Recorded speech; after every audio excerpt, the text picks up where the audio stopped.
I believe in the Big Bang. I just know who banged it. In fact, that's so weird. He says this too, I guess.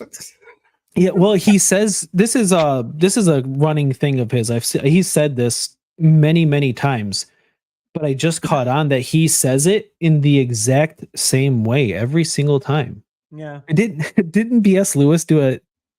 Oh, was it Gurr? Yeah. But he said it in that exact same in the exact same way. I just know who banged it. That's weird. Yeah, Gurr. It was a Gurr mania. That was a fun clip. The evidence for the Big Bang is so good that even atheistic scientists are admitting it. Stephen Hawking, who was probably the most famous physicist in the world until he died about 6 years ago. Some of you may know Hawking was a medical miracle. He got ALS. It's like, Frank, you're going to appeal to all these experts. And what did you say about the COVID? Okay.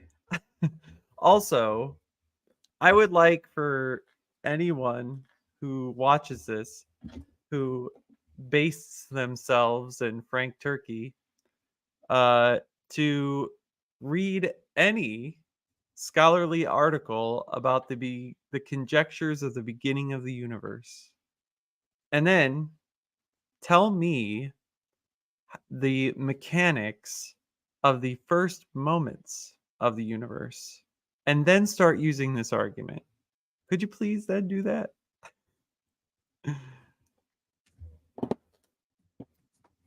And even then, they're highly contentious. And also, all this beginning nonsense only points to the fact that we can't measure, we can't verify anything possible before that time-space expansion. We just can't. And we never will. And if you just go, God, then I'm going to go, how? You're going to say, he spoke it. How do words transform into objects? Give me a process. When you don't know, then that's a gap that you're filling with magic. Well, you know, he knows who banged it, and he knows who banged Mary. So that's good. So he's all good. He's all good. God stuck it in the hole of space-time. Yes. I loved your God-shaped hole stream, Niddy. Oh, thanks. Like 40 or so years before he died. Normally ALS will kill you in a couple of years. He survived for many decades with it. Anyway, here's what Hawking said. Despite being an atheist, he said almost everyone now believes that the universe and time itself had a beginning at the Big Bang. Now, yeah, and real quick, Eric, yeah, and it's fine. You know, you have stand-up comedians who go on tour and do they'll have the exact same routine. They land the jokes the exact same way, but they land those jokes because they land, because they hit, because they got a response from the audience, which tells me that Frank Turek really thought that saying, I just know who banged it, this is what landed for him, and it's just weird. It's weird to me. He tried to come up with another explanation other than God. He failed, but he's admitting the data, that space-time and matter had a beginning out of nothing. Now, scientists have discovered this in about the past century, but philosophers have known it much longer. We're not going to look at the scientific evidence for this. Why? Number one, I don't have time. Number two, it's all in the book, chapter 3. We have some we just don't have time to get into it here. Books back there. And number 4, it's not controversial. Even atheists are admitting it. What is controversial is what caused the universe to have a beginning. We'll get into that in a minute. But here's a philosophical argument that the universe had a beginning that I think is unimpeachable. If the science changes, this isn't going to change. Let's take a look at a timeline for a second. Here's today right here. There's yesterday. There's the day before yesterday. There's last week. Let's say we don't know when the universe began, if it did at all. Here's my question. Can this timeline be infinite into the past? Yes. Why? How? Maybe. Final answer? Why can't it be? You would never arrive at the present if there were an infinite number of days before today. If there were an infinite number of days before today, you would never get to today. Why? Because you always have to live another day before you get today, because there's an infinite number of days before today. I know No. this can give you intellectual constipation, but just think about it. If the past were infinite, today never would have arrived, which means time had a beginning. And if time had a beginning, would ever created...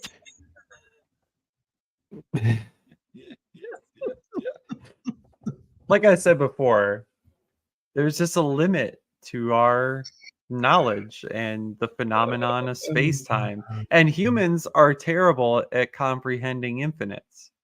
And most of the time, infinites just don't make sense. Yeah.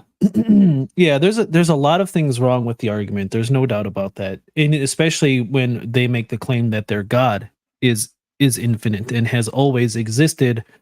And I know that there's counter arguments of he existed in like outside of space-time, whatever, but it's all of this is just, it's so irrelevant. It's so irrelevant to how is can you Christianity always true? exist when always In- is a descriptor of time, Of but there is time, no yeah. time. Yeah. There's so many And he arguments likes against the this. law of non-contradiction, and poof, there is one. Yeah. It reminds me of the I can't remember the name of the what do you call it? I'm having a brain fart, but you know, the arrow shoots, you know, the archer shoots the arrow, and theoretically the arrow can never reach its target. But yet we know that the arrow has in fact reached its target. It's similar to that in my opinion. What the hell is that called? I'll think of it. But so even if the universe was infinite or whatever became, or you know what I mean, if it was infinite, here we are, just as the arrow did meet the tree, we are here in today. Are you talking And about time must be- Zeno's paradox? Paradox. Thank you. That's the word I was looking for. I don't recall the name of the paradox, but I think that is Zeno's paradox, and it's yeah, it's that could be. really. Yeah. Theoretically, or not maybe theoretically, but the arrow should never reach the target, because you can always half the distance Right. infinitely, but yet the arrow does indeed reach the target. Again, all of this is stupid because it has nothing to do with whether or not Christianity is true. You could grant the argument, his premise, or not premise 2, but his point number 2, does God exist? You could grant this, and it still has nothing to do with Christianity. But the people in his audience are probably just eating this up, like, "Oh my God, he's spitting facts." It's crazy. Be timeless. And if you're timeless, do you have a beginning? No. So this answer That's true, B.S. Lewis. Maybe this is Groundhog's Day, and we just don't know it. answers the question, who made God?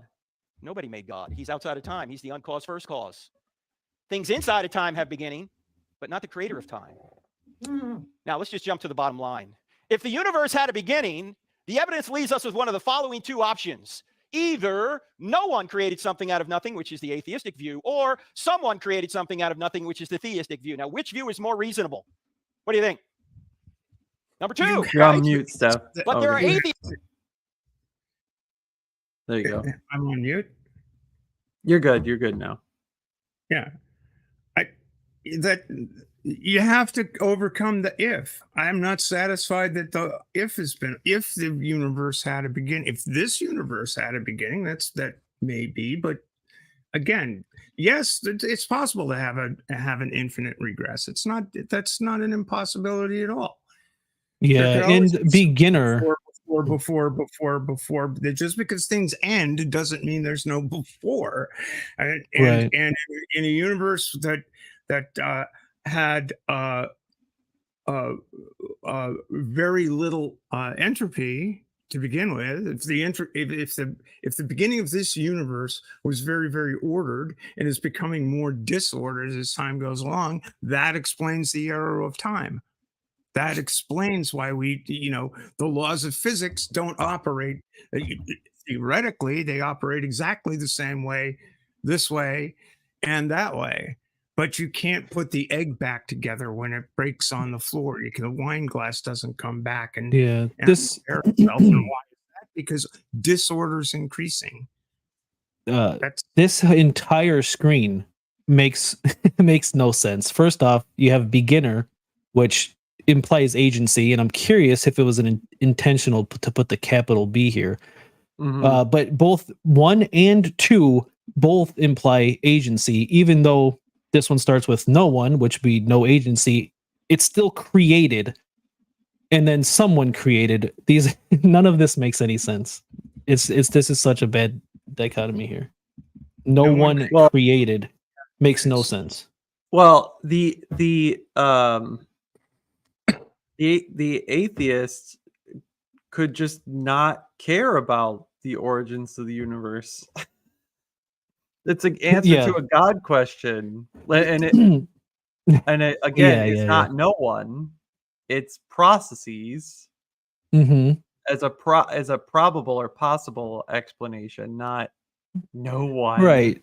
Yeah, that's what I mean. No one implies that there was a creator, which is why they put the word created in here in the first place. And yeah, like you said, this is not the atheistic view. An atheist could have necessarily. nothing to say. They could say literally anything except that God did it.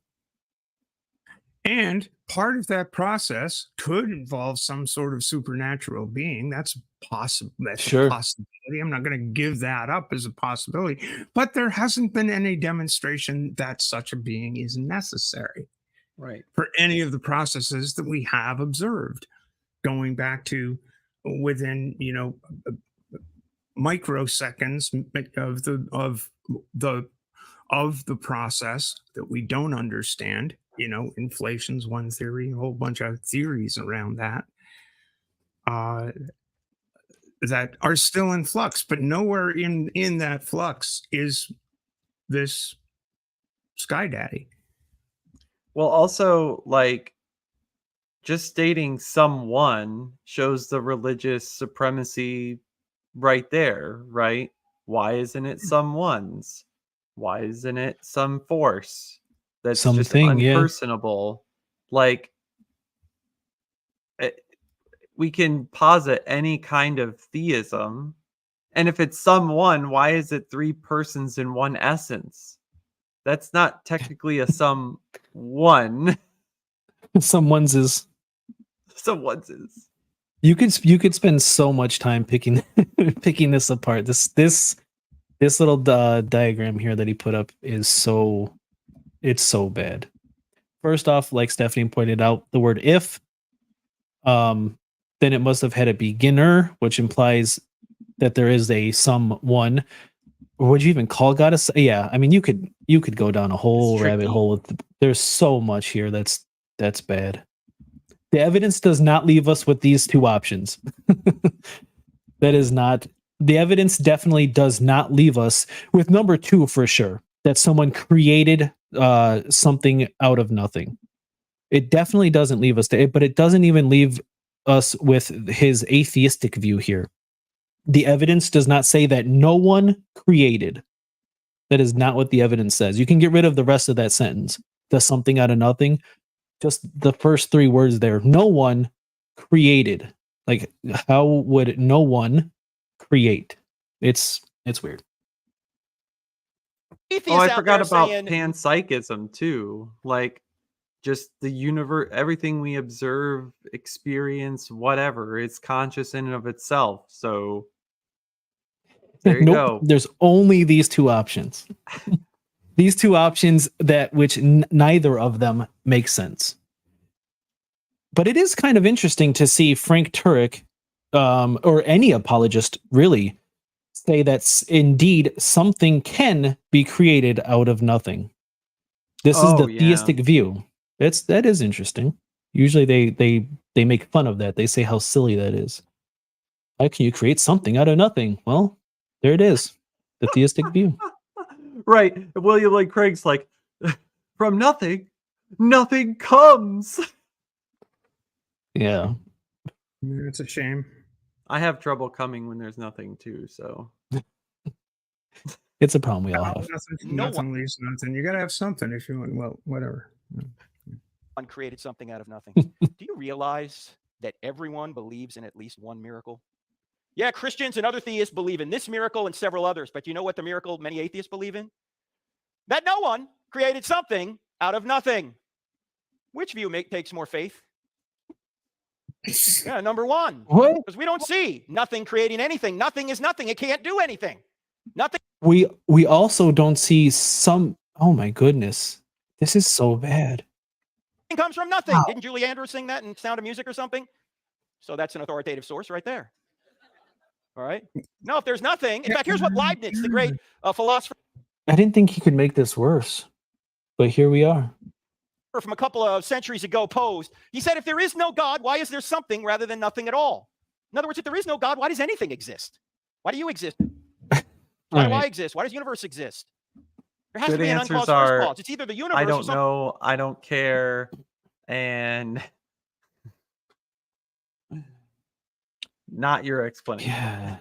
Yeah, and well, keep in mind that he is not talking about the Christian God right now. He's just talking about a God. Yeah, I as think usual. he laid out his terms. Well, I mean, he was transparent with it. He just said whatever created, that's what we are calling God in this. So you can't use any Christian arguments here. So I would like to know what his answer, based on the fact that this is just a creator, not the God of the Bible. How would he answer if there is no God? Why is there something rather than nothing? If there, I'm sorry, if there is a God, why is there something rather than nothing? I would like to know, without using any Christian arguments, just this creator God, what would his answer be? If there is no God, if there is a God, none of those answers would. I'm curious what it would be. I guess I would love to go. If he ever comes to this area, I'm going to see Frank Turek. There's something outside the universe. All the evidence indicates the universe had a beginning. If the universe had a beginning, it must have had a beginner.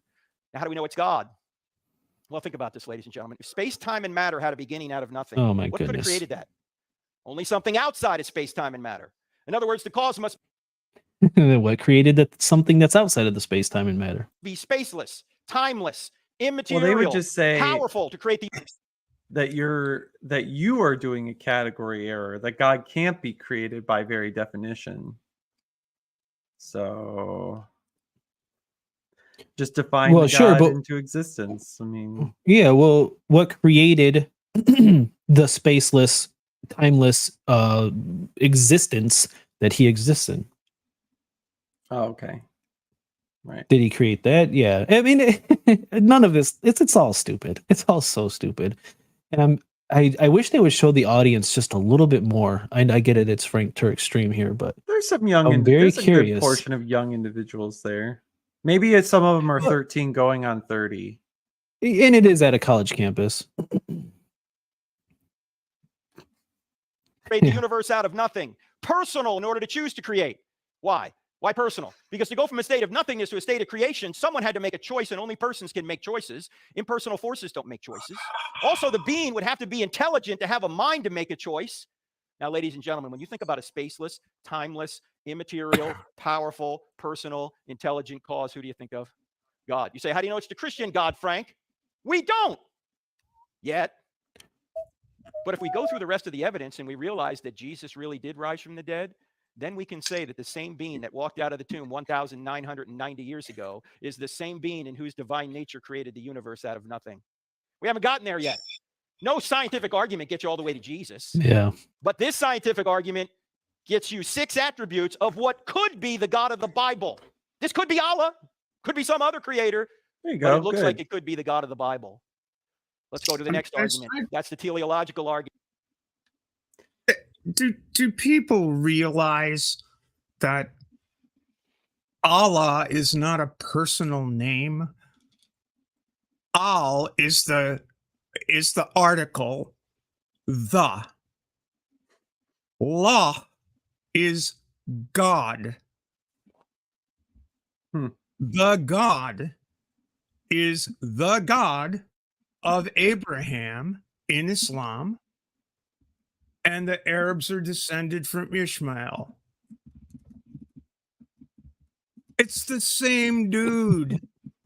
It's Yeah. hilarious. It means Allah. It's like Eloi in the cognate in Aramaic is Eloi, Eloi, Eloi, lama sabachthani. My God, why hast thou forsaken me? Was that Jesus praying to Allah or Eloi? It's the only Aramaic in the whole fucking Bible.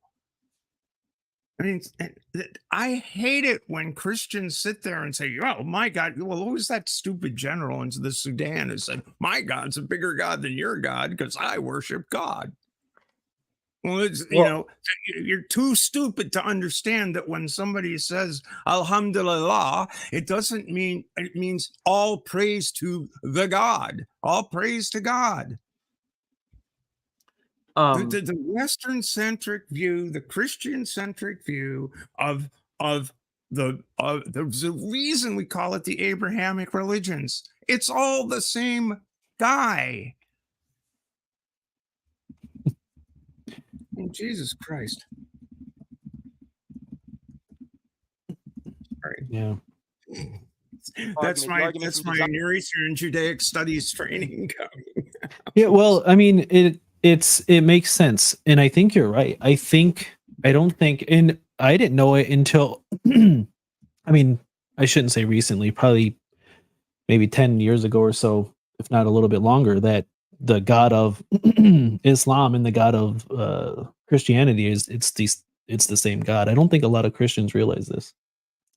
Design, and there are two aspects. Oh, the And- other thing that happens with talks like these is when you're a young adult sitting here and taking all this in one evening, I call it the apologetics fire hose. So you're hit with so much stuff, believer, non-believer, whatever, that it doesn't give you time to process each claim and each argument in depth and look at the criticisms of each, understand why someone sitting next to you doesn't believe this or this specific one. And once you end this presentation, you're like, holy shit, so much evidence. Yay. And you did nothing critical to Yeah. refute that evidence, to critique those arguments. And you're young. You're not exposed to more sophisticated philosophy, more evidence about these scientific claims, more scrutiny to the biblical text for the moral stuff. We'll get there. I mean, yeah. And then they just, like you said, they just eat it up. And I think it's so frustrating because I remember getting these fire hoses and being like, oh, yes, it's so true. Oh,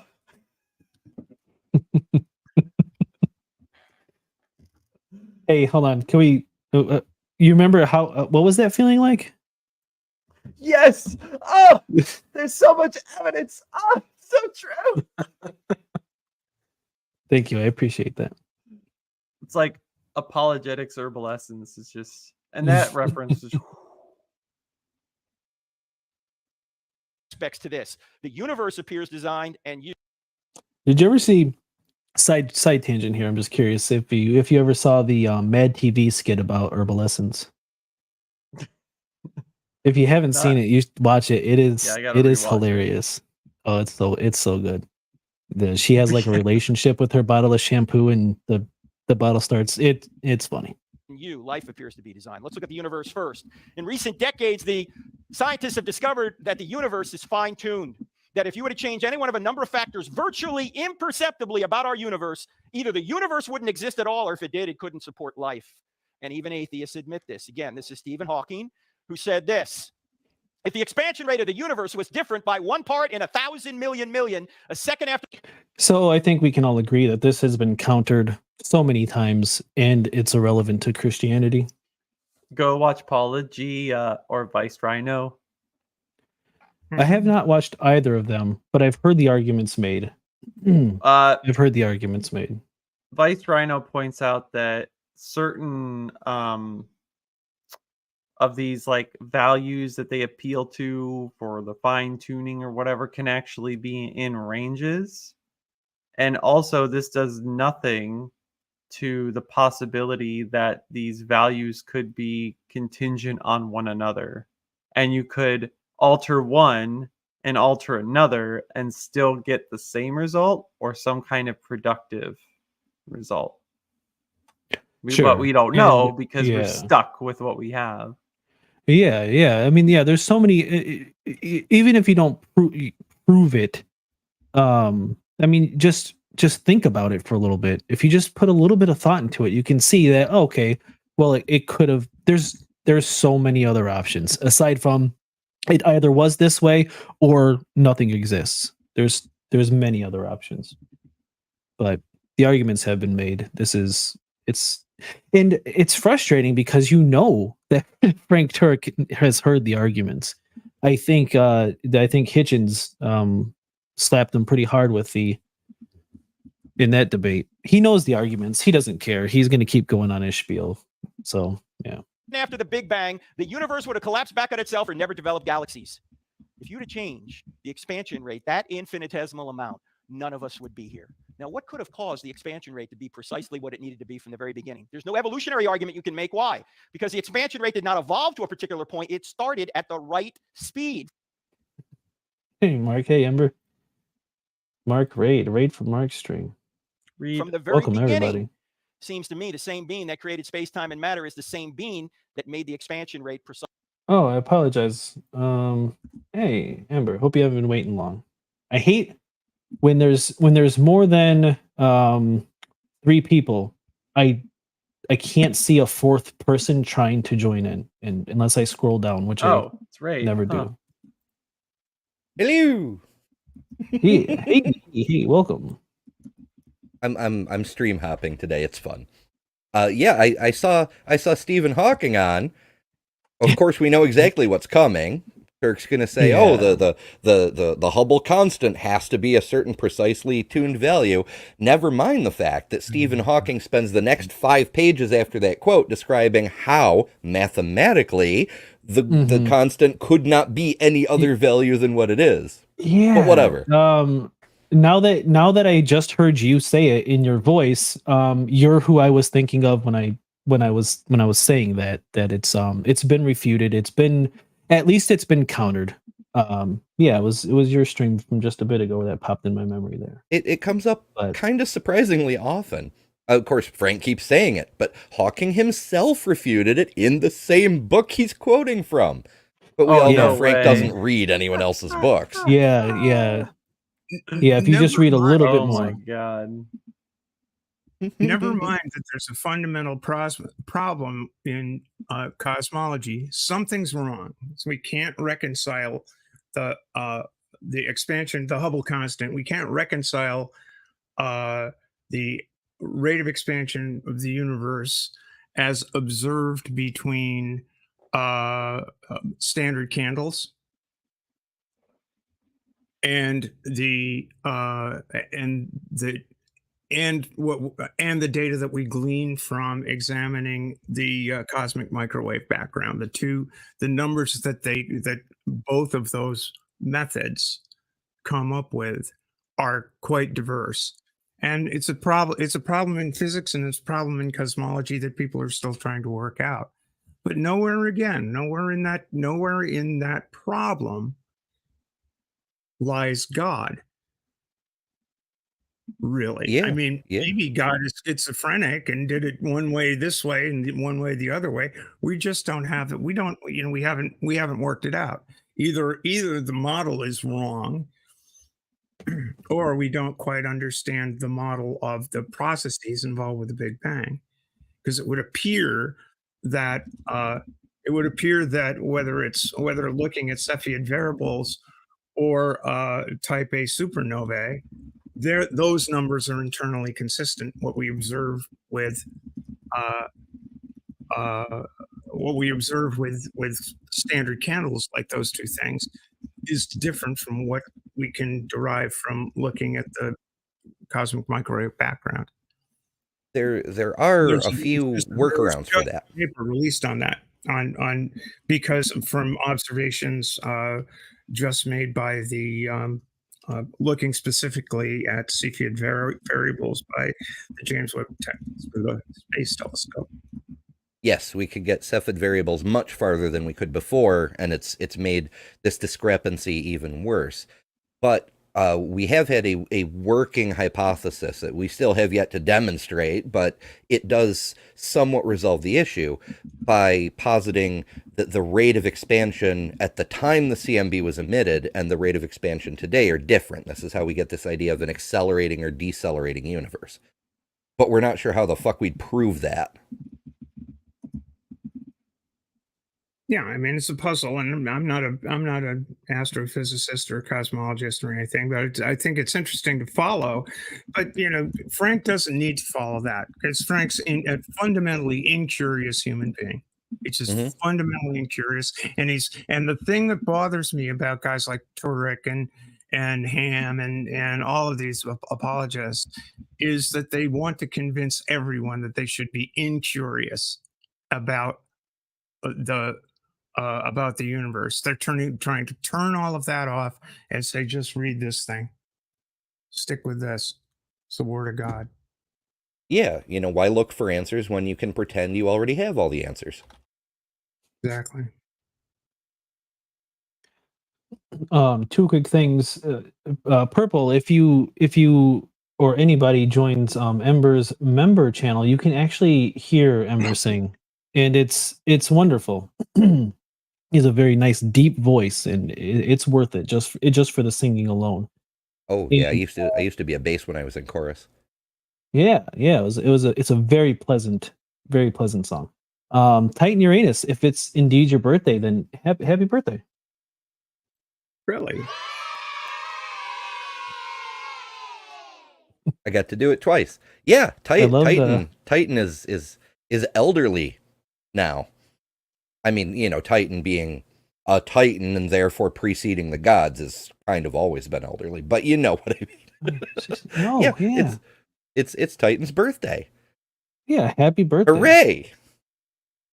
Birthday should be a big deal. I think so anyway. I know a lot of religious folks, not all religious folks, but some religious folks don't like that. But to me, it's your personal holiday. It's like, it's the day we get to celebrate that you fucking exist, which, if anything in this cosmos is a miracle, that is definitely worth celebrating. Yeah, and any reason to celebrate is a good reason to celebrate. I agree. Well, Spike. Precisely what it needed to do. Also, the gravitation. I was just going to say 60. All right. I remember 60. I finally remember my 60s Titan. So far, so good, but that won't last much longer. I have a birthday in 2 months. So. Well, another couple decades and you'll be ready to run for president. Oh, Jesus Christ. No, gravitational force, if it were altered by more than 1 part in 10 to the 40th power, compared to the strong nuclear force, we wouldn't be here. Nuclear. Now, what's 1 part in 10 to the 40th power? That's 1 part in 1 with 40 zeros following it. You say, Frank, I can't get my head around that number. I know, neither can I. Let me give you an illustration. Take the entire North American continent from Costa Rica all the way to Greenland and stack it in dimes all the way to the moon. That's 238 miles, 238,000 miles straight up. Then do that on a billion other North American continents. Take all those dimes, put them into one pile, mark one dime red, blindfold a friend, throw him on the pile, ask him to pick a dime at random. The chances he would pick that one red dime is 1 chance in 10 to the 40th power. Is he going to pick that dime? No. There's 0 chance he's going to pick that dime.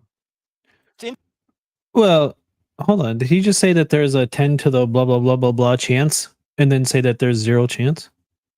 Sure did. Yeah. Very large number equals 0. Yeah, I guess so. Something like that. Infinitesimal. Infinity.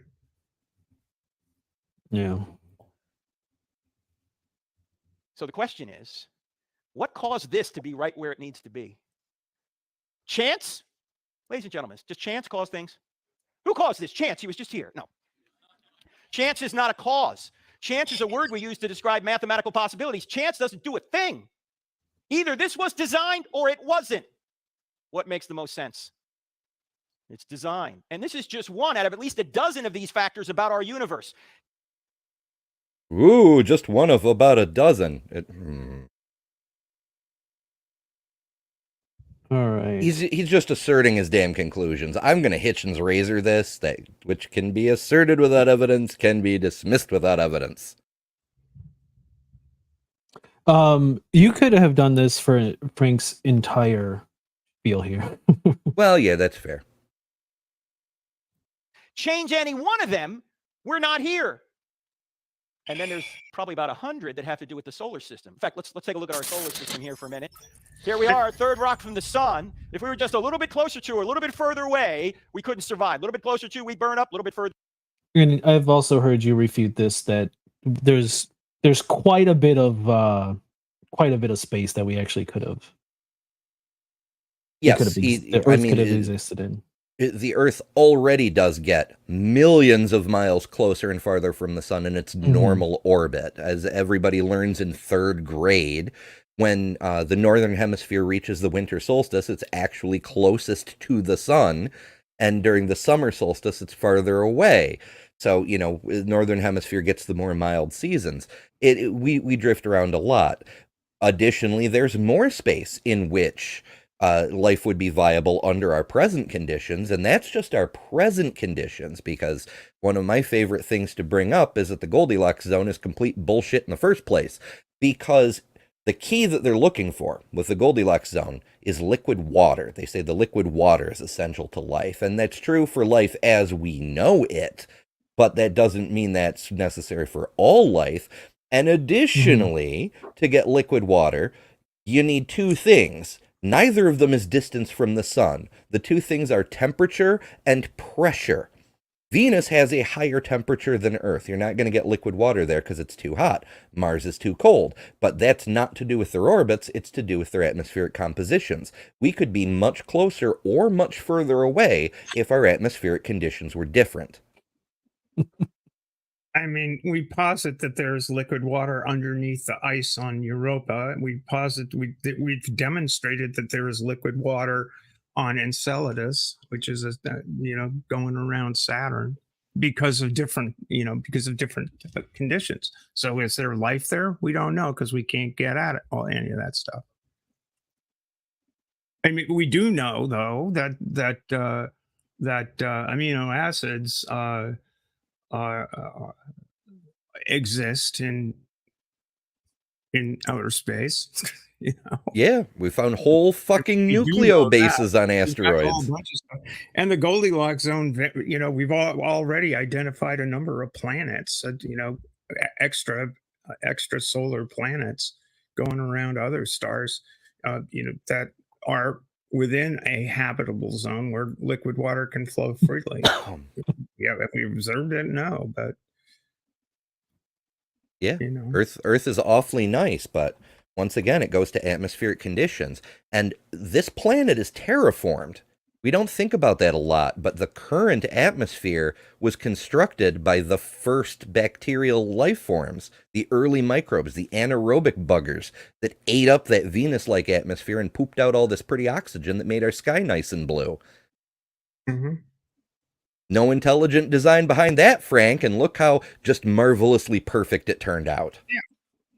Well, the first great extinction was the death of the stromatolites, right? Basically, those are the little clumps of stuff that were pooping out all that oxygen. They pooped out so much they made themselves extinct. They overdid it, which is a lesson for all of us, I think. Yeah, I don't know if you guys know, but when you look at an eclipse,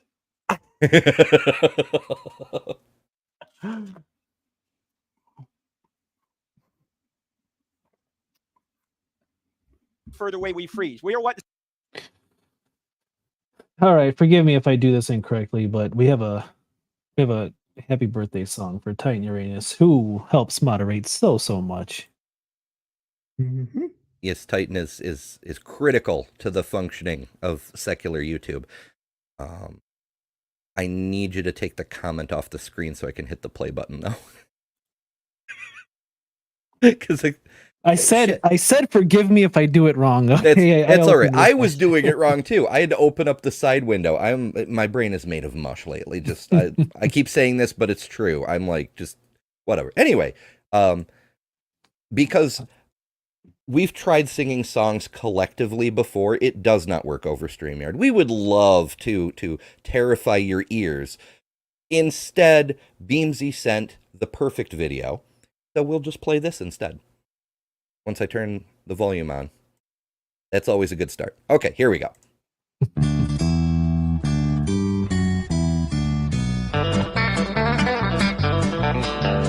Once a year we celebrate with stupid hats and plastic plates. The fact that you were able to make another trip around the sun. And the whole clan gathers round and gifts and laughter do abound. And we let out a joyful sound and sing that stupid song. Happy birthday, now you're 1 year older. Happy birthday, your life still isn't over. Happy birthday, you did not accomplish much, but you didn't die this year, I guess that's good enough. So let's drink to your fading health and hope you don't remind yourself your chance of finding fame and wealth decrease with every year. Does it feel like you're doing laps and eating food and taking naps and hoping that someday perhaps your life will hold some cheer? Happy birthday! What have you done that matters? Happy birthday! You're starting to get fatter. Happy birthday! It's downhill from now on. Try not to remind yourself your best years are all gone. If cryogenics were all free, then you could live like Walt Disney and live for all eternity inside a block of ice. But instead your time is set, this is the only life you get. And though it hasn't ended yet, sometimes you wish it might. Happy birthday! You wish you had more money. Happy birthday! Your life's so sad it's funny. Happy birthday! How much more can you take? But your friends are hungry, so just cut the stupid cake. Happy birthday! Happy birthday! Happy birthday! Bill, Stanley, Frank, Dickie, Bob, There's no Titan listed there.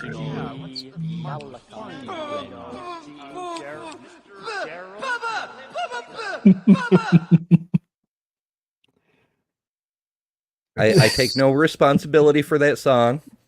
Beamsy sent it to me, so you know.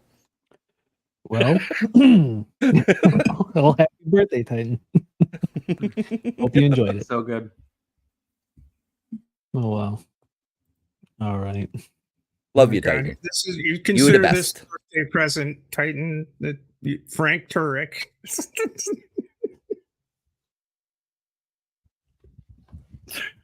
What scientists call the Goldilocks zone. It's not too hot. It's not too cold. It is. That's a lie. It's way too hot here in the summer. The axial tilt, 23.5 degrees. Change that slightly. We don't exist. Earth rotation, 24 hours. Change that slightly. That's not true either. The Earth's axis shifts like every 5,000 years ish. Like back in the day when they wrote the Old Testament, the Polaris wasn't the North Star. We've been having huzzabazoos in the astrology community because the frickin' constellations aren't the same constellations anymore. There's 13 of them now, and the people are like, oh no, do we use the old zodiac or do we use the accurate zodiac? How are we to tell what the fates hold for us now? No, the fucking axis moves. It hasn't, nothing's really changed. Not a big deal. Also, our We don't poles have exist. alternated. Mm-hmm. Magnetosphere has swapped every now and again. The size and distance of the moon from us. Change that slightly. We don't exist. If Jupiter here wasn't in its current No. Yeah. He's just wrong on everything. The moon used to be closer. Now it's farther, and it keeps getting farther. This is for fuck's sake. Yeah. In another 100 million years, the Earth will have a 25-hour day, and it will mean jack shit because evolution has more than enough time to catch up. As you go backwards through time, and the moon gets closer and closer. At one point, I think it was 250 million years ago. My brain is mush, so don't quote me on it. But the Earth had a 16-hour day. It's estimated that when the moon formed, the Earth had a 6-hour day. And life still developed, evolved. Maybe it would have taken a slightly different course under slightly different circumstances. If our diurnal cycle was longer, maybe evolution would have gone a little differently and we wouldn't be here. Maybe we'd be lizard people, who the fuck knows. But it didn't stop life from doing life things. So no, bad Frank, Exist here bad on Earth. apologist. Why? What is Yeah, he's taking the fine-tuning argument to an extreme here. Literally down He's to talking the about shit that size isn't even of the moon. fine-tuned.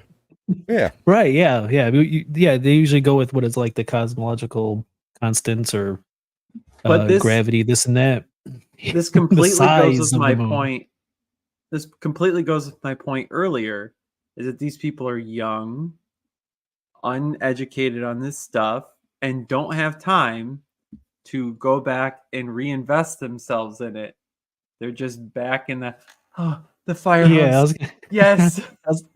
I was gonna request it. Soak me in evidence.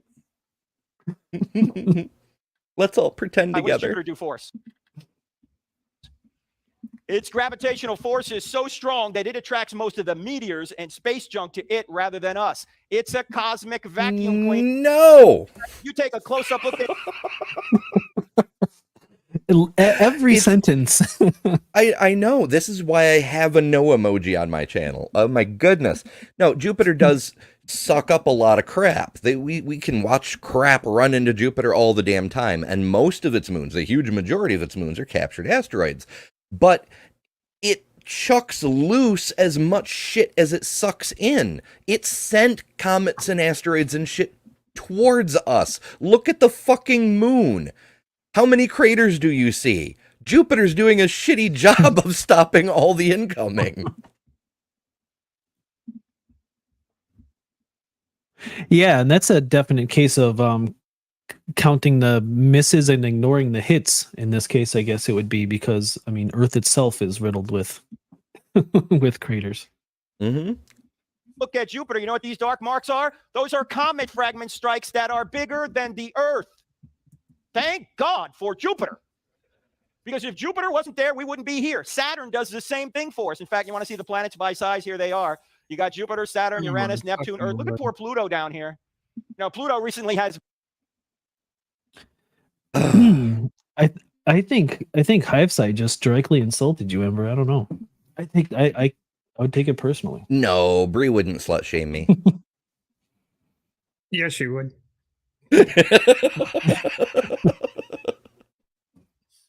No, it's so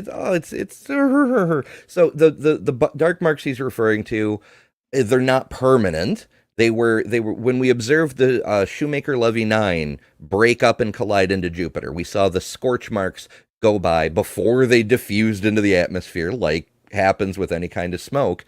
And they were larger than the Earth, but part of the reason is because Jupiter's much larger than the Earth. If the same fragments hit Earth, yeah, it would be catastrophic, but we wouldn't get scorch marks larger than the Earth because they don't fit on a planet this size. And in all probability, if Jupiter wasn't there to suck up that comet, the odds of it hitting Earth, they're not zero, but they're awful tiny because space is big. Most comets smash into the sun or get completely ejected from the solar system. Them things is God's skid marks right there. Mm-hmm, mm-hmm. Yeah. Has been demoted as a planet. God. I don't know about you, but I think it's size discrimination. And what if Pluto identifies as? Hold on. Oh no! Don't you do it? Oh yes, he had to go there. He naturally had to go there. Fuck face, this guy. Jesus Christ. I don't know about you, but I think it's size discrimination. Yep. It literally is. Like, Pluto is not physically big enough to be counted as a non-dwarf planet, the same as all the other K-belt objects. I was gonna say one thing, but I'll change it. How do we differentiate between Frank's testicles and a planet? Is that size discrimination, or do we have to put labels on round things? Well, I mean, in fairness, Frank's testicles have also failed to clear orbital debris because he's constantly getting shit rained down on him. Oh, Rebel Nazarene is a not playing around flat earther, by the way. Oh, cool. Yep. Rebel Nazarene. Fun fact: the Earth is flat and space is fake. LOL. It sounds like you didn't take your own claim very seriously with the LOL. It's only gotten heaven above us. That's true. This guy's been around for like years, since I started watching Pine Creek, at least. Yeah. No, I believe I trust your assessment. It's just strange to state a fact and then put LOL after it. But God in heaven above us. This is true. This is a fun fact. I agree to this. And what if Pluto identifies? So I just wanted to get they finally showed the audience after it filled up a little bit. I just wanted to see I don't know about you, but I think it's size discrimination. what his demographic looked like. And what here. if Pluto identifies as a planet? What then, you bigots? Take a look at this. No. Wow! Jesus.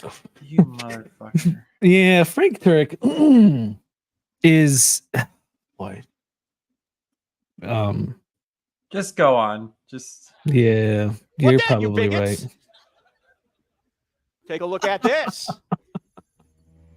You can hardly see Pluto. Take a look at this.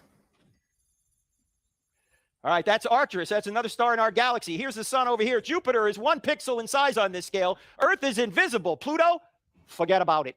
All right, keep an eye on Arcturus. Where's Arcturus? What are you, Fran now? Drescher, who I know who it is and you don't? Like, what? Oh my God. See way over here? The sun is 1 pixel in size on this scale. Jupiter is invisible. Earth, Pluto, forget about them. In fact, if the Earth was the size of a golf ball, Betelgeuse here would be, look, I don't name the star. And just thinking about it, in his other presentations, where in this tour that he's doing right now, it's weird to me. It has no relevance. It's just something that I find strange. In all of his other speeches that he's given, in all of his future ones of this specific tour, he's gonna say, forget about it. He's gonna talk like that because for some reason in his head, this is just landing with the audience. It's so weird. Forget about it. I guarantee it. I want to find another one of his. Forget about it. We should have started a timer for when he started a non sequitur. I know, like, why is he talking about star sizes now? Like, okay, God created the universe just for humans on Earth and then made all these giant stars just to what? Make us feel inferior? Like, why? How's that figure into your fine-tuning and Rebel, intelligent design? This is one of the most popular multi-million-dollar Christians who believes that the Earth is a spheroid and cannot stop talking about Jesus. So continue to live in cognitive dissonance, my lovely, lovely internet friend. Christians like this, apologists who believe in the Big Bang space model, are doing such a disservice to the Bible that clearly teaches a geocentric flat Earth inside of a dome. You got to hand it to Rebel that dedication. They take the Bible more seriously than Frank does. It's true. Yeah. It's true. Now, I see two definitely very different claims. We have space exists and there are other stars and the Earth goes around the sun and the Earth is a sphere, and we have the Earth is flat inside a dome. If only there were some way we could test to determine which of these was the real situation we find. As I've stated before on many live streams related to this topic, the only way you can type that comment to us is on a heliocentric model. The only way. Because this is true. The infrastructure of Google's massive algorithm that sucked you into this live stream only functions because the way we understand physics in relation to the rotation of the earth, in relation to the day-night cycle, all of that stuff is relevant to the ticking of the internal clock of your processor to type that comment. Although, while we do have a real legitimate flat earther around, I have a serious question that I have yet to get an answer from any flat earther on. How the fuck do eclipses work? If the sun and the moon are above the flat earth, how does anything get between them to cause an eclipse? I'm dying to know. God drops a testy in front of his great light.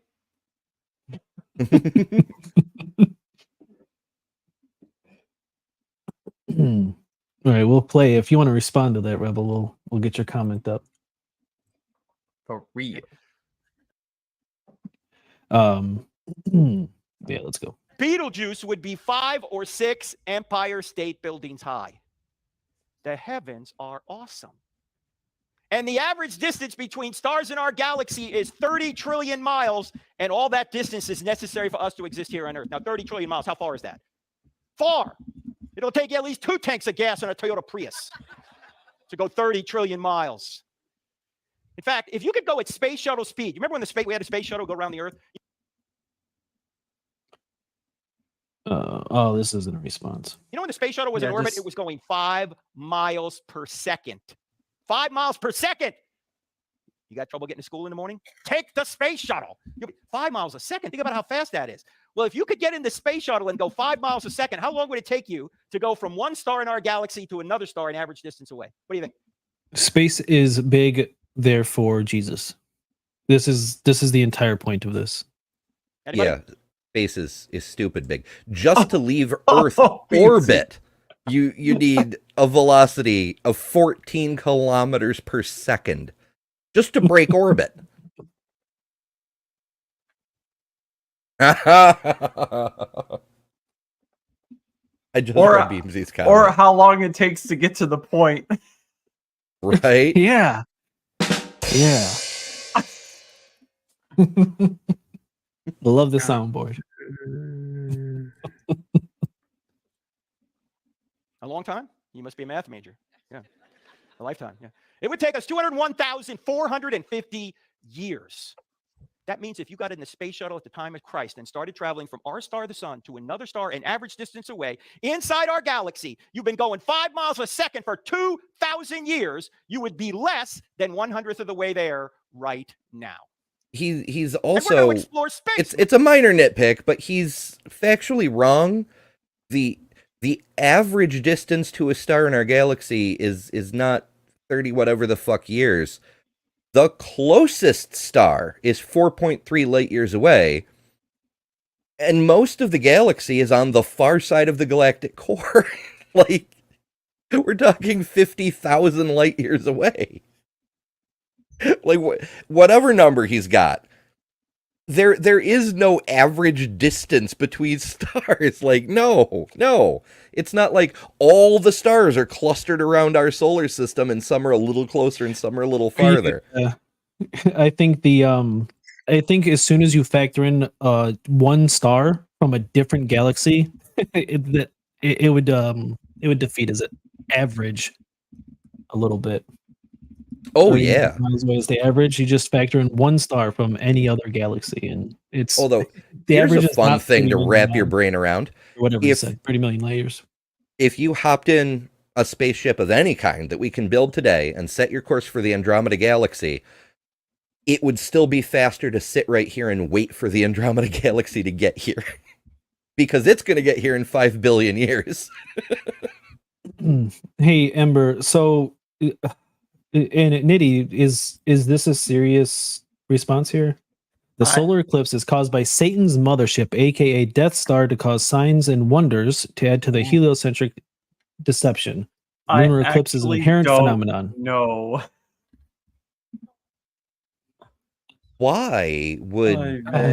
Remember, eclipses were predicted by biblical prophets, right? I forget which one offhand, but at least one of them went, solar eclipse, da da da da da. Why would Satan be helping God make his prophet speak truth? Also, then you believe in a God who just permits all this deception to a majority of Christians. And even if you take the flat earth model and the Bible, Right. and let's just say that it is all true. It is a flat earth and the Bible is true. You have to be pulling Satan's mothership, the Death Star, out of your ass, right? Like you can't, that's not biblically grounded. Definitely not in the Bible. Not at all, no. Yeah. I don't. Fuck's best evidence for Satan I've ever heard of. Wow. Oh, hold on. We got a little more here. But also, who cares? Because there is no convex spherical curvature on the surface of the Earth. Oh, wait. I think we call that a redirect there, Rebel. Yeah, also, that's who what I cares? got in my last Yeah. debate with Flatzoid and Jim was oh well, don't worry about the facts you can observe for yourself in the sky. The sky doesn't prove the ground. Okay. Yeah. I think the people who would care would be the people who are trying to prove that the Earth is flat. It seems like an important Yeah, point. well, I mean, the observable facts contradict this wished-for magical thinking universe, so we have to just say, you know what? Not relevant. Let's just ignore the facts and pretend. Okay, if you want to play pretend, that's wonderful. Yeah, we don't have time to get into it here. Mhm. Utterly and utterly, yes. This accurately sums that up. Let's keep going. No, we're not. We're not going anywhere in space. It took us 9 years to get to Pluto. Pluto! That's in our solar system. Keep in mind, if our solar system... Well, you got called out. You got a challenge presented, Ember. That's not true. There is no mention of any eclipse in the Bible. L.M. Lamau. Well, as we know, I'm not a Bible scholar. That's why I'm in Aaron Ra's show doing Bible study, because I need to learn more about the Bible. But it seems like the internets are telling me that there's a solar eclipse in Matthew. Well, I foresee that if you brought up something that vaguely describes a solar eclipse, the word eclipse is not used specifically in the Bible, so therefore It's probably true. And given boy. that wasn't if the celestial lights were extinguished, it wouldn't have been understood as an eclipse. Might not be an eclipse in the Bible, but there are certainly eclipses in other literature of that era and earlier.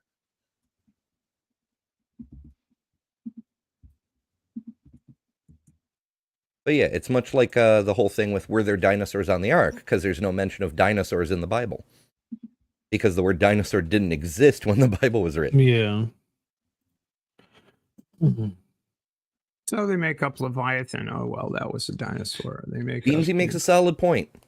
The Bible does definitely mention unicorns, and the New Testament at least, probably the Old Testament too, doesn't mention fucking cats. So apparently either cats are evil creatures of Satan that withstood the flood or were created after, or the shit's all made up. You know, one of those. One of the two. Yeah. system is the size of a quarter with the sun at the center and Pluto on the outer rim. You know where the next nearest star is? It's 2 football fields away. We're not going anywhere. And yet here's what the psalmist says about God's love. For as high as the heavens are above the earth, so great is his love for those who fear him. Question: how high are the heavens above the earth? If there's 30 trillion miles just between stars in our galaxy, and there are other galaxies out there, how high are the heavens above the earth? Equivocation fallacy. Cover that. Super close because the earth is flat.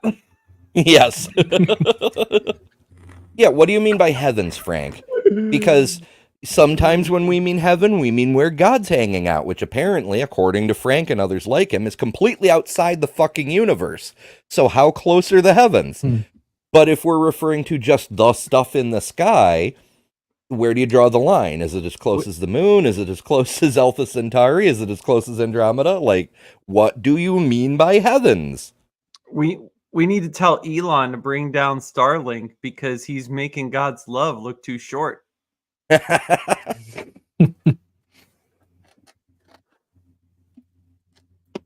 don't know if you can see this. This is an image. And along the bottom here, these are mountains. Back about 20 years ago. What? Isn't this on his screen? Why did he say, I don't know if you can see this? Is this not what's being presented on his little presentation there? That's weird. They trained the Hubble Space Telescope on 1/26 Nitpick. millionth of the sky. What's 1/26 millionth of the sky? Go outside tonight, put a piece of rice on the end of your finger, hold it up. That piece of rice represents about 1/26 millionth of the sky. Little smaller, So actually. they but trained okay. Hubble on that for 11 days of exposure time. This is called Hubble Ultra Deep Field. You can Google this. It's in the public domain. I'm going to show you a very short video they put together as a result It's cool of this. shit. There's no audio. It's just video. You guys ready? Here's what they found in Let's do 1/26 it. millionth of the sky. By the way, when I play it, you're going to see the constellations come up, and then Hubble's going to zoom out. Here we go.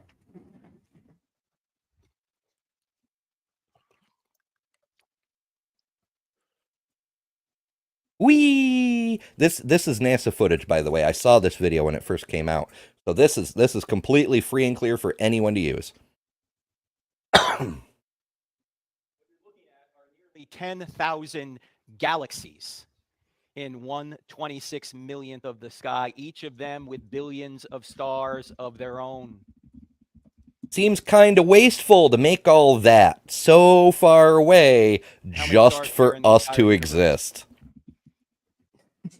Yeah, I was gonna say his next point is gonna be that, and this is the only one that we have evidence that there's life on. The number of stars there are in the entire universe are about equivalent to the number of grains of sand on all the beaches on all the Earth times 100,000. Well, Just one star to another star.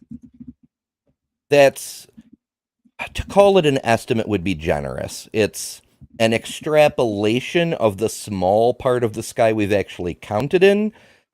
Basically, it's a made-up number. Somebody went poetic license with the count. Yeah. It is a lot, though. I'll give him that. It is a lot. In our galaxy, Space is to go big. 5 miles a second will take you over 200,000 years. Now you know what the Bible means when it says the heavens declare the glory of God. If this is supposed to indicate the infinity of God, it does a pretty good job, doesn't it? There's just one No. big problem.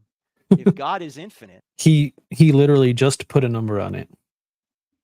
Yeah, there is one big problem. If God is infinite, then why is his universe finite? Yeah. That's why it took us nearly a century to drag the theists kicking and screaming into the Big Bang Theory, because they didn't want a finite universe. infinitely just, which means we're all in trouble because all of us have been unjust at times, even today. So if he's infinitely just, by definition, he has to punish us. But he doesn't want to punish us because thankfully he's also infinitely loving. So what's his solution? I only showed you half the verse a minute ago. Here's the second half. He's infinitely just and infinitely loving. So he's going to do something that doesn't serve either of those purposes. Yeah. Yeah, and we're still on point 2. Does God exist? And we've gone into the the non sequitur. So great is his love for those who fear him. As far as the east is from the west, so far as he removed our transgressions from us. How has he removed our transgressions from us? Better question. How far is the east from the west? Like if we're gonna use that as our unit of measurement, we should define what the fuck it is, right? Yeah. As far as the east is from the west, it's 11 miles. I looked it up. Just, he has to punish us, but he doesn't want to. So what does he do? He finds an innocent substitute to take our punishment. He can't find it in any one of us because we're all fallen ourselves. We're not innocent. We're guilty. So what he does is Speak for yourself, Frank. His deity, he comes to earth Rebel Nazarene, you should come on and have a debate. No. Mm-mm. Please no. Please no. He lives the perfect life. He allows the very creatures who I'd let you rebelled against him to torture and kill him, so he could take our punishment upon himself. And then by us trusting in him, we're not only forgiven, we're given his righteousness. This is why Jesus is the only way, ladies and gentlemen. It's not an arbitrary claim. He's not just saying, well, it's because I'm God, I said so. No, there's no other way an infinitely just being can allow unjust creatures to go unpunished. He's got to punish somebody in our place. This is why Paul says in his great letter to the Romans, Because that nothing says justice like punishing someone who isn't the guilty person. Yeah, there's so much wrong with that. There's so much wrong with that. Goodness. 6, that God remains just because he punishes sin, and yet is the justifier of the one who has faith in Jesus. Now, when you look out at a universe with stars equivalent to sand grains on 100,000 Earths, does that make you feel insignificant? It shouldn't. Why? Because as amazing as the heavens are, they're not made in the image of God, but you are. In fact, the heavens were made for you.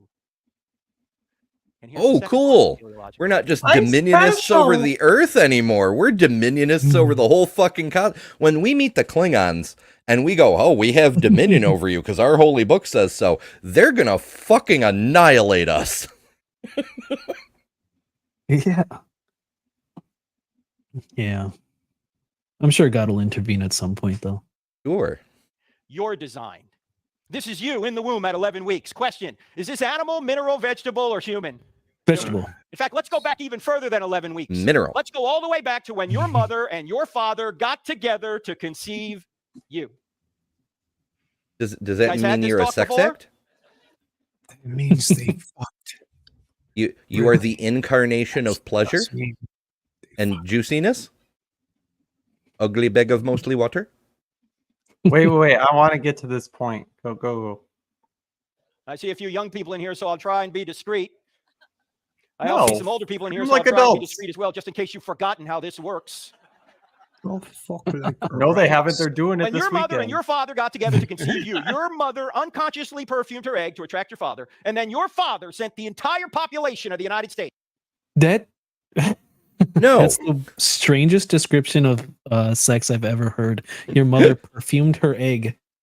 Good Lord, Frank. When her muscles start relaxing up the hill comes Andrew Jackson. Lydia, oh Lydia, that encyclopedia. Lydia, the queen of them all. Jesus Christ, Frank. You know? Oh, boy. Oh, yeah. Yeah, geez, Louise. States. 300 million soldiers toward your mother's egg. God. And then there was a race. And you Hold on. 300 million soldiers toward your Yes. mother's egg. And then there was a race. And you won. Well, No. half of you did. Don't let anyone ever tell you you're not special. All right. You beat 300 It's million not others just a out. race, Frank. There's a tremendous amount of fluids that do not have an interest in keeping the little soldiers alive. In fact, they're more than happy to destroy the little swimmers. Also, it's not a race because the ones that do make it have to deal with the chemical preferences of the ova. So even when the little half mans make it, they might get selected out. And there's also research that considers I can't remember exactly how it's phrased, but basically you can't just shoot one sperm at an egg and it automatically wins. It takes several sperms to open up an entryway for one sperm to go through. It's a collaborative effort, not a competition. Yeah. And even then, I think the egg can just be like, nah.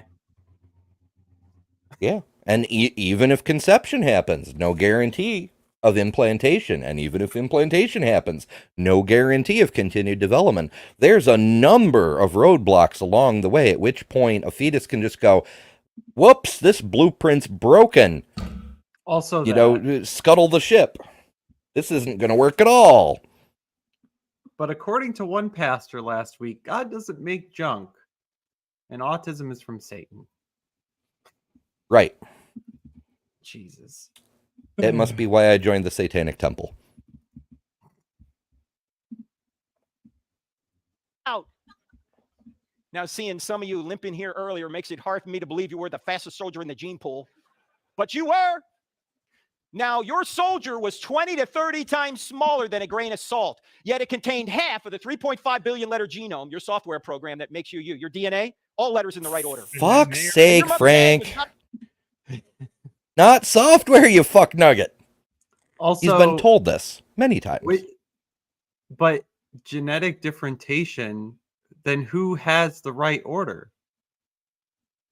Like, if you're going to go down to that level of precision or more, then everyone's order is actually quite different. Yeah, and all those different sperms, all of them have a slightly different sequence. So here's an interesting quandary. If everything happens according to God's plan, and God is the one who, causes conception to happen and knits you together in your mother's womb and shit, why are there 300 million sperm in any given troop? Why do you need more than one? It's almost like everything Frank said is bullshit. Almost. It's about the size of a period at the end of a sentence in an average book, and it contained the other half of the 3.5 billion letters. Your genome, your software program, your DNA, all those letters in the right order. And when your soldier and your egg came together, a new 100% genetic human being was created. You have not received any more genetic information from this point till right now. Your genetic information has just duplicated itself. In fact, there were only 4 things separating you from adulthood: time, air, water, and food. Those are the same 4 things that separate a 2-year-old from adulthood. Does this have implications? There's a little more than that. Puberty, education, learning, growing up, and stop being a childish little bitch. Not that Frank would know about that. Also, the lack of genetic defect. Yeah. All the letters in the right order. What do you say to someone with Down syndrome, Frank? They're lovely people. I've met many of them. I've met a number of children. They're the sweetest kids. When I DJ'd, we'd always do a performance once a month at the local AIRC. All the people with Down syndrome, they were so fucking happy to be there. They're wonderful people. You gonna tell me that their code isn't in the right order with all the letters they need or what the fuck ever? Or if that's the case, then how did God fuck up when he put those letters in the rug? Or what do you say to them? If you want to have absolute nightmares and you want to become a parent and you aren't yet, Google image search Harlequinism and ruin your life. Yeah, I was gonna say that you bring up Down syndrome and different ailments. I don't know what the word to use here, but the DNA can be catastrophic, as I've said before. Yes. It can get really, really bad to the point. Well, I mean, we all get it. Like we all know. Mr. Niddy was alluding to, it can be horrible, absolutely horrible. And is it Mark Reed, or I think it's Mark Reed, who says that irony is just lost on. Hey, you summoned the Mark. Yes, I summoned him. Yeah, Mark says that irony a lot. They are entirely no self-awareness. That's why I created the irony. Irony is lost on Rebel Nazarene, who said globehead Christians are a walking oxymoron. I agree with Mark Reed. Strange timing, though. Coincidence. It's on the abortion issue. Yeah, I think it does. We don't kill the 2-year-old. Why do we kill the unborn child? Yeah. Some people do kill 2-year-olds. Wait, We- we're we- still we on call them fine-tuning, Christians. and now we're talking about abortion. Oh, he's just fucking scattershotting everything because he doesn't want anybody to think too closely about any single point. He's done it this entire scattershotted more stream. ideas than there are sperm in a load. Yes. He is all over the place this entire it's so bad. You missed the first part, Ember, where he just went he completely derailed from what was his first point? Does truth exist? Yeah, it was bad. He's been doing it this entire stream. Immune to irony. Thanks, Mark. Fucking love Yes. it. Fucking love it. It's the same. You say, Frank, you can't legislate morality. All right, no extra charge for this. This comes from our first book, creatively titled Legislating Morality. All laws legislate genetic morality. entropy. Every There's law- some hot bullshit.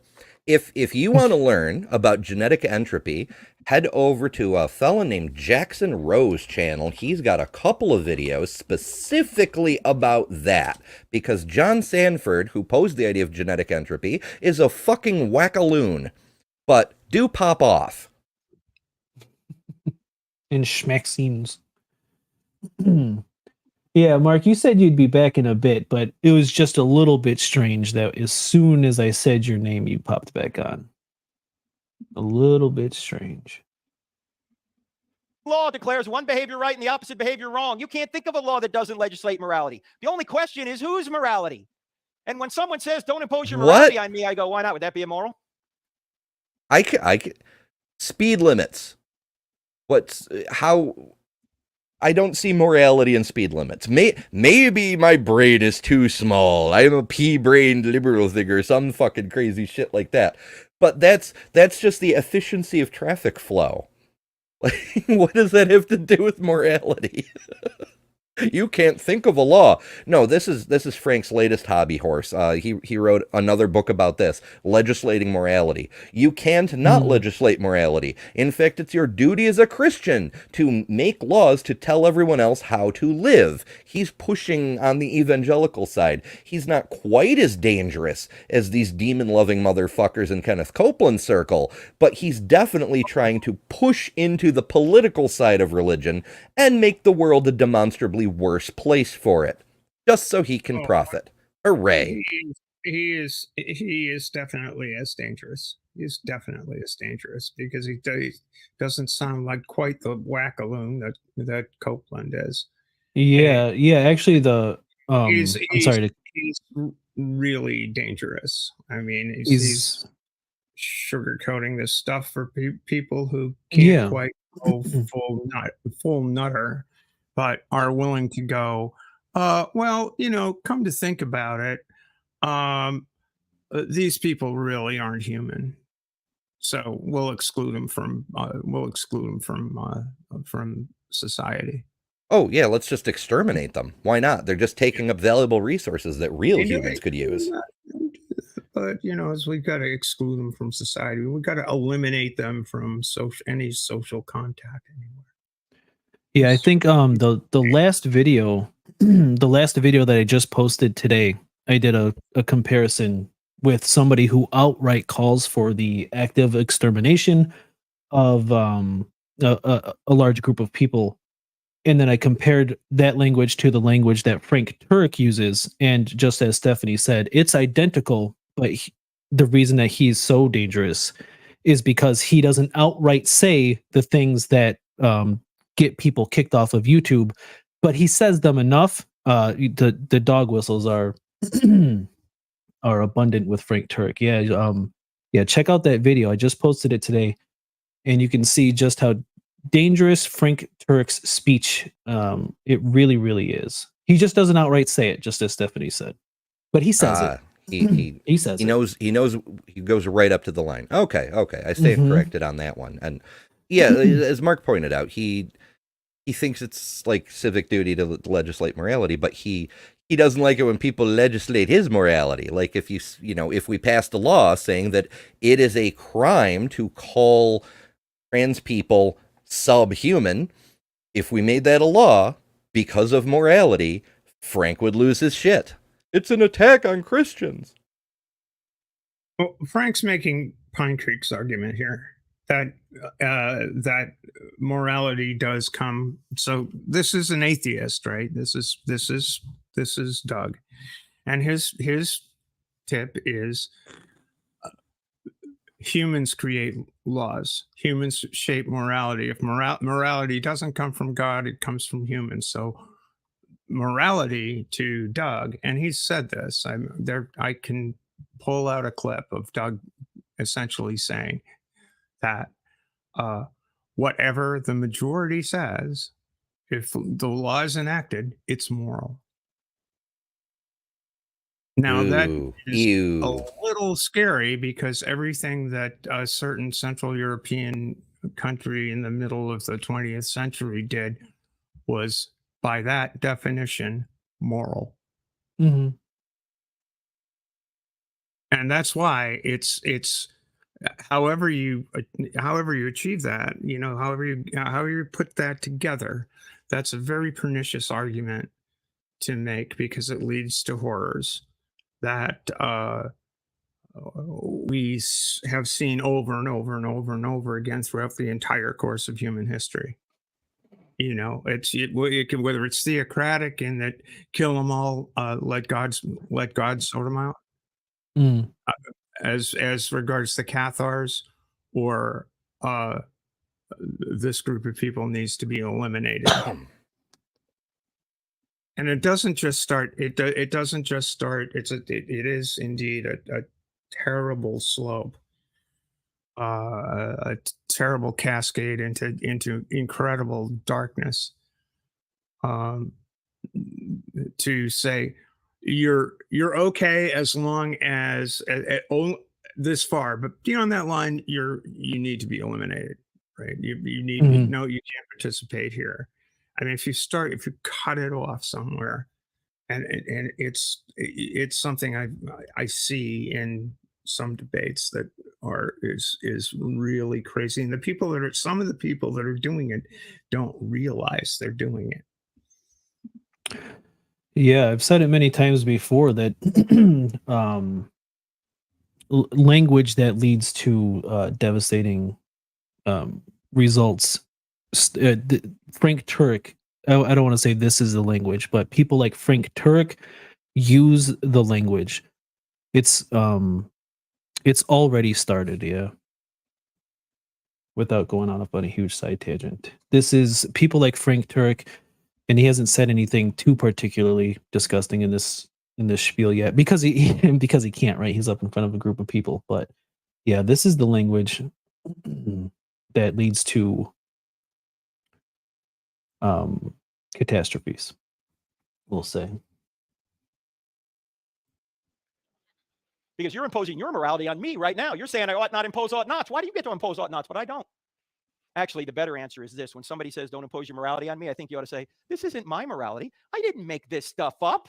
I didn't make up the fact that murder's wrong, that abortion's wrong, that rape is wrong, that theft is wrong, that men were made for women and women were made for men. And the best way to perpetuate and stabilize society, which is the reason the government's involved in marriage to begin with, is to legally recognize that man-woman relationship over every other relationship. I didn't make any of this stuff up. What was that? He doesn't care for the homosexuals. Yeah, no, and it's this is Frank Turek's way of saying that.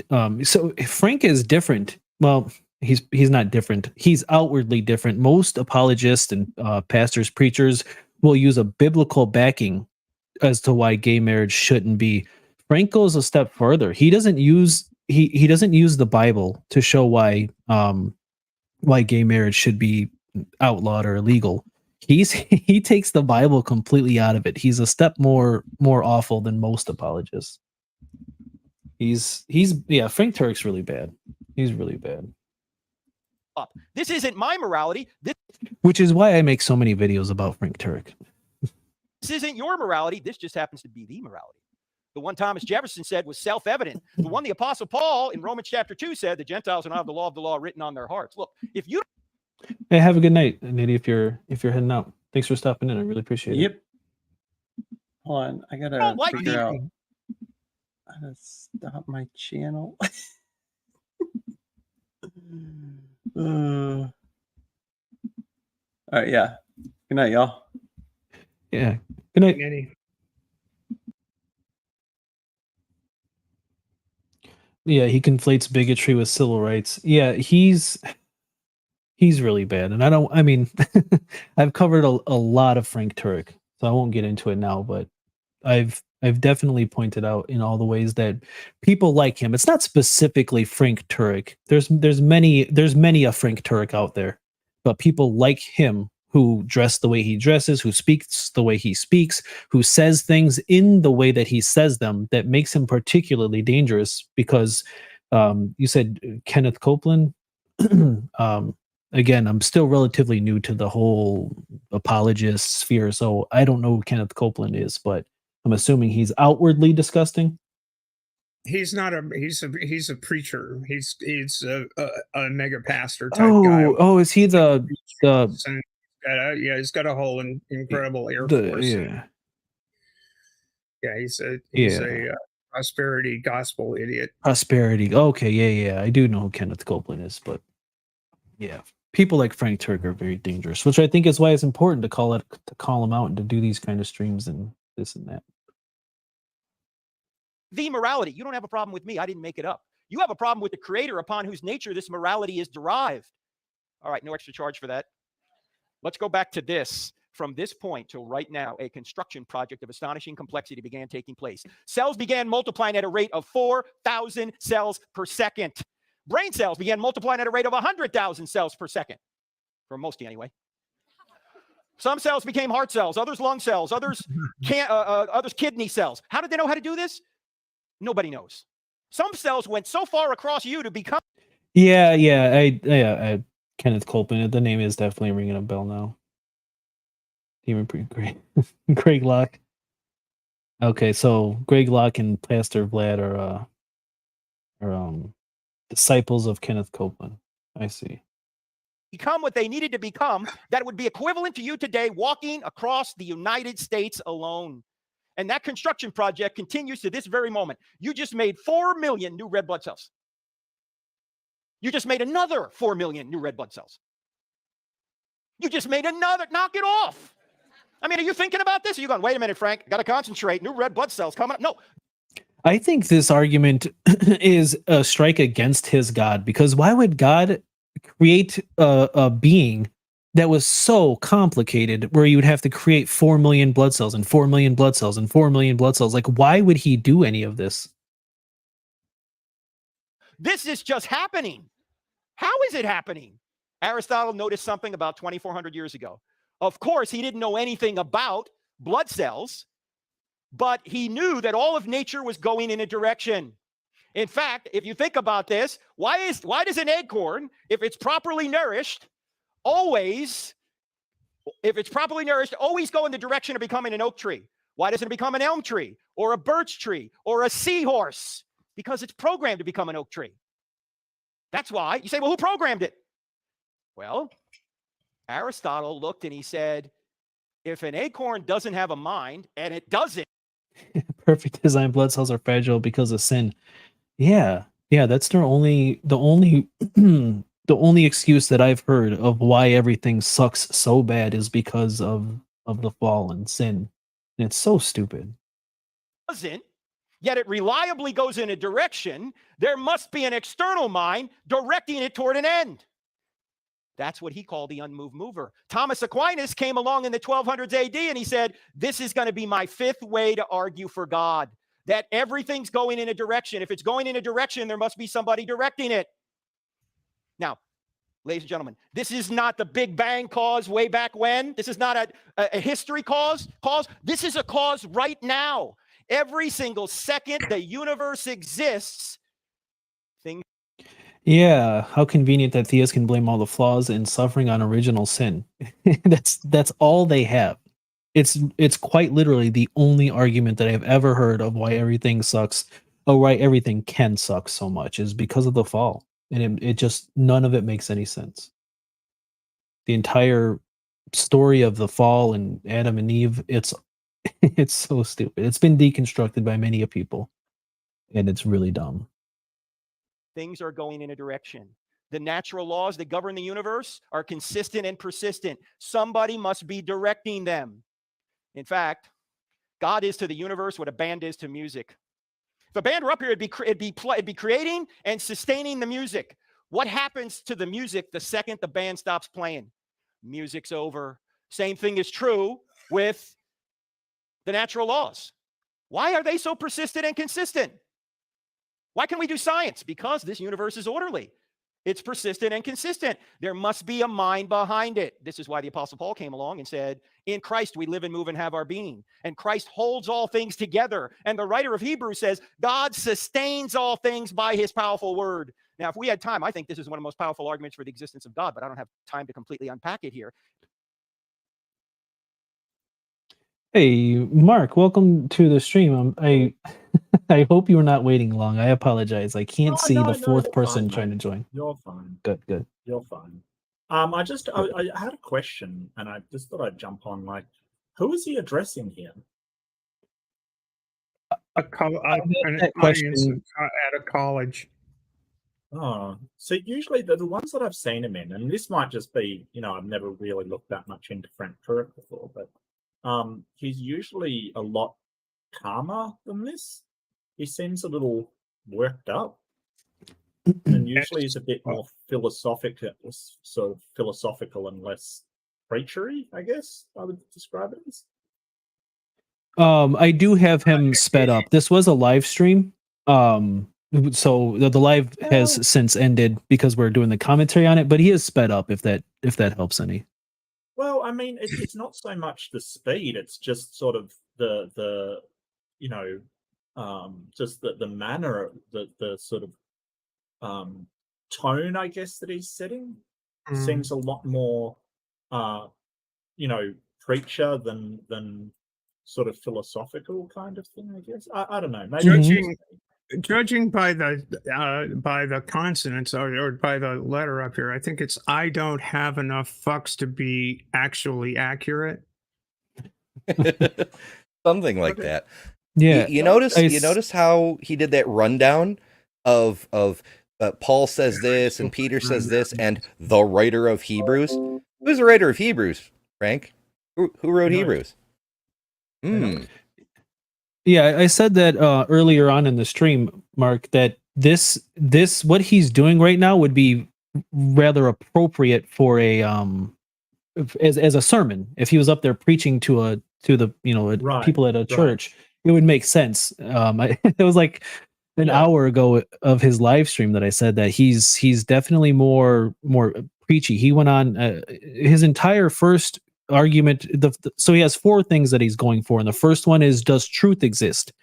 In the entirety of demonstrating that truth does in fact exist was just reading from the Bible. It was he went on about what did he? I can't even remember what he was going on about the like thou shalt not judge or whatever that says. The judge not lest ye be judged.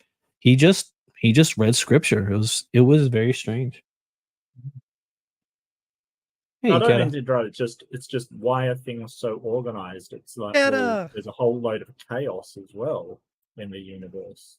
I don't, there's a whole load of entropy going on as well. So, but he'll probably say, "Hey, that's God as well," So it's kind of heads you win, tails you lose with these people, because you can point out how bodies break down over time.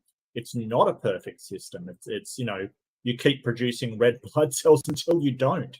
And there's all kinds of mistakes that the body can do, where you'll stop producing red blood cells, because of certain things just stop working. Was that God's perfect design? You get leukemia, that process becomes a little bit of a You get a cancer, you wish it stopped providing those cells red, with nutrition. Yeah. Yeah. And I have to point out, every single mofo who says God's perfect design made the body perfectly, yada yada, is wearing glasses when they say it. Oh yeah, you pointed that out earlier with Ken Ham, right? Like, yeah. Every single one of them. It's 100% so far. I know it doesn't have to be that way, but every time I've seen it, He's wearing glasses. Like, oh, your perfect eyeball. All the way back to one of my earliest videos. Frickin' Dr. Martin, the dentist, who's giving proof about how evolution is wrong. He's like, oh yeah, the human eyeball's so perfectly designed, there's no way it could evolve. And he's wearing fucking glasses. Come on now. But it I was mean, God that gave us glasses. Don't you know? Doc Our and ability to the invent. whole eyeball thing.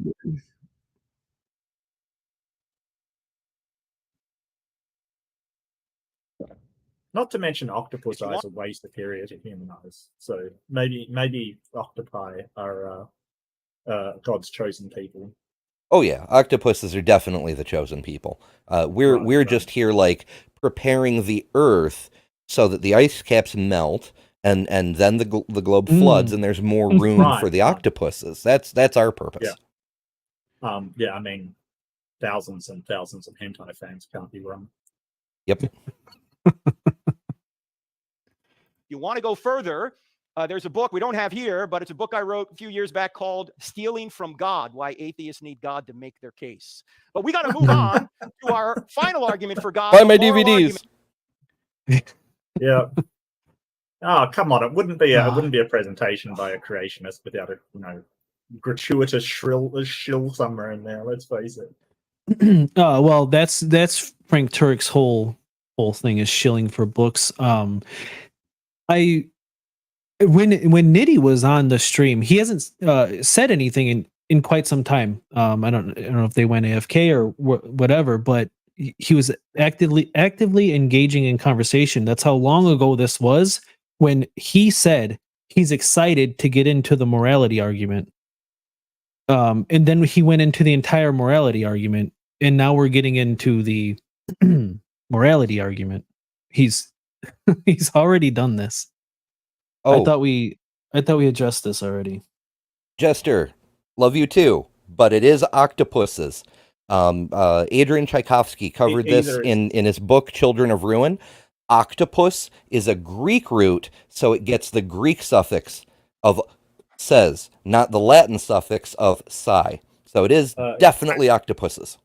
I know you're tired of that's me an correcting etymology you, but fallacy. Ian Fleming went into this as well, and it's octopussy. Either is acceptable. Octopi or octopuses, either is perfectly acceptable in the English language. It's just a fun thing to throw out there, like, pineapple on pizza and all that shit. Well, what about Hey, man, it's probably platypuses? No, I have no idea. So we're shifting the conversation to James Bond films, but never mind.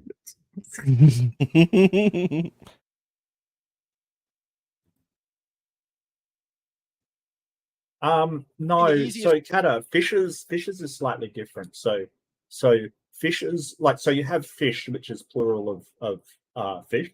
So when you have multiple, say there is a school of fish, what fishes is it's multiple groups of fish. So if there are various fishes in the pond or something, you're talking about multiples of the plural.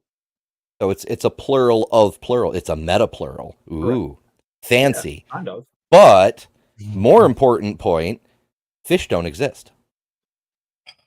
Yeah, that was the designation of some really famous.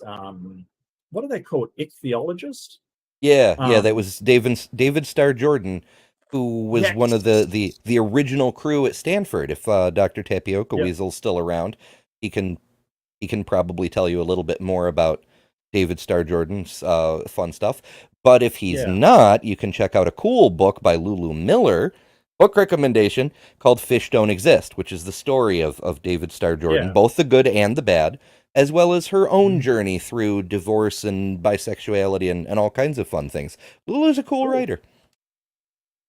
Yeah, he's just studied fish all his life and made the determination there was no such thing as fish. Mm-hmm. It's the chair problem.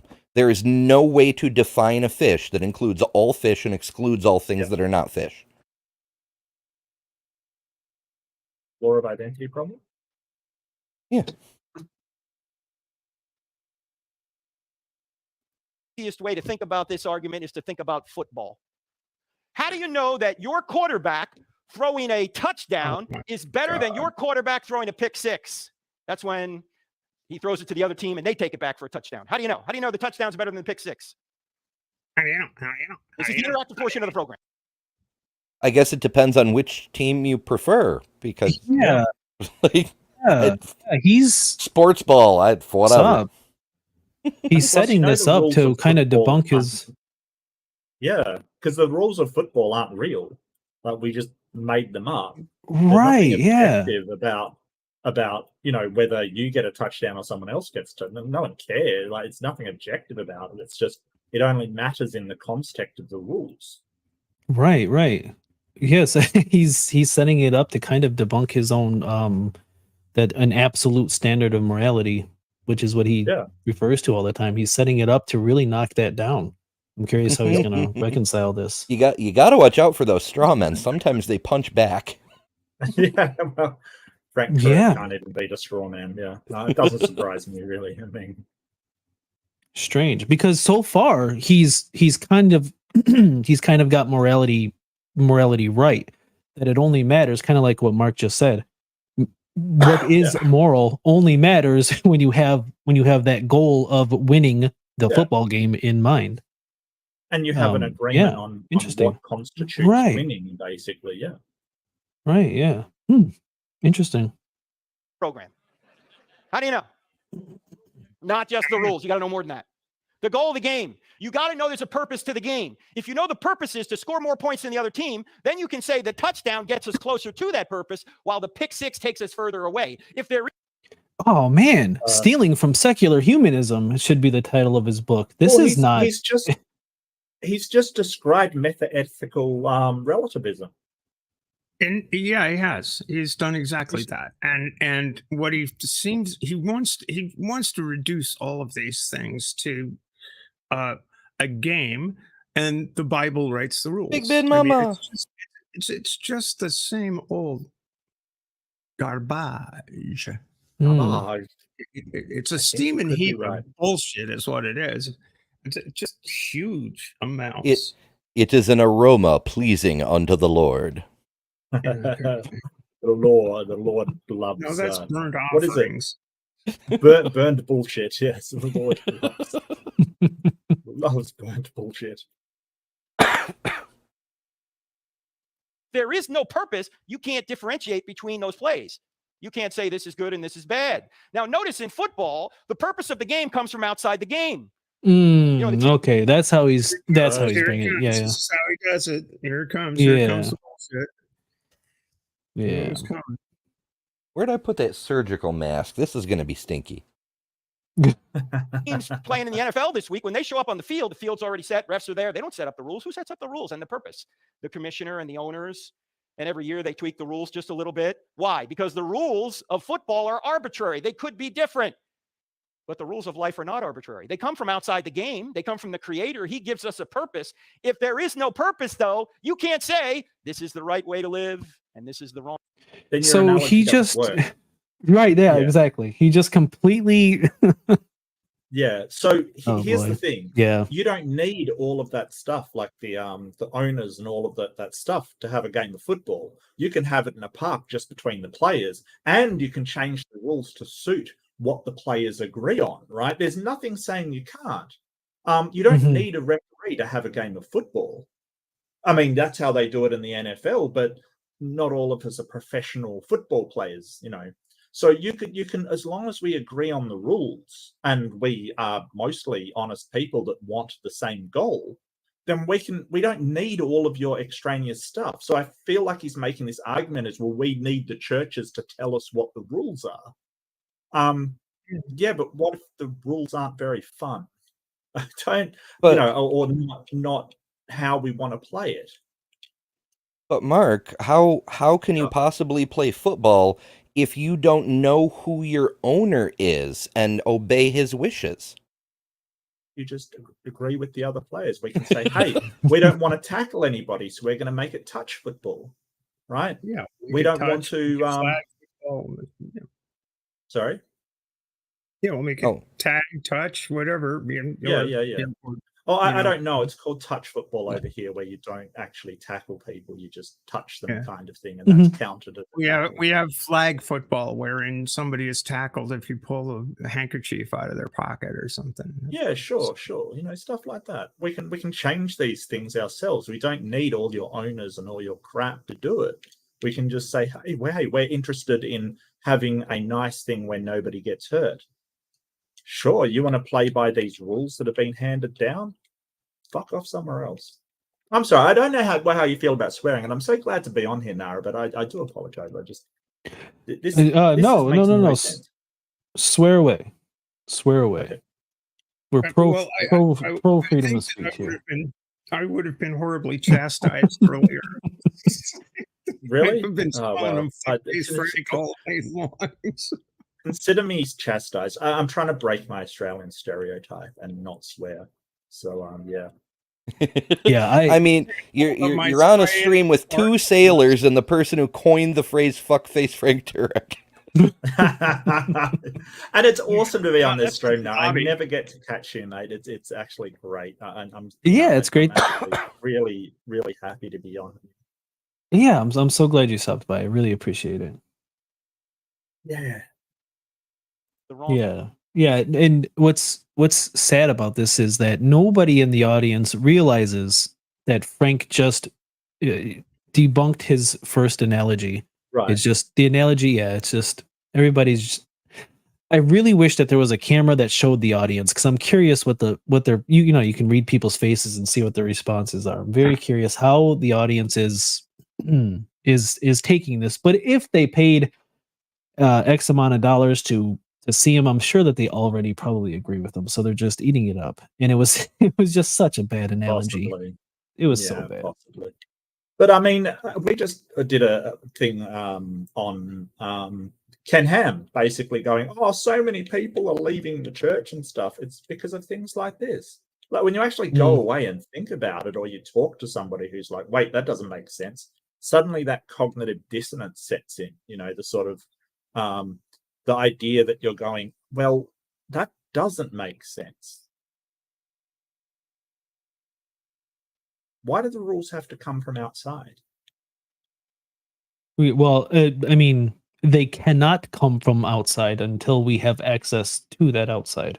They just cannot. Well, that's true. Yeah, true, absolutely. So until the prophets started relaying the will of the great high holy muckety muck, whichever one they preferred to think was real, humans were, immoral. Even if they were doing the right thing accidentally, if they didn't know there was a rule they were complying with, they were still in the wrong. Well, it's like you've got a whole bunch of players holding up a whole bunch of rule books and each claiming that they come from the authority, that come from the, what is it, NHL? No, it's hockey. NFL, whatever it is over there. Mm-hmm. And us looking around going, wait, did you just write that book? Like, why should we listen to this? Why can't we just all agree on the rules and play how we want? This is the whole thing. And they're all disagreeing over whose rule book is the best. Sorry, Steph, go ahead. No, I was going to say that in Olympic sports, the rules are reviewed every quadrennium. So if it's a Winter Games, it's every quadrennium. There's a new revision of the rules, because the athletes have to know they're going to be competing under those rules for the coming Olympics. So every 4 years, the racing rules of sailing get rewritten. Sometimes they get rewritten extensively, usually not. And sometimes they're just tweaked with what's working and what's not. So, Well, I mean, there's new technologies, new things coming up. Or problems in the game that need addressing. People don't understand the rules, particularly in sports that like sailing are self-enforcing. There aren't umpires on the water to say, like, hey, I think I was fouled, and so, no, I don't think so. The way it works in sailing is, I think you fouled me. Let's go and have a protest hearing, and we'll let a jury sort it out. Sounds like moral relativism to me. Yeah, it is moral relativism, and that's what's so frustrating about this standard of righteousness that Frank Turek so often appeals to.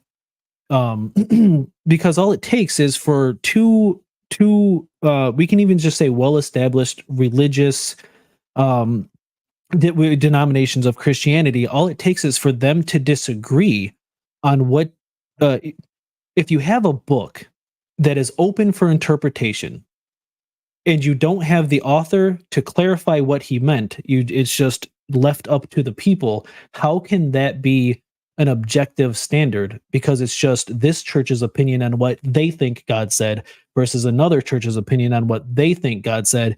And even if they say, well, it's not open for interpretation, it says what it says and you're supposed to take it literally, it's a literal interpretation. You can have two different versions of what you think it literally says. It all falls apart so quickly with just a moment's thought.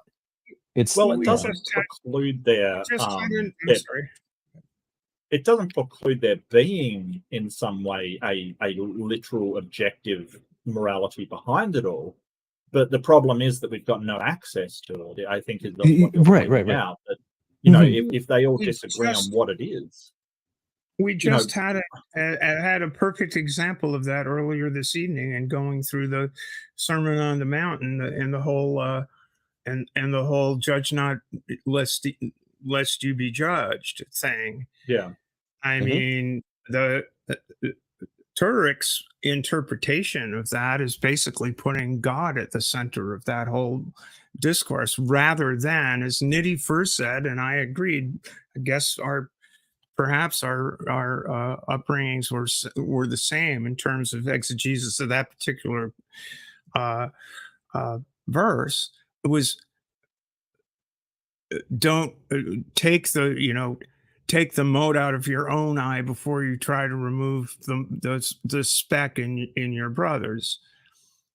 And to us, the two of us, we're just sort of saying, well, that means don't be judging someone until you understand completely until your vision is clear enough to see the other person's point of view.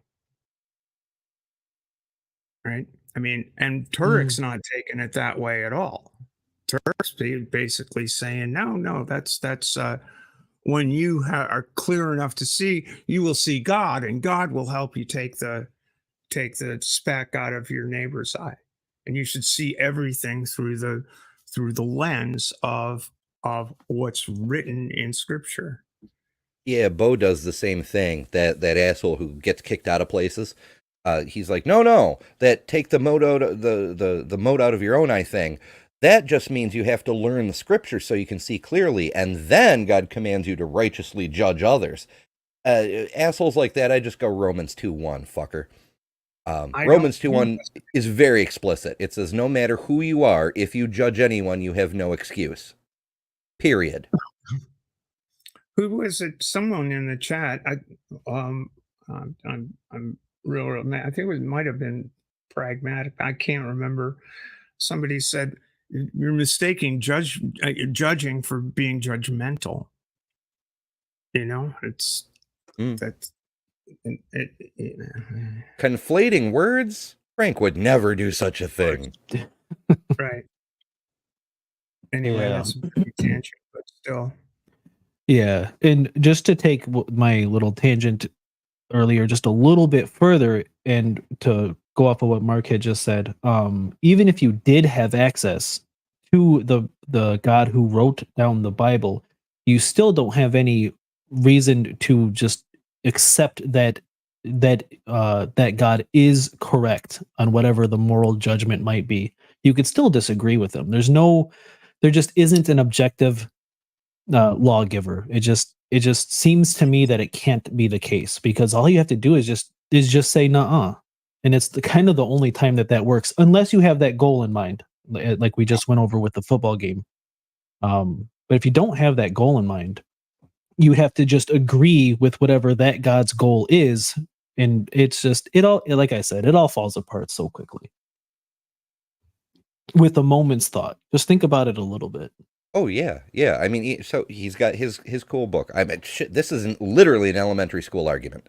Like kids in elementary school would be like, "Well, the Bible says this, and the Bible says the Bible is true." So yeah, and I'd be like, "Okay, I just scribble on a piece of paper, thou shalt not be a dickhead.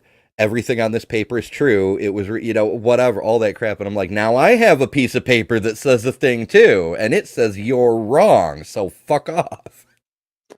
Yeah, and it also makes no sense because if you present, I would like to come. I haven't put a whole lot of thought into it, but I'm sure there's some type of moral dilemma that you could come up with, and I would like to ask Frank Turek, using only the Bible, what is the objective moral choice to make in this moral dilemma, using only the Scripture, because that's all you have access to, right? If you're saying that God is the moral.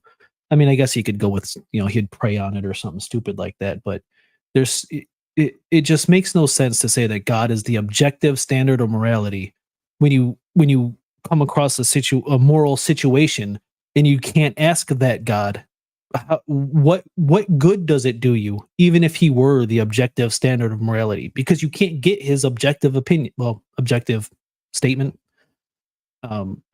It's up to interpretation. It's also, as we've said before, it's a misuse of objective.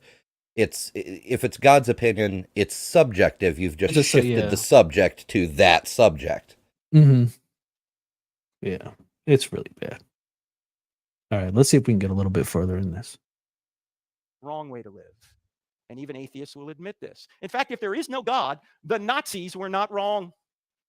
Well, it's just our opinion against theirs. If there is no God, love is no better than rape. I really need a Godwin's Law graphic, like every fucking time. What did he do If there now? is a God, the Nazis were not wrong. Because the Nazis worked for God. They were largely Christian, almost all Catholic. And, Hitler had his own weird occultism thing going on, but even he frequently spoke about a creator and was more than happy to weaponize their Christianity. It was on the belt buckle. Yeah. Mm-hmm. That's because Germany had such a large presence of Catholicism, and Hitler kind of was more than happy to use that Catholicism for his own ends. I don't think he was Catholic, even though he never renounced it, and he was definitely baptized a Catholic.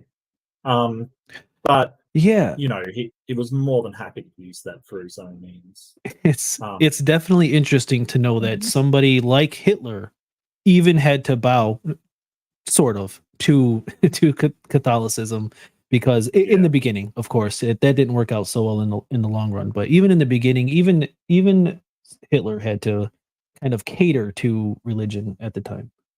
Yeah, but what's funny is that Hitler was saying he had objective morality too. It was a divine right. He thought he knew the will of God or gods, that he kind of made this sort of paganistic claim to knowledge over. Yeah, so it's not me saying these things. It's the God who only talks to me. So, Got me once. It's buckle. Yeah, and I think that was just more to cater to, like I said, he had to I've done a huge dive into Hitler, and I think that was largely just to I don't think the churches necessarily agreed with Hitler, and Hitler didn't agree with the church, but they knew that they had to work together, or one would probably eradicate the other. But realistically, there's nothing that Hitler did that was not explicitly done in the Bible. Well, I mean, maybe not the methodology in which Hitler carried out his practices, but his arguments. If anything, Hitler was more humane than the shit commanded in the Bible. Hitler, Frank's epitome of horror and evil, was more humane than the God of the fucking Bible that Frank says is his source of all morality. You're probably not wrong, because he did use gases, which is probably relatively painless. Yeah, you're probably not wrong. All Frank's doing here He's I don't telling remember on Hitler himself. murdering his own brother, though Moses did. Whoops. Yeah. I'll end it with this. The exact same argument that is used to defend God's genocide against many cultures, but the Canaanites is a popular one, was exactly Hitler's reason for invading neighboring countries. They're identical, except one was commanded by a God and one was commanded by Hitler. That's the only difference. The reasoning behind why did God send it out? They were a chosen people. So the yes, master so race. saith Hitler. So saith Yeah. Hitler. No, I Yeah. was talking about Yeah. God. Like, come on. If Yeah. you can't tell God and Hitler apart, that should tell Yeah. you all you need to know about Frank's idea of religion. Right. Right. It's so fucked up. And Frank is telling on himself more than he realizes, because he's saying the only thing keeping him from thinking all these things and the other stuff he's about to list are not okay is his fear of a God who will do worse to him if he breaks these laws. Like, he wants to go out and do these things, but being afraid of an even bigger bully is the only thing keeping him in line. I don't. What a believe good that. person. I don't believe that. I think that they tell themselves that, but I don't think that's the case. Yeah. I think that, But that's I think that's the point, though, Mark, is that he doesn't honestly believe it. He knows this argument is stupid, I think, is essentially what kind of what Ember was saying. If maybe I misunderstood that, but I he honestly, knows I don't this argument know. is dumb. I think he used to know it, but he's been doing this so long. I that's suspect true. that he's started to buy into his own bullshit more and more. And, you know, P.T. Barnum had a rule: never believe your own bullshit, because once you do, you're just wee. Yeah. I'm gonna good.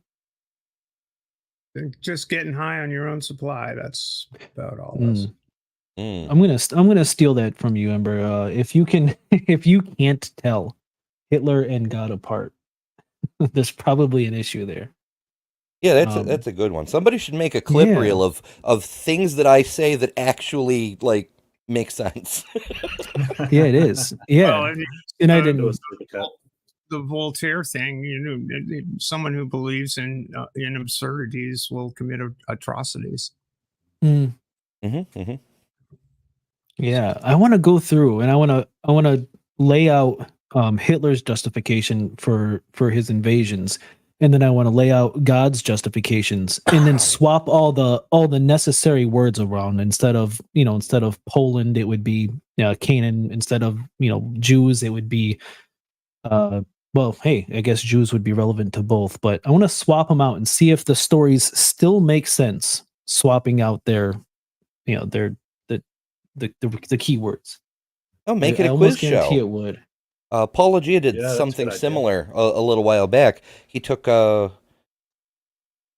shit from the Bible and shit that apologists said, and it was like, guess who said it? And he'd put the quote on screen, and your choices were like the Bible, Eric Hovind, Ken Ham, and somebody else. And a lot of the shit was indistinguishable. Yeah. Yeah. Like, just be like, is this from the Bible or is this from Hitler? If you can't tell them apart, maybe, your religion's not as good as you think. Yeah, I've done that. I've done that before with a few apologists. I took a speech from, oh boy, I can't recall off the top of my head. Some really bad apologist, and I took a speech directly from Hitler, and he was going with anti LGBT, and obviously Hitler was going with anti-Jew. And all I did was swap out. Every time he used Jew, I just plugged LGBT in there, and it was terrifying, the end result of that speech, because we all know what Hitler's speech led to. This is well before he was running for what was it, chancellor, or he got appointed chancellor. What was he running for? Whatever, it doesn't matter. Nazi party head. Yeah, I just he he stole. Oh boy. Okay, I won't get Yeah, into yeah. that. There's a whole thing, Um, but there's a yeah, I'm reason that all fascinated. these speeches are so similar, because all of this, all the scapegoat, whatever group you try to demonize, it all is drawing very heavily on the protocols of the Elders of Zion, which is a so. There's a whole long story behind it, but TLDR, the Russians in the early 20th century took a French satire, rewrote it to make it like the Jews are fucking evil, and every major conspiracy theory, every scapegoating of every group ever since has drawn heavily from that. Sometimes they replace Jew with whatever else they're mad at, but it all there hasn't been a fucking original thought in the we need to kill these people, they're evil business in over 100 years. Yeah, Hitler did hate LGBTQ people as well. And the Romanis, but yeah, and he shit, just there were a bunch always of groups. yeah. Remember this? Atheist. He came for the political left first. Always remember that. I think it's very relevant. Really very relevant today. The left was his first target. Without just- getting into Typed in my side chat, if there's no compassion within you, one, you can be a Nazi. Two, you can mistake rape for love. And that's what else you got? That's What else super you Christian, got there, right? Frank? That is What else that you is got there, super Christian. Frank? Fucking asshole. I'm sorry. Yeah. This is enraging. What about the people that aren't Christians? What about people that don't have God? Don't have the Abrahamic God at the center of their belief system? Oh, What about I those can't do people? that. He thinks that everybody has knowledge of God. He's one of those ones that will tell you what you think. Like, he'll say, you know, the only reason that you're a good person is because you actually do have knowledge of God, kind of thing. Because he's an asshole. Is Frank one of those? I thought Frank did the I thought Frank Turek did the I think that's the whole focus of his book, Stealing from God. I think if you don't believe in a God, then you have to steal his God's values. But maybe I'm mistaken about that. Really? Maybe he's I could written be on wrong. your heart kind of guy. But Yeah, I thought he was one of the ones who like can- everybody knows. You can do both, but this kind of shit that's exactly what's preached in the Bible, right? Like, if you can't tell the difference between love and rape, same thing, because there's no understanding of what love is. Like Stephanie was saying, that it's a total lack of compassion, of empathy, of understanding, being in another's shoes kind of thing. This is what the Bible talks about, because all these people are running around saying, oh, God is love, when his whole thing is obey me or burn forever. He loves you so much that if you don't love him back, he'll set you on fire. That's love. And it's worse than that, Amber, because the Bible itself has rules about rape and you know and ownership of women and ownership of people. And the Bible itself does not show compassion to everyone. No, I mean, you're right. It doesn't. It just, you know, that's why. I mean, what kind of compassion is it when you drown the whole world? What kind of compassion is it when you play a trick on Abraham and said kill and say, hey, kill me your kid? I mean, they have language from the Bible that is sort of inherently bigoted, like you call someone a Philistine, right? That isn't sort of like a term that derives sort of from how people. Philistines were a people, right? They were an actual people. Mm-hmm. I have a Jewish friend who calls me a fucking Gentile, you know, when it seems amusing. Goy. Yeah. Goyim. What else you got, Frank? Oh, Go on. real quick to end off the Hitler thing. If anybody wants, I'm gonna shill for a book now. It's by I want to say Ian Crenshaw or Crenshaw. It's called Hitler. Get the audio book because it's wonderfully narrated, and I mean it's I think it takes about 48 hours or so to get through, but the book it's so good. I've listened to it about 3 times because it's narrated so well. It goes from Hitler's birth to death, and it's amazing. It's scary, but it's an amazing book if you want some Hitler lore. But we'll keep going. Ian Kershaw, listed as one of the best biographies of all time. Oh yeah, it's so good. I got it on a whim, and I was hooked. And yeah, I'm in my 3rd pass of it now. It's just so good. In fact, you might like love better, obviously, but it's not better objectively. It's just your opinion. If there is no God, there are no human rights. You know, we seem to be creating rights every 10 minutes in this country. Do you realize if there's no God, there's no right to anything? There's not only no right to abortion.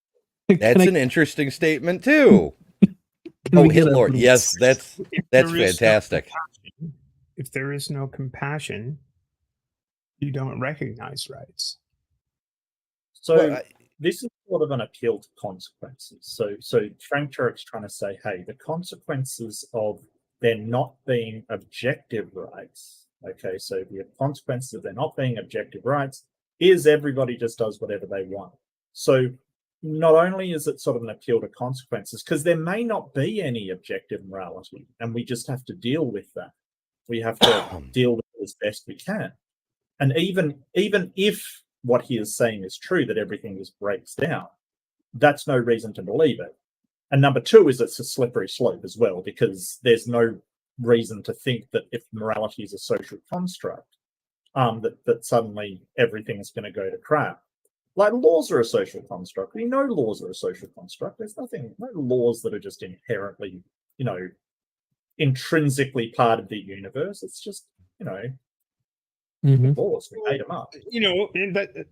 But Mark, well, it's not really a but. It's whether you take Hillel's formulation of the golden rule, which is slightly different from as expressed by Jesus. Essentially, do unto others as you'd have them do unto you, or whatever, that sort of thing. There's no God in that equation, and that sentiment is expressed in traditions throughout the world. Well, sure, yeah, no, I get you, but you can't just say, even if something is less liked, if it's true, doesn't mean that it's true. Is I guess what I'm trying to point out. So I don't believe him. I grant you. But even if that were true, even if there was no morality without a God, then that doesn't make that a true statement, right? It doesn't mean that it's true. You might say, without my imaginary friend, a car ride is a lot less fun. Well, that's true. It just because it is a lot less fun doesn't mean that your imaginary friend actually exists. But it's like a hell of a way to run a railroad. I mean, if you're so focused on I must have something external to me in order to recognize the humanity in other people, then you're fucked up. You're just fucked up if you don't see in a social species, if you don't see the value of getting along with others, if you don't see which requires some recognition of yourself in others, and that working that interplay, if that is entirely external and it's not internal to you, and you're reliant on a hierarchy that's provided in a book, then you really haven't. You're basically saying that everybody's a shit which is the foundation. Actually, Frank said this earlier. We're all shit. We're all sinners. We're all terrible.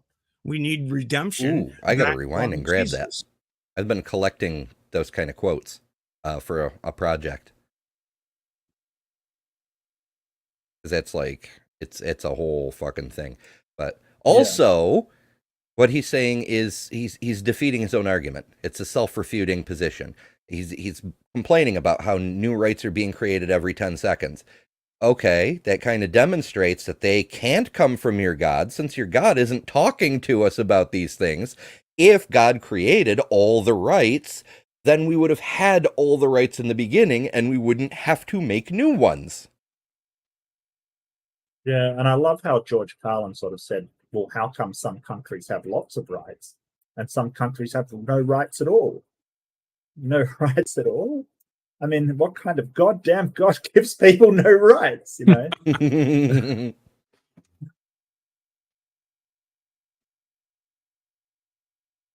Abortion, there's no right to life. There's not only no right to same-sex marriage, there's no right to natural marriage. There's no rights to anything unless God exists. Otherwise, it's just your opinion. Same-sex marriage. So you got to figure out what opposed to God's natural marriage. Fuck you, asshole. Yeah. Yeah. Yeah. Their language is so loaded, you know, just so loaded with their dogma. You know, real marriage as opposed to quote unquote marriage. And it's like, dude, you're not giving out marriage licenses. You don't get to say what's a real marriage or not. Get out of here, dude. This position of privilege that the Christians have always been in, they think they're still in this position of privilege. I hate to break it to you, but it's just your opinion against others now, mate. You don't have any special place. You're not the special children anymore. Like, the time is over. Accept it, move on, let's figure out a way to live together. Yeah. Deuteronomy 7:2-3. Is that you must destroy them completely, show them no mercy, do not intermarry with them, do not you must utterly destroy them, or something like that. This is their standard of objective morality. You must destroy them completely, show them no mercy. Oh, well, in one of the slaughters in the Old Testament, like the troops came back and said, oh yeah, we killed all of the adults. And but God said, or Moses, on speaking on behalf of God, said, did you kill all Moses the children? And was angry when they didn't kill all the children. Yeah. I think it was the women in that particular genocide. Like If that, you didn't kill all the women. Yeah, Moses was upset. Yeah. Nothing like Christian love. Yeah. God's morality is. Otherwise, it's just your own. If there Well, that is true, huh, Andrew? If he says if God doesn't exist, we have no right to natural marriage, as fuckface Frank puts it, and we also have no right to gay marriage. It would follow that if God does exist, we do have the right to both of those marriages. Yeah. If there is no God, murder, slavery, and racism are not wrong, but we all know those things are wrong, so there must be a standard of righteousness outside of ourselves. And this is where it all fails. I mean, it's already failed, let's be clear. But when you have all of these things explicitly in the standard of morality commanded all of these things in number 4: murder, slavery, and racism. How do you couple that the standard of morality commanded all of these immoral acts? I don't know how you reconcile that in your own head. It's like slavery getting there. That's where the cognitive dissonance comes in, right? Like if Yeah. God's giving the standard of morality, then why did morality change from the Old Testament? Why is it that it was acceptable to have and beat slaves in the Old Testament, but it's not anymore? Why is that? and why are the Hebrews commanded to kill all the people that aren't Hebrews? And take and And for a very specific reason too. The reason was because God promised them the land. right. Let's not forget the reason why they were killing these people. It's because they were on the land that God promised them. Lebensraum, as Hitler would put it. Certainly you could, you're an omnipotent God. You could come up with a better solution than to kill them all, right? I would think so. Well, actually, not kill them all. Have your chosen people kill them all. Oh, you could come up with this, like, oh yeah, well, sure, move in, make friends with all those folks, and get together, have nice big families with them, and all of this other stuff. But no, kill them all because they're not you, and I don't want these people contaminating the whole. Oh, except the virgin girls, just not the virgin girls, by the way. Well, yeah, we don't kill those. We take those. Yeah, everything in in these genocidal stories, it just makes no sense. In the common, I've done just a few genocide videos recently, and what I hear most is that speaking of the Canaanites, is that God warned them to stop committing their atrocities for like 400 years, and finally he had to say enough is enough. So the atrocities that the claim that they were committing is that they were killing their children. They were sacrificing them to Moloch or Bolog or whoever, and God told them to stop sacrificing their children to these gods.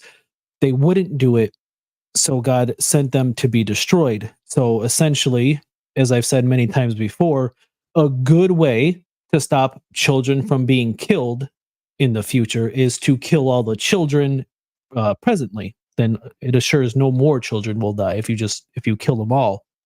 But I mean, you have to give up so much. You have to justify the genocide, justify killing the children to stop the killing from being killed, and then openly admit that your God just could not convince. Your God did not have the proper arguments to convince these people that what they were doing was wrong, and his only option left was to slaughter them all. What kind of an all-powerful God he just couldn't make the argument.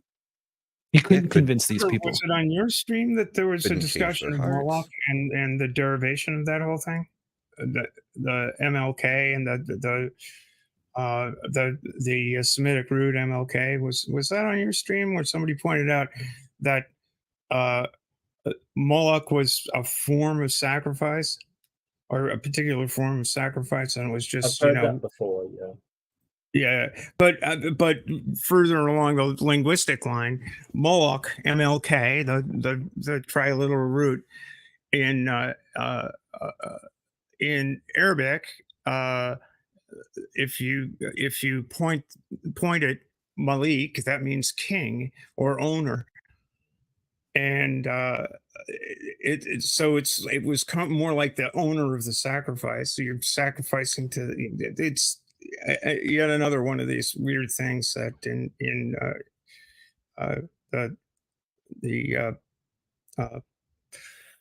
the way the Bible's written could have been misunderstood by the translators in a big way.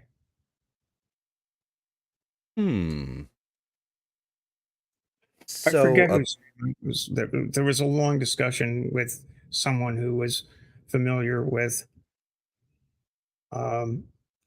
Semitic roots and languages and stuff, and I remembered, oh, MLK, that's Malik, that's Maliki al-Madini, the owner of the Day of Judgment in the Quran, in Surah al-Fatiha, the opening surah of the Quran. Interesting. So there was a god named Moloch. He was the Canaanite god of fertility, and before 1935, all scholars held that sacrifices to Moloch were sacrifices to a pagan god. It's only in recent decades, if you look up Moloch as like a form of ritual or a type of rite, you'll get stuff like Got Question says the term Moloch is believed to have originated with the Phoenician MLK, which referred to a type of sacrifice or, a ritual conducted. That's new stuff apologists made up in order to kind of explain away that the Israelites had other gods. They're like, no, they weren't real gods. This was just a form of ritual. Yeah, but again, the linguistics points in a different direction. That's MLK in Aramaic, Arabic, and Hebrew carries the meaning of owner or king. Mm-hmm. And so I think it's yes, there was a Phoenician fertility god, Moloch. Yep. But again, that could have been one of the names, king. It's just like Baal. Baal means Lord. Mm-hmm. And Which is Baal an interesting thing when you look at the Bible where it says the Lord commands this, the Lord commands that. Yeah, well, but in Hebrew, Adonai is what they use for Yahweh, and Baal it's a little bit different, but in other words, it could have been an epithet, like a name of God, the Holy One, the Owner, the King, etc. That's what I'm saying. Oh yeah, but a lot of the gods at the time had names Linguistically, along those lines. I don't think that's apologetics. I think that's that's just a kind of a different reading. Not that the Baal that Elijah went up against that was definitely another god, and I think it's usually considered to be Hadad, the thunder god. Yeah, it's just it's not an unreasonable interpretation. It's just the fact that it was undisputed until 1935 when evangelists and apologists started trying to muddy the waters, because even though it's not unreasonable, the way it came about as a deliberate effort to muddy the waters makes me skeptical of the truth of the claim. I'm not making a claim. I'm just telling you what the word means. No, I don't mean you. I mean the whole. There's a lot of people secular people who buy into that. Like as I'm scrolling through Google, there's a bunch of Quora pages where people are like, "Fun fact: it's not the name of a god. It's the name of a kind of ritual," and so it could reference other gods. And instead of Moloch being a god, it could just be another title for a different god or what have you. But it could be a play on words too, because Moloch, being the Phoenician fertility god, could have been called King, so as in King of Kings and Lord of Lords. I mean, it could be an epithet ascribed to a particular god, but it is a fact that in all those languages, that combination of consonants implies owner, king, that kind of thing. I don't want to get bogged down in it, but it's an interesting feature of the languages. No, that's talk Pat. Talk Pat. I just want to respond real quick to Eric's comment here. Why didn't God make all those children fireproof like he did? You want to know an honest argument that I heard? Somebody in earnest made this argument to me as to why God decided to kill the children as well. And their argument was because if they killed all the parents, who would take care of all of the children? One of the better defenses of a genocide I've heard, if I must say. Yeah. I'm like, Crazy. what? What's the punchline? No, that was the argument. If they had to kill the children because they simply couldn't take care of all of the kids after they murdered their parents. Oh, that's horrible. Yeah. That's Yeah. awful. That sounds like very was- late-term abortion. We had to kill the children because we simply couldn't provide for them. Yeah, it was really bad. I mean, there was other arguments made in there, but yeah, that was the justification for killing the children. So God couldn't save them because who's going to feed all those mouths, right? Yeah, it's not like, God spent 40 years just feeding people wandering through the desert. It's not like he can just materialize food whenever he wants or anything. Yeah, but then if he did that, the Hebrews wouldn't be the special people. That's true. That's You true. can't have Slavery and race. the Malachites and Amalekites. You can't have them thinking they're special. Come on, that'd be silly. That'd be silly. Racism are not wrong, but we all know those things are wrong. So there must be a standard of righteousness outside of ourselves that we're obligated to obey. Righteousness isn't rightness, Frank. Yeah, and yeah, all right. Maybe we can play more than just a couple of seconds. It's so hard though because he says every second he says something that is just so stupid. I know, he complains about new rights every 10 seconds, and he can't even finish a sentence without multiple fallacies. Right. It's difficult. Which is why it's the guy's a tool. Yeah. Yeah, I'll have to check out your comment section, Eric, because wow, do I get some wackos. Holy smokes. If there is no God, religious people have never done anything wrong. You're a Christian in here. What do people? Oh, for fuck's sake. Frank, if there is a God who commands genocides and all this, then religious people have never done anything wrong. If there isn't a God who's telling them and thereby making the horrible things they do, slavery and so forth, making those things righteous, then they've never done anything wrong. Once again, Frank, it's completely fucking backwards, but that's a hilarious one. Yeah. And well, what he's saying is that of course he's going to get into it. I've heard this argument from Frank before. He's going to say that of course religious people do things that are wrong, but Jesus and the saved and all that good stuff. But he's refuted his own argument of this whole natural law and the morality is written on your heart. Everybody has intrinsic morality. They just know what is and isn't moral. Yet even people who are devoutly religious and follow this God still commit these immoral acts. How do you reconcile that? The moral law is written on your heart. You believe in it 100%, yet you still do things that are not moral in your own system. It falls apart.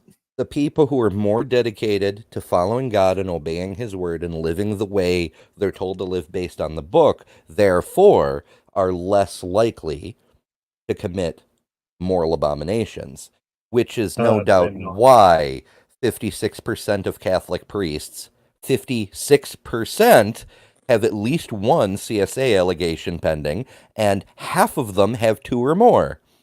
Jesus.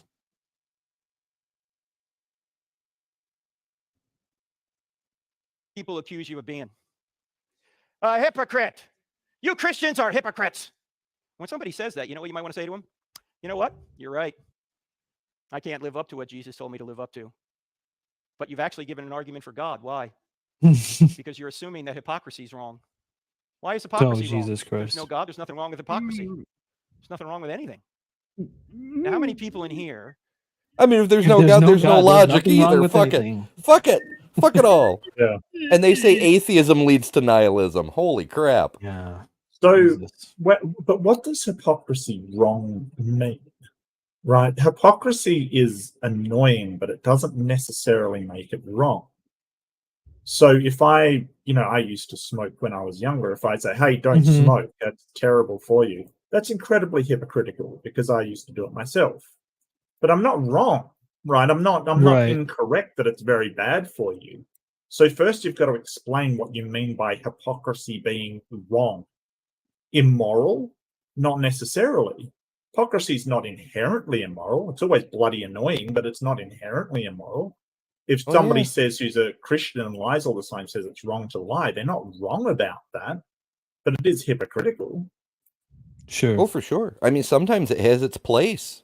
Like, I tell my Sure. kids don't smoke, and when they reach the age of teenage rebelliousness and they're, coming into their own as far as critical thinking, they'd be like, "How dare you tell us not to smoke when you smoke?" And I'm like, "Well, that's why I tell you." Mhm. I'm like, "Don't take my word for it because I'm a smoker." I'm like, "Understand this: having a chemical control your life is just the fucking worst. You don't want that. I promise you." Yes.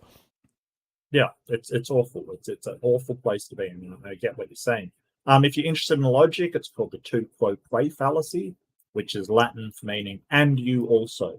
Mhm. So the fallacy is if you say, if somebody says, "Hey, you shouldn't harm people," and you go, "Oh, but you harmed somebody," that's not an argument for what you're doing. Right. That doesn't excuse you. In fact, I would probably say that you as a smoker, you would have more of a place to tell somebody else not to smoke than a non-smoker would, because you could demonstrate the effects. You have the knowledge, you have the first-hand knowledge of what smoking is doing to your body, Exactly. as opposed It's to based on somebody who experience. didn't smoke. Yeah. Yeah. The I would same take a thing smoker's with opinion over a non-smoker's opinion.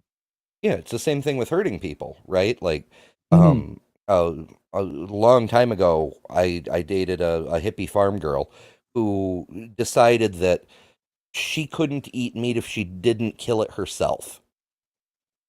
Because I guess, it just didn't seem fair to her or whatever. And I'm like, I understand where you're coming from with that, but I'm telling you, you don't want to do that. Because when you're a sensitive person full of empathy and it's gonna hurt you. You're going to damage your spirit, by killing things when you don't need to, Like, Mhm. as someone who has had to hurt people, I am telling you, you don't want that weighing on your conscience.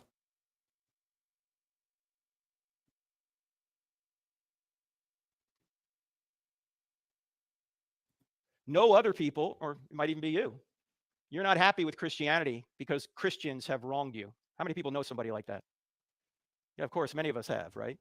Well, Dr. John Dixon, who teaches, he's an historian, he now teaches at Wheaton, 3 asks people you to in the consider this question. Facebook. If you know somebody who's been hurt by the church, you might want to ask them this question.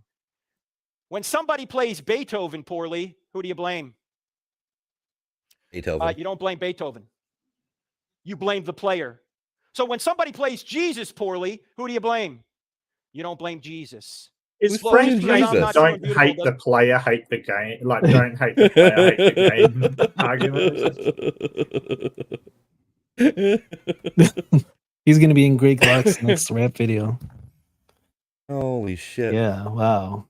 I Yeah. think And Frank gets Jesus wrong, actually, but that's another whole story.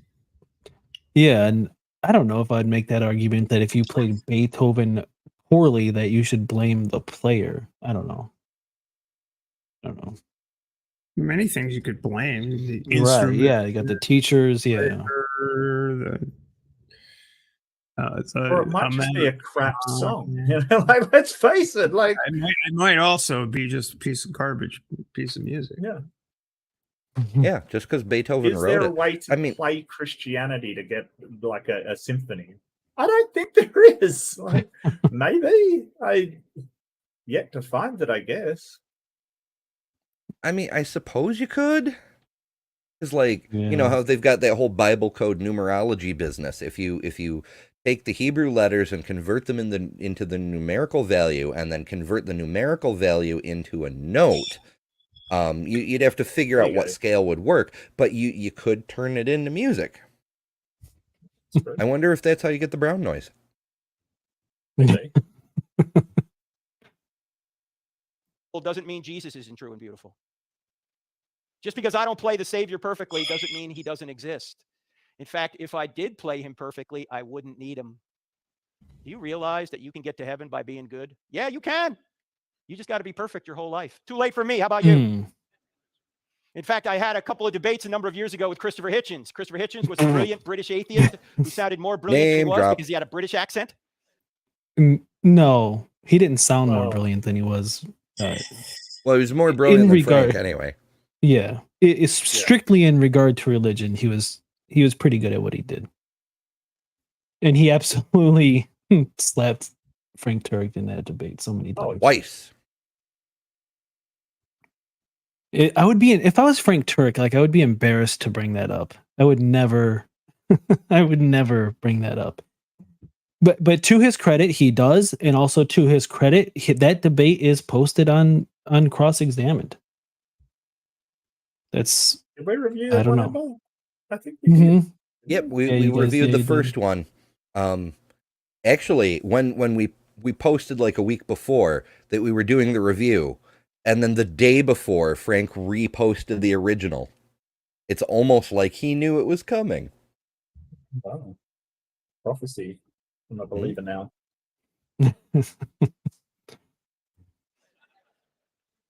And you can see these debates on our YouTube channel. This is a picture from the second debate we had at the college in New Jersey. And he said, God is not great. How religion poisons everything. Notice the word poison is a fun way of saying religion's evil. But in Hitchens' worldview, nothing can be evil. Why? Because nothing can.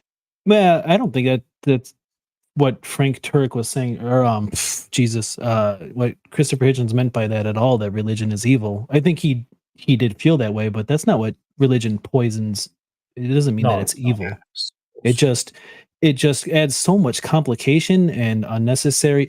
It makes you think in a way that is not I'm losing my train of thought here, but you know what I'm trying to say. If you believe in superstition and magic and all of these different things which are not demonstrably to be true, then you're likely to think of other things in a non-critical way. I think that's what he was saying by religion poisons everything. Yeah, maybe I think it was also when you disable your kind of instigates in all facets of your life. So it becomes. I would disagree. I think religion's more like a drug. It kind of just takes over your life and sort of makes you act in certain ways that you would never act if you were thinking rationally. Yeah.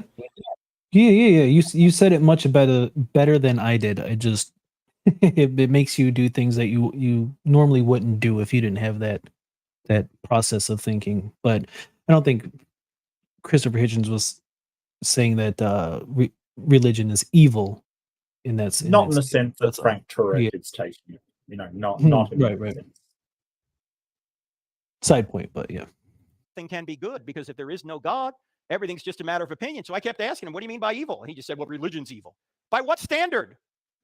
And by the way, religion doesn't poison everything. Everything poisons religion. I poison religion because I don't live up to the pure words of Christ. In fact, in the second debate, I said to Christopher, you're right, I'm a hypocrite. I can't live up to what Jesus told me to do. But if I could, I wouldn't need him. And when people say I can't go to church because there's too many hypocrites down there, I always say, come on down, pal. We got room for one more. The church is a hospital for sinners. It's not a country club for saints. By the way, if there is no God, tolerance is no better than intolerance.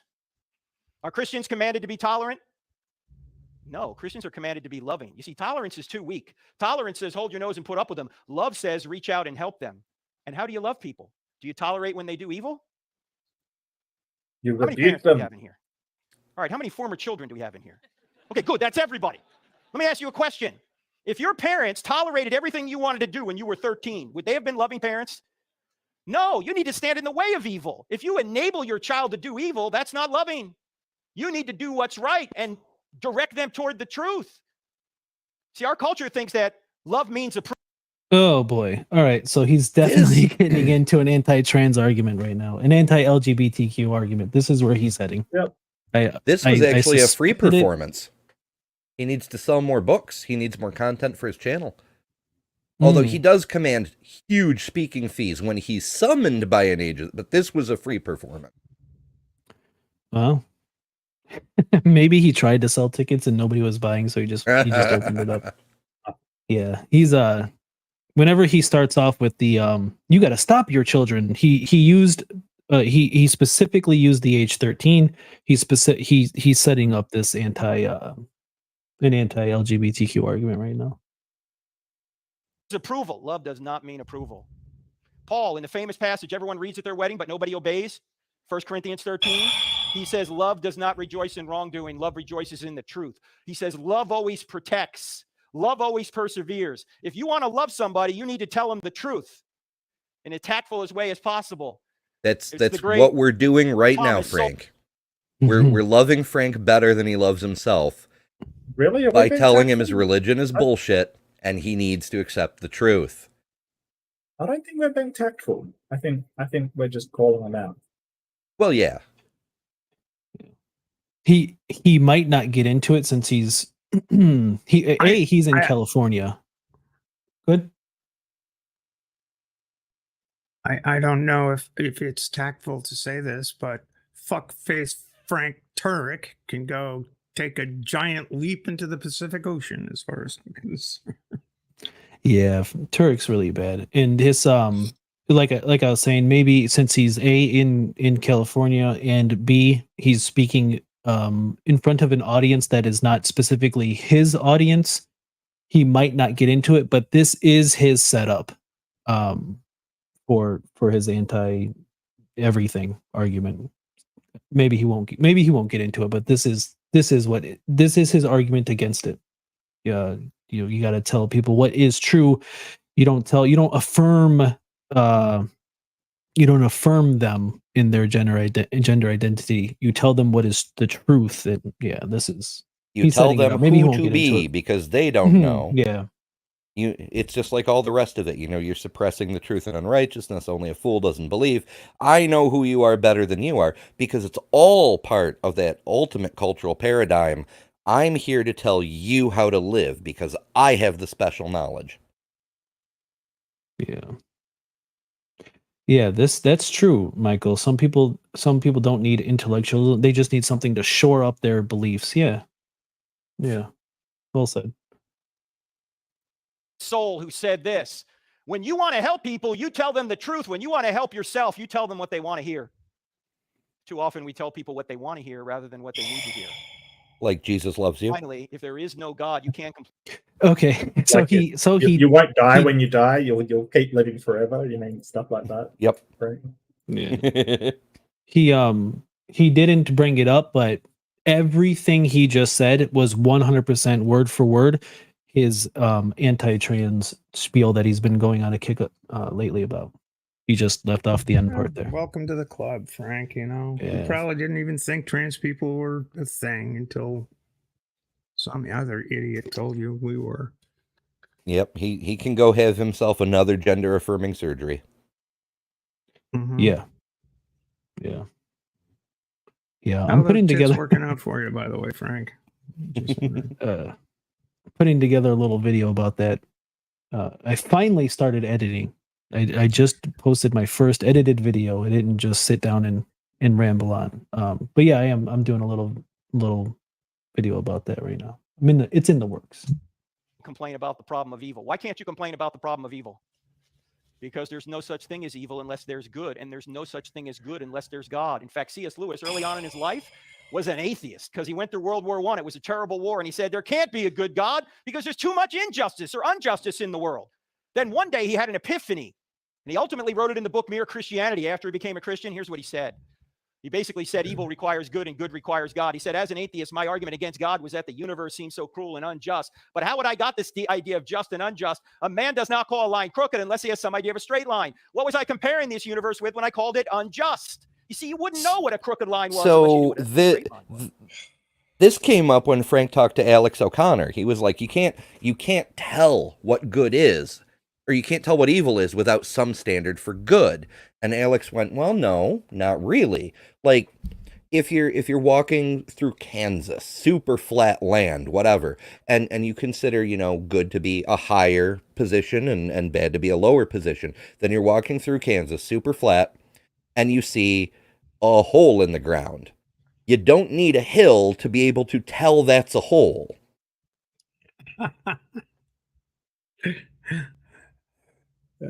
P.S. Lewis, I was wondering if you're still in the chat. Yeah, like I hate people. They basically act like C.S. Lewis was this amazing thinker. He was just an author guy. Like, I mean, I don't. He's the L. Ron Hubbard of Christianity. I just don't see why we should listen to C.S. Lewis over anybody else. Like, I'm sorry, I just don't. I have a feeling, and it's just a small intuition, but my intuition is that C.S. Lewis would not see eye to eye with Frank Turek's point of view. No, I dare say not, because Frank just kind of inadvertently admitted there's a number of apologists running around saying that, well, the problem of evil is actually a problem for atheists. And Frank's like, if you don't have a God, you can't have good or evil. So it's impossible for atheists to have a problem of evil under Frank's paradigm.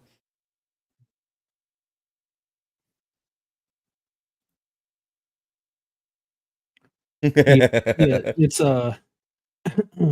it's much the problem of good and evil is much more complicated when you add in a God. In my opinion. Well, it's not just if they back off one of the fucking omnis, even just one of them. You're right. Yeah. Exactly. When you have an omnibenevolent God, that complicate. Yeah, to clarify. Yeah, not just a God, but when you have a God that is supposed to be all good, and then he does terrible things, it definitely complicates the problem of evil. It creates the problem of evil. I mean, I've talked about Platonius and how the apologists first got their hands on this idea that God equals good. But I wonder, that notwithstanding, where the fuck in the Bible do they get the idea that God is in any way good?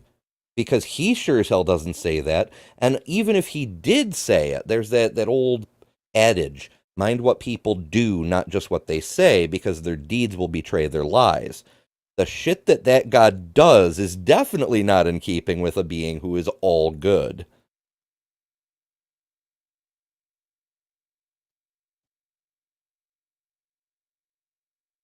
Yeah. You wouldn't know what injustice was unless you knew what justice was. Something can't be immoral unless something is moral. Something can't be I'd not argue right with that point too. He likes to say we're all born with inherent moral blah, blah, blah, blah, blah. We are born with an inherent understanding of fairness. Like, if there's one cookie left and your grandmother decides your brother gets the cookie and you get no cookie, you know that's unfair. You don't need to have some standard of it. You fucking know. That one you are born with, which is not a thing that Frank poses you're born with.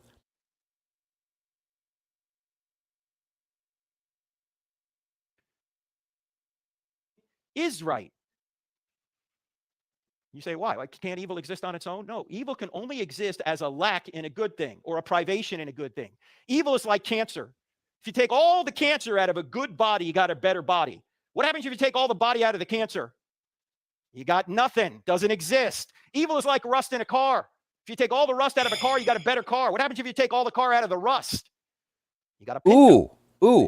If you take all the body out of a mind, do you have an all-powerful transcendent being? I think you've got nothing. If you take all the car out of the rust, you have a pile of rust. If you take the mind out of a body, well, I'm not sure how the fuck that would work, but upload it into a computer. Okay, you've got a disembodied mind. Cool. But if you take the body out of the mind, then it's just there's nothing there. Well, I got a good one. If you take all of the bullshit out of Frank's speeches, you've got nothing. Oh wait, does that work? He says, "Hi, I'm Frank Turek. Buy my books," and that's it.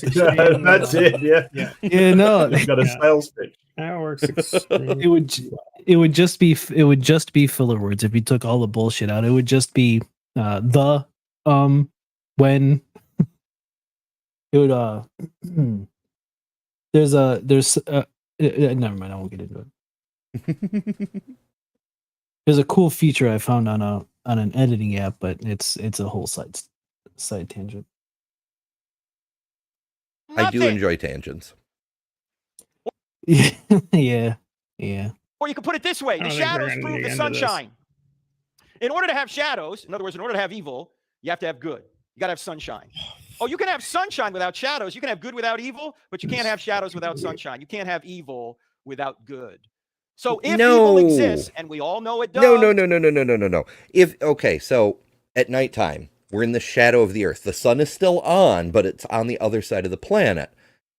It's all shadows. That's what nighttime. You can have shadows without light because that's the default state when you don't have a light to make there not be shadows. Yeah. Ember, apparently your giggle is the antidote for sadness. Well, you should sell hooray. that. Oh, but You gotta then, make a then giggle. I'd be no better than Frank. I'll If take I can make the this. world better, I should do that for free, right? Yeah, create a laugh track for us all. Yeah, Frank certainly is spreading all the joy and love. Holy shit, this guy's so full of it. And I don't mean joy and love, actually. It's just. Then God exists. I know that sounds counterintuitive, but it's true. We can ask the question, why does God allow certain evils? We'll save that for the Q&A. But you can't say God doesn't exist because Christ, there's a nothing would be evil unless there was a standard of good, and there's no objective standard of good unless God exists. You with me on this? All right. No. Let's sum up these three I'm not arguments. with you There's in a lot the more in the book. slightest. Yeah, on this. I'm there. I'm with you, Frank. Let's go. Sum it up, Frank. Put it all together. Yeah, well, man, he's just on. Is it okay? He's summarizing now. He's gotten through them all. That's it. No, there's still number 4. If the Old Testament is true or something like that, yeah. Oh no! What we got? where are we at?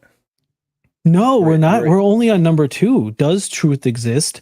Does God exist? Are miracles possible? And is the New Testament true? This was just number 2. Now we're going to get into our miracles possible. We're on 3. He's on the moral argument. No, this was number 3 in number 2. This is the third bullet point of his second. The sub. Well, it's all number 2, but yeah, we're moving on to it's point 3 of miracles. Oh, yeah, I'm not going to make this. It's going to get stupid pretty. If his timestamps are correct. What time are we at in this thing? 1:39. Yeah. Okay. So he's going to drone on for another 7 minutes, and at 1:47:30, he's going to switch into why is God a better ground for morality and not nature? He's still doing the moral thing? What does it mean by nature as being? I mean, nature isn't really the grounds for morality.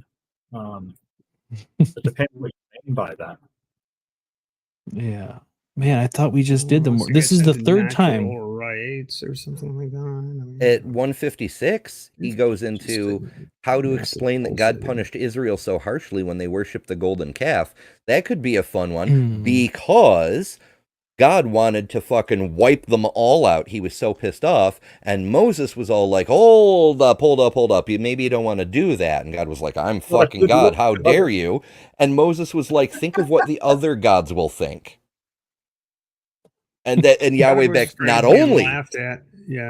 Yeah, not only does a mortal talk Yahweh down, but he does it by saying, worry about the opinion of the other gods, which kind of verifies there's definitely other gods.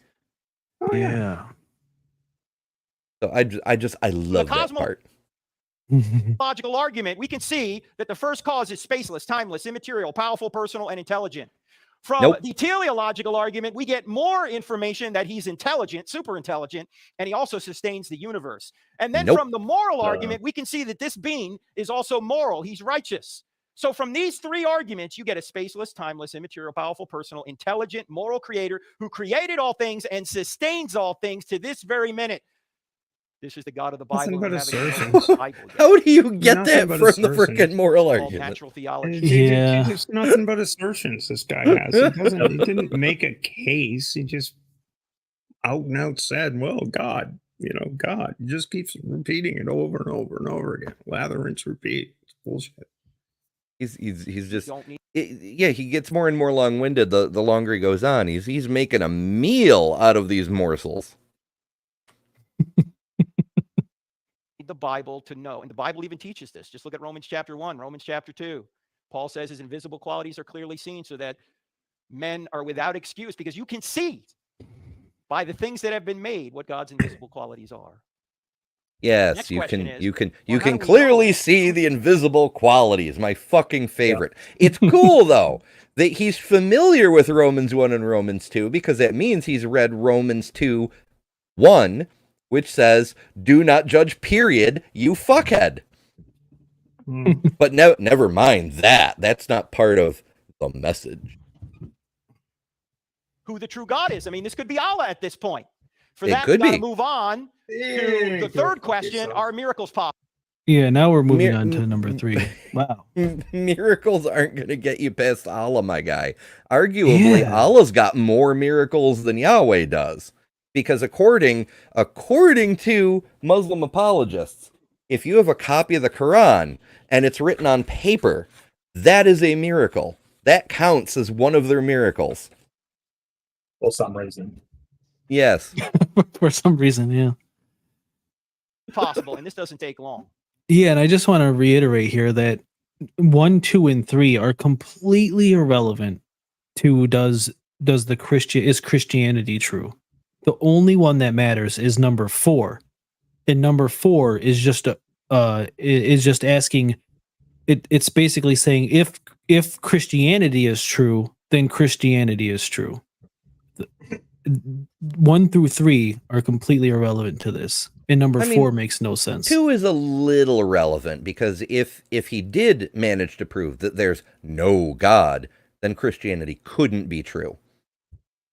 If there were no gods at all, proving there is a God doesn't guarantee Christianity, but proving no God, no Christianity. Yeah, that is true. I guess it's just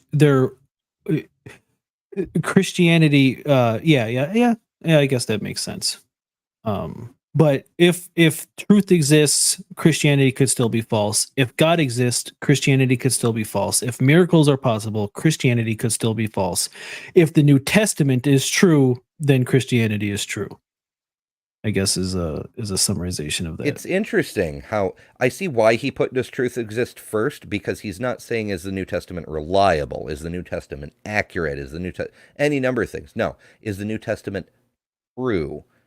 Which I'm sure that truth exist thing, he's distinguishing truth from fact. Like, it doesn't matter if it matches reality; it can be true in a metaphysical sense, you know? Yeah, and you get that a lot, like the whole idea that, hey, it's true for me because it's and sort of translates to, well, it's meaningful in my life. And that's not how we would sort of use the term true, right? I wouldn't say, hey, if something's meaningful, then it's true. But a Christian might say that, which is really weird to me. Because, what's true is whether it has some sort of correlation with reality. Not whether I find it meaningful or whether I find it agreeable or whether I find it, helpful in my life or whatever. That's not my idea of what's true. Yeah, I like Aaron Ra's shorthand. It's not 100%, but it's very damn close, and it's quick and snappy and easy to throw out there. The truth is what the facts are.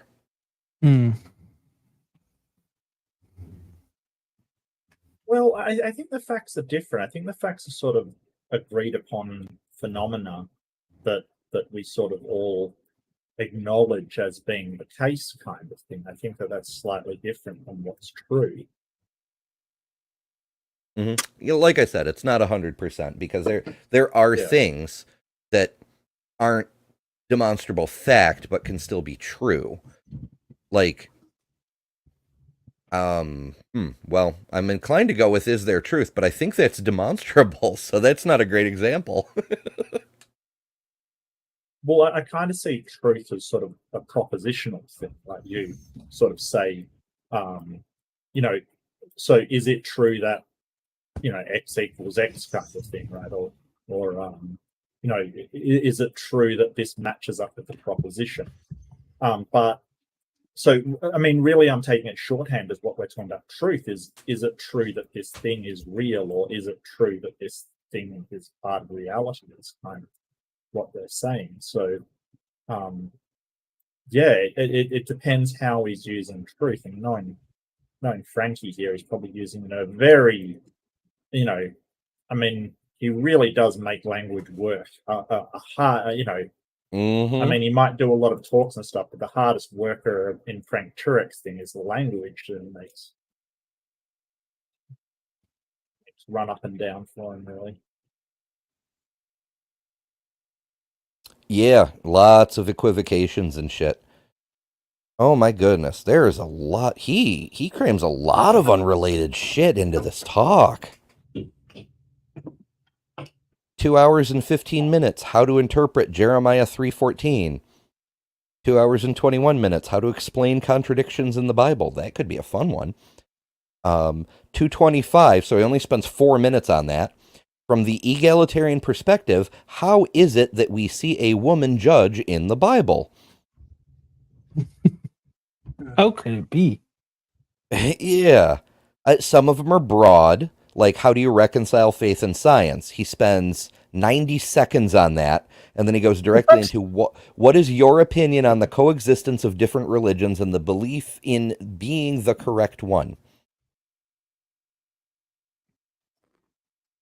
Oh Like, my God, holy you're gonna have crap. to spend a bit more on reconciling like the Bible with science. Like seriously, 90 seconds is not gonna cut it. Not unless you're going, hey, I'll address that in the question and answer section. You know, like that. Unless that's your answer, I don't think it's. Some of this may be in the Q&A, because I know there's a Q&A at the end, but some of them are like 2 hours and 40 minutes. Frank, would you listen to someone explain the Big Bang to you? What do you think of Calvinism? Do you think that Christian movies do not show true faith? What advice can you give me? Up, or is this real? This is the timestamps from Frank's stream. Yeah. What the hell? Yeah. But what advice? Questions being asked. Yeah. What advice can you give me to audience. evangelize my roommates? Oh no! Don't. How about just don't? Like seriously. Do not. You shall not pass. Yeah, there's no clear marker on where the Q&A starts. It's just Frank's topics and then right into Q&A stuff. Yeah, let's see. Looks like about right here is the first question. So not too much further. I don't know. Do we want to go through his miracles? I just don't think he's actually ever going to address or if miracles are possible or not. Let's give it a little bit. People today think miracles are impossible, and particularly miracles in the Bible, like Noah. Ladies and gentlemen, can we just keep this among ourselves here for just a minute? For you Christians in here, can we all agree that Noah and the ark is crazy? I mean, come on. And resurrections. I already asked you how many have seen a resurrection. Nobody said yes. Why should you believe such a thing? And for some reason, the big problem miracle in the Bible is Jonah. Is that a whale of a tale or a tale of a whale? I mean, what's the deal with Jonah? Can you actually believe in Jonah and the whale or the great fish, whatever? It's a fish story. Miracle in the Bible. It's literally a fish story. Resurrection's easy compared to the greatest miracle. The greatest miracle in the Bible. Why is this guy poking his finger into this? Oh, it's Thomas. He's poking Jesus's holes to prove that he's there in the body. I thought he did. I thought Doubting Hey. Thomas was he needed to see the finger holes, the hand holes. I mean, Interpretations vary. This is the Quran. It's much prettier than the Bible. See, isn't that pretty? Isn't that neat? Look at that. it is pretty. Craftsmanship. Surah al-Fatiha. This is second surah. It's great stuff. Yeah, the Quran is not the Quran unless it's in Arabic and unless it is handwritten. They get around the handwritten part by doing offset printing. This is the more it's cool shit. This Quran came from Baghdad when I got it from Baghdad when I was in college. It's even got a little note here from the bookseller.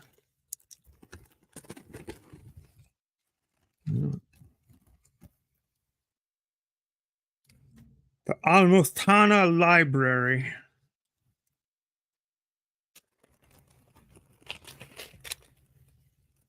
Qasim M. Arajab, Baghdad, Iraq. Right there.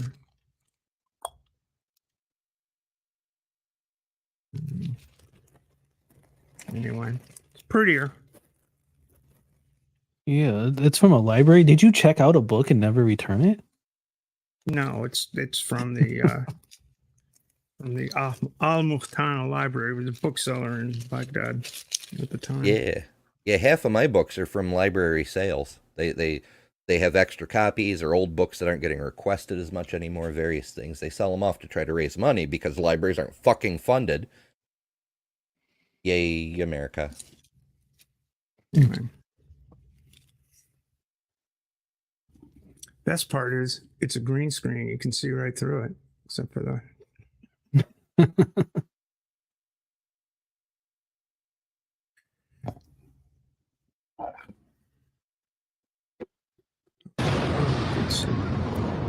The first verse, in the beginning, God created the heavens and the earth. If that verse is true, every other verse is at least possible.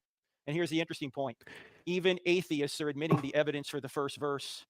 They don't think it's... He's repeating himself already. Yeah. He's already cycled back around to where I came in.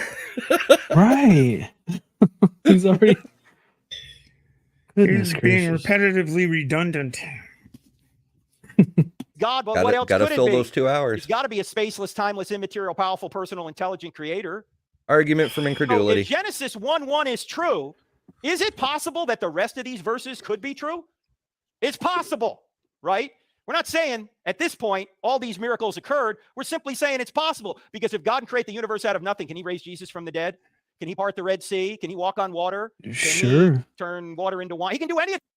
Didn't create it out of nothing. The water was already there. Well, none of that fault. I mean, even if God didn't create the universe, he find could my still do keys? all those things. Yeah. These things, right? If he can create the whole show out of nothing. Now, the problem is a lot of people don't believe in miracles because they've never seen one. That's not a good reason to disbelieve in something necessarily. Why? What? Just because there's no proof of a thing doesn't mean you shouldn't believe it. Yeah. He added in that modifier there necessarily. Yeah. Right? Clearly, In your Frank mind, is a you ever big seen fan of Santa Claus and the Tooth Fairy because just because there's no proof for it doesn't mean you shouldn't believe it. Aliens, too. Maybe Frank is an alien. Maybe the old Frank Turek, before debating Hitchens, was secretly replaced by lizard people. Yeah. I mean, well, just because we haven't seen it doesn't necessarily mean it's not true, right? Yeah, just because there's no proof for it, you should still believe it. Seen it? You're using it right now. You believe in the laws of logic, laws of mathematics. Have you ever seen them? No. Oh, You use them all the time. You believe in justice. Have you ever seen justice? Oh, you may have been treated justly or unjustly, but you've never seen justice because it's not a physical thing you see. It's an immaterial virtue grounded in the nature of God. It You've never- is. I mean, like if you see judges make a good decision, you say, "Ah, behold, justice. Or if you just, look at the Supreme Court building and see the statue of justice, because it's a personification, but it's a physical artwork.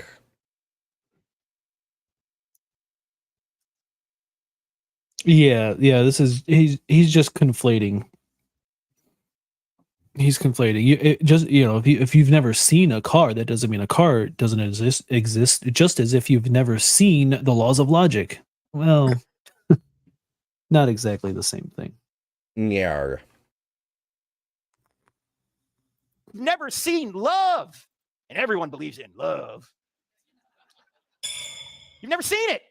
You may have been loved, you may have loved, but you've never seen it. In fact, in the second debate with Hitchens. So throughout this thing, I said I wished that I could see the audience reaction to his jokes. And so what I've noticed, and I suspected this before, but I think this is enough to confirm it, is that if he drops a bomb, well, what he would consider a bomb, and nobody laughs, it stays on him. But if there's a response or laughter from the audience, it does in fact pan to the audience. Well, And he's it not doesn't- talking about seen, because there's plenty of things we haven't seen, right? Like we don't see the wind, we experience it. We experience, or we can sort of, experience its effects. We've never seen a black hole. We can observe the effects of it. So he's not really talking about seen, but you can experience the effects of all of these things that he's talking about. So yeah. Yeah, he's just Student And, from the College of you know, New Jersey asked Christopher. When the people were writing the Bible, they hadn't seen bacteria.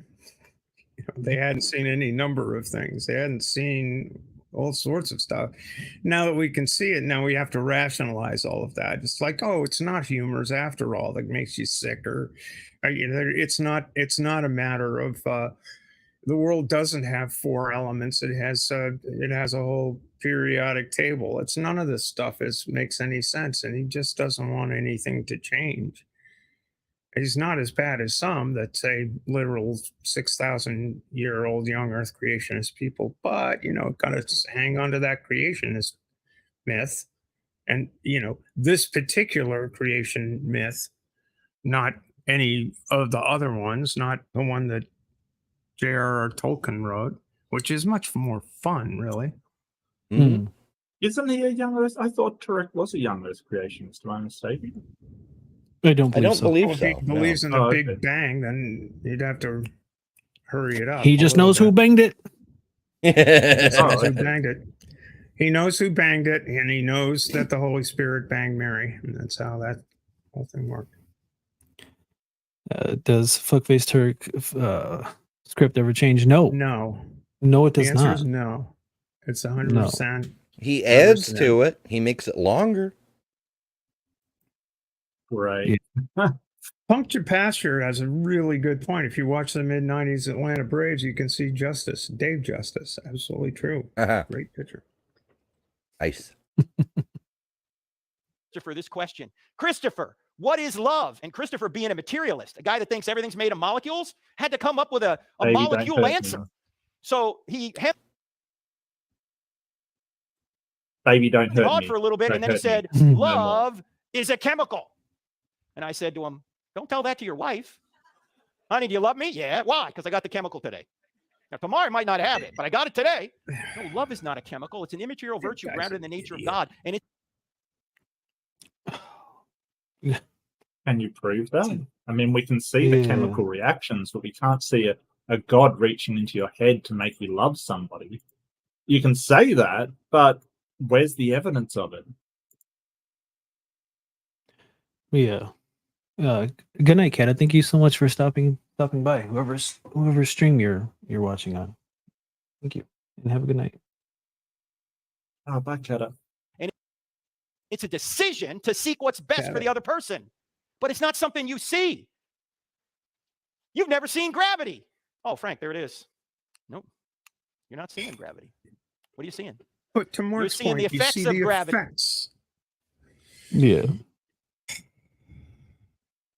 We really don't even know what gravity is. Did you know that? By the Yeah, way, but we if do. someone were to ever ask you, how do you know that God exists? Here's what I think you ought to say. I know God by his effects. You know the arguments we just went through? They're all arguments from effects. If there's a No, creation, no. that's the effect. You reason back to a cause of creation. If there's design, that's the effect. You're reasoning back to a cause of design. Yeah. Heavy lifting you with the haven't ifs. demonstrated that. It's yes, it's by Yeah. you haven't demonstrated anything. Right. So this is frustrating. this is what's called affirming the consequent. So it's saying if there is a God, then we would expect to see this, this, and this. We see this, this, and this, so there is a God. Right? You're basically working backwards and in reverse. It's not a good way. It's not a very rational way to get through things. As opposed to I think it's denying the antecedent, which is like, well, if we see this, this, and this, then that means this exists. It's basically the opposite way round. Which the problem is, you can do that for just about anything. I can say, hey, if there's a magic unicorn that creates things, then we should see trees and flowers and all of this kind of stuff. We see trees and flowers and all of these things, therefore there must be a magic unicorn. It's a terrible way to reason. And but Frank's gonna Frank. Frank be Franken. Frank do be Franken. As a designer. He do be. If there's a moral law written on your heart, that's the effect. You're reasoning back to a cause of moral lawgiver. If you have the ability to use your mind to discover things that are true outside your skull, in other words, you have the ability to reason, that's the effect.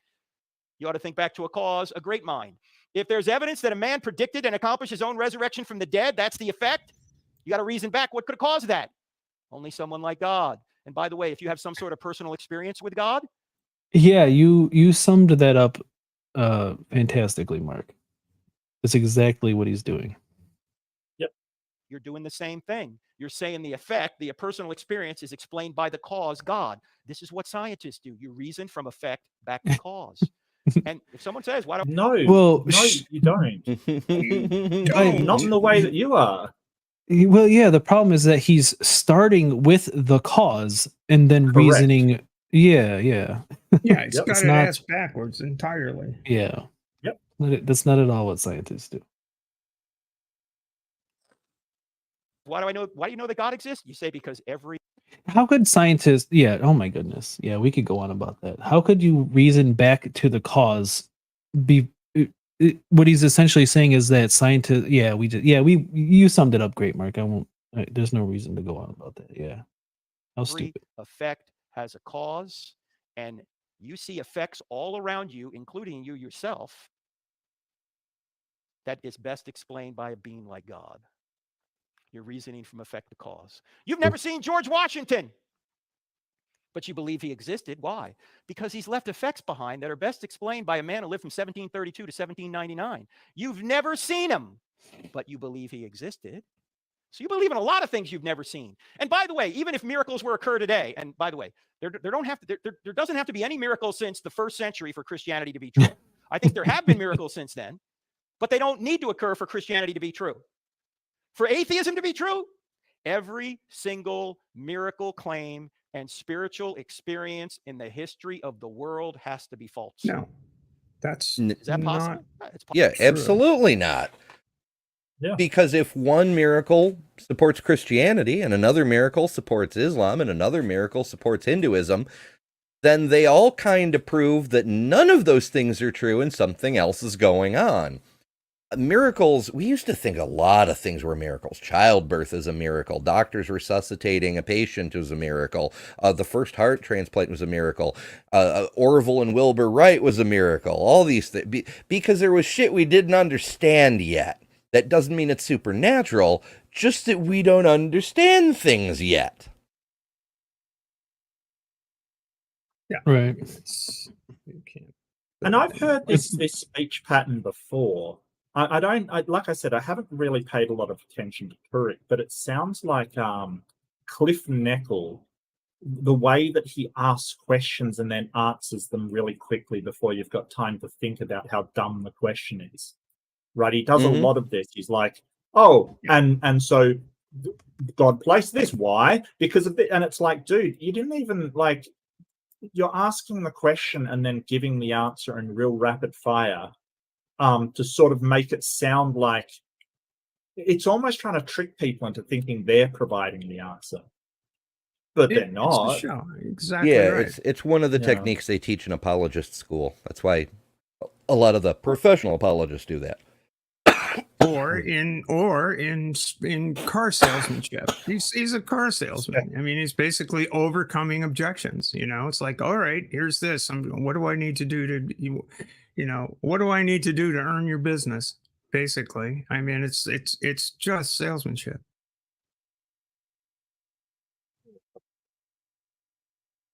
It's possible. Is it reasonable to believe? I don't think so. But miracles God uses to get our attention as special acts from God. Why should people follow Moses? Because Moses can do miracles. How about Jesus and the apostles? Because they can do miracles. That's what miracles are used for. So even if miracles do occur, you ought not expect to see many of them. Why? Because miracles have to be rare to get our attention. I mean, if miracles occurred all the time, we'd go, hey, this stuff happens all the time. It's no big deal, right? No, I don't believe so. I mean, it would We'll add still go to watch some magic credibility. Yeah. Well, yeah. Exactly. I mean, imagine if resurrections occurred routinely. What would the resurrection of Christ mean? Nothing. You go to somebody, go, Jesus rose from the dead to prove he was God. And the guy goes, so what? Uncle Leroy just rose from the dead 2 weeks ago. Well, as Now I gotta give the inheritance. Hitchens pointed out in their first debate, coming back from the dead was something of a banality at the time of Christ. Right. There was Lazarus. There was it John the Baptist No, that raised from the dead? as No, well? he Like, there's a whole didn't make bunch. it. He got his head chopped off. Yeah, and No coming back from Osiris and Dionysus and the 500 fucking zombies that rose alongside Jesus, like everybody, Oh, yeah. nobody stayed dead. It was Osiris- a Marvel movie. Osiris was cool as he got cut up into a gazillion pieces, and his sister/wife went around looking for him and put them all back together. That's really kind of a cool story. Yeah. I like that story. They made a neat video game about that. You had to play as not Isis, the other one. But you ran around ancient Egypt visiting all the cool locations in their prime with like people still around, not ruined and shit. Bright painted hieroglyphs and everything. Very beautiful. And you had to find the pieces and put Bits them of back together. Osiris. Yeah. Was that an old like Mac game or something? Like a really old Mac game? I never had a Mac, but I imagine they made it for both platforms. Oh, okay. Like it was like Scrolls of Ra or something. I don't know. Eye of Horus was the one I'm thinking of. But they may have made more than one game. Maybe. But yeah, this is silly. This is absolutely silly. Back. No, it's got to be a rare event if it's going to get our attention. If they happened all the time, we'd say, hey, this stuff happens all the time. What By was the I way, going to you know say? what? Oh, yeah. No, You I know had what? something to say.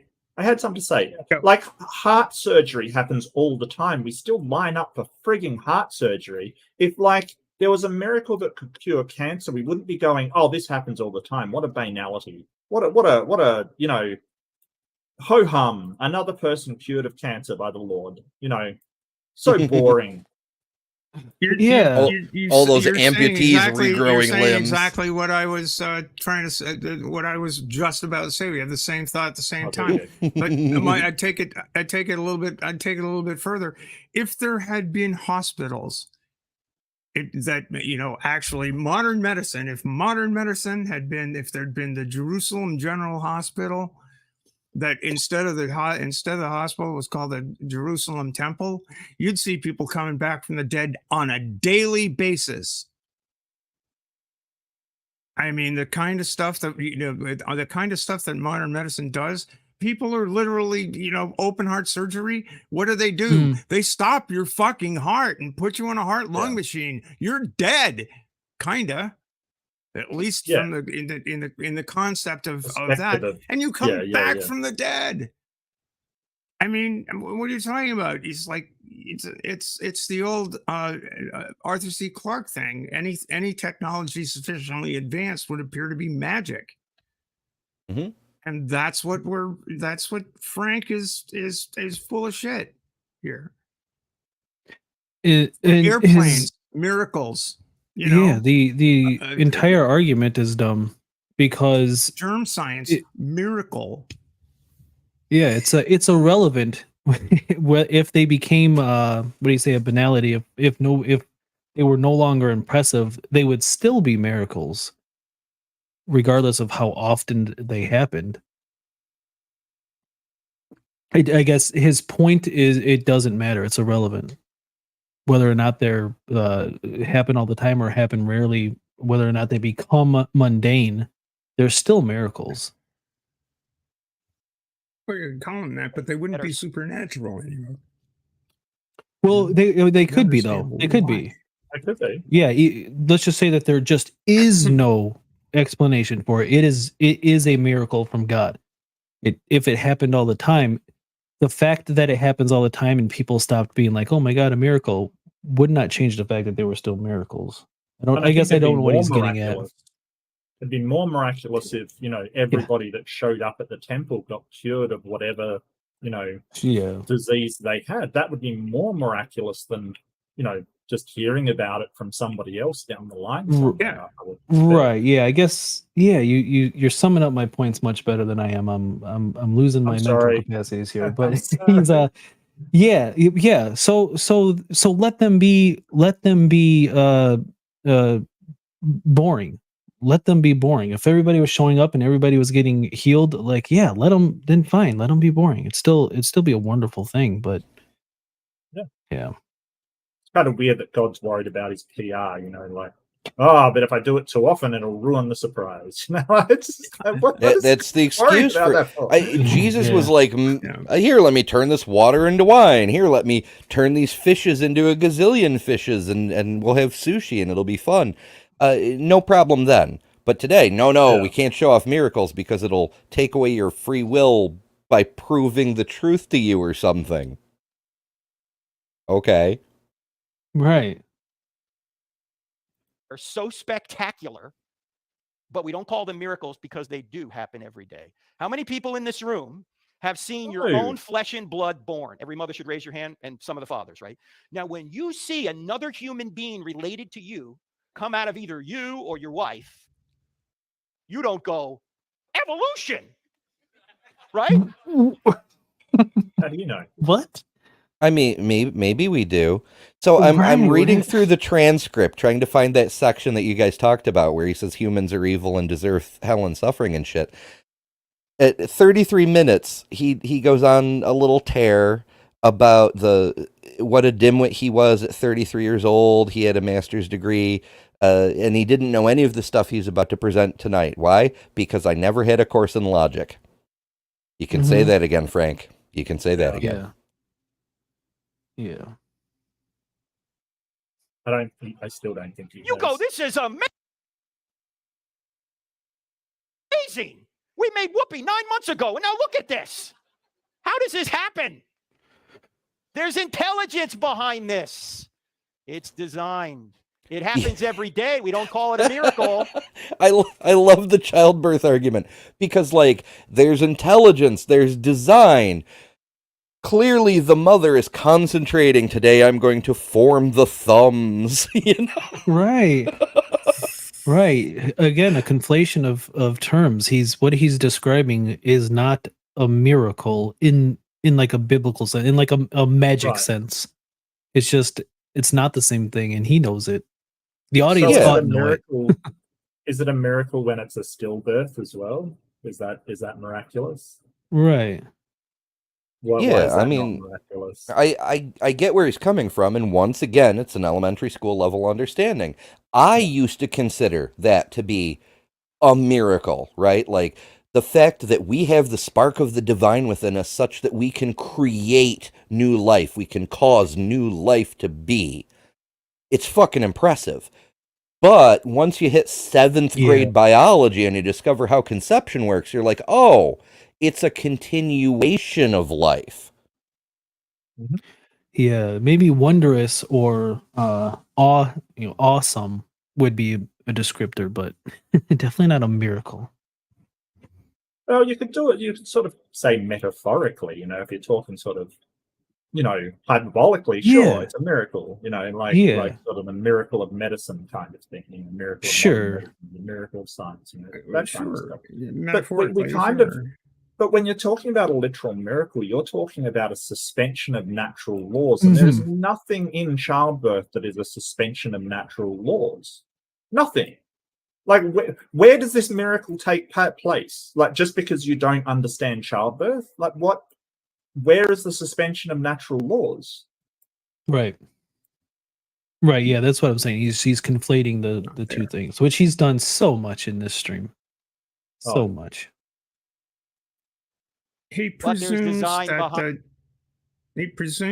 he's presuming yet again, like the whole a priori here is the universe is miraculous. The fact that it exists is miraculous. Childbirth is miraculous. All of these things are miraculous. So it's ignoring all of the bits of understanding we've come to know about those natural processes that Yeah. take away the mystery, I guess. I mean, he's basically trying to shoehorn more gaps in to human knowledge so that God can fit. And he's just basically saying that God is there anyway, and whatever gap there is, there's God. Well, I mean, if you want to make a gap for a god, childbirth is not it. Like, seriously, that is not the We already place you know wanna that go. one. Yeah, we already know how Yeah. that works. Well, and it's funny that he goes on to say that miracles, you don't see miracles anymore, because if we saw miracles all the time, then it would stop, wouldn't get people's attention, this and that. Then goes on to list miracles that happen all the time in his terms. We don't see the Well, I think miracles all the time, but here's miracles that happen all the time. Yeah. behind it. So miracles are possible. The only question we have now is the New Testament true? He has I in have no no way questions. established I have that just- miracles are I know. possible. And I have so many questions. Well, sometimes the moon comes between the earth and the sun, and just right. Sometimes What is that? What is that again? I know. Oh, that's I think the I've asked you Pete before, but Townsend. Pete Townsend. Yeah. That's Yeah. right. That's right. Wow, he spent very little time on Are Miracles Possible, and he just basically said yes, they are, because babies. because Ooh. Yeah. Particularly But with it's the an appeal crowning to miracle in emotion. the New He's trying to trigger people's emotion. Like, do you feel that childbirth was special, or was it just a natural occurrence that we're not really impressed by? That's essentially where he's going for. So it's an appeal to emotion to say, hey, like, if I'm not right, then childbirth is just a natural process. And you don't feel that way, do you? You don't feel like your birth of your child was an amazing and miraculous kind of thing. You can't feel that way. Good call. Yeah. Yeah. Oh, son of a bitch. anyone who's hung on a tree is under God's curse. This his brothers don't believe in him. They don't think he's God. Now, how many people in here have a brother? All right, how many people have a brother who thinks he's God? Yeah, you don't believe in him either, Boy, do where you? were we? The evidence for the first verse. They don't Damn think it. it effects behind that are best explained by a man who lived from 1732 to 1799. You've never seen him, but you believe That's he George exists. This his Washington. brothers don't believe in him. They don't think he's God. Now, how many people in here have a brother? All right, how many people have a brother who thinks he's God? Yeah, you don't believe in him either, do you? Jesus' brothers didn't believe in him. Later they did. James dies as a martyr for Jesus, but when Jesus, before he resurrected, he didn't think his brother was God. Jesus my is called a goodness. madman. He's called the drunkard. He's called demon possessed. You think they made this up? He has his feet wiped with the hair of a prostitute, which he How do you know he wasn't demon possessed? How do you know you weren't tricked by a demon, Frank? I don't think we need Yeah, to fill oh, in so- any more gaps. So just let him roll. He's so full of shit. No Yeah. matter what he says, we don't need to get into the particulars of every single use them all particular the in time. which the You believe- guy's full of shit. Yeah, I rewound all the way back, and now I don't know where the hell we were. That's you all don't right. Just let remember him any go of on this. about his Let me brother. count the ways. Yeah, Miracle in the Bible is the fun point. theist. That's the beginning of Things the that are last true section. outside your skull. Send the apostles because they can do miracles. Why? Again, miracles, miracles, miracles. Some of you will get that tomorrow. Yeah, close enough. And then I we don't think marched we've right seen down this. there on Sunday morning, and we saw Jesus, who congratulated us on our great faith. And then we went and comforted the trembling women. I would never say it was Mr. Sissy Pants. Why the women went down and discovered the empty tomb. No, by the way, why would you never have the women be the first witness? So he's on What part was it? The 4. women though? Is the New Testament true? Well, I think all Yeah. the stories do say that the women discovered it. Yeah.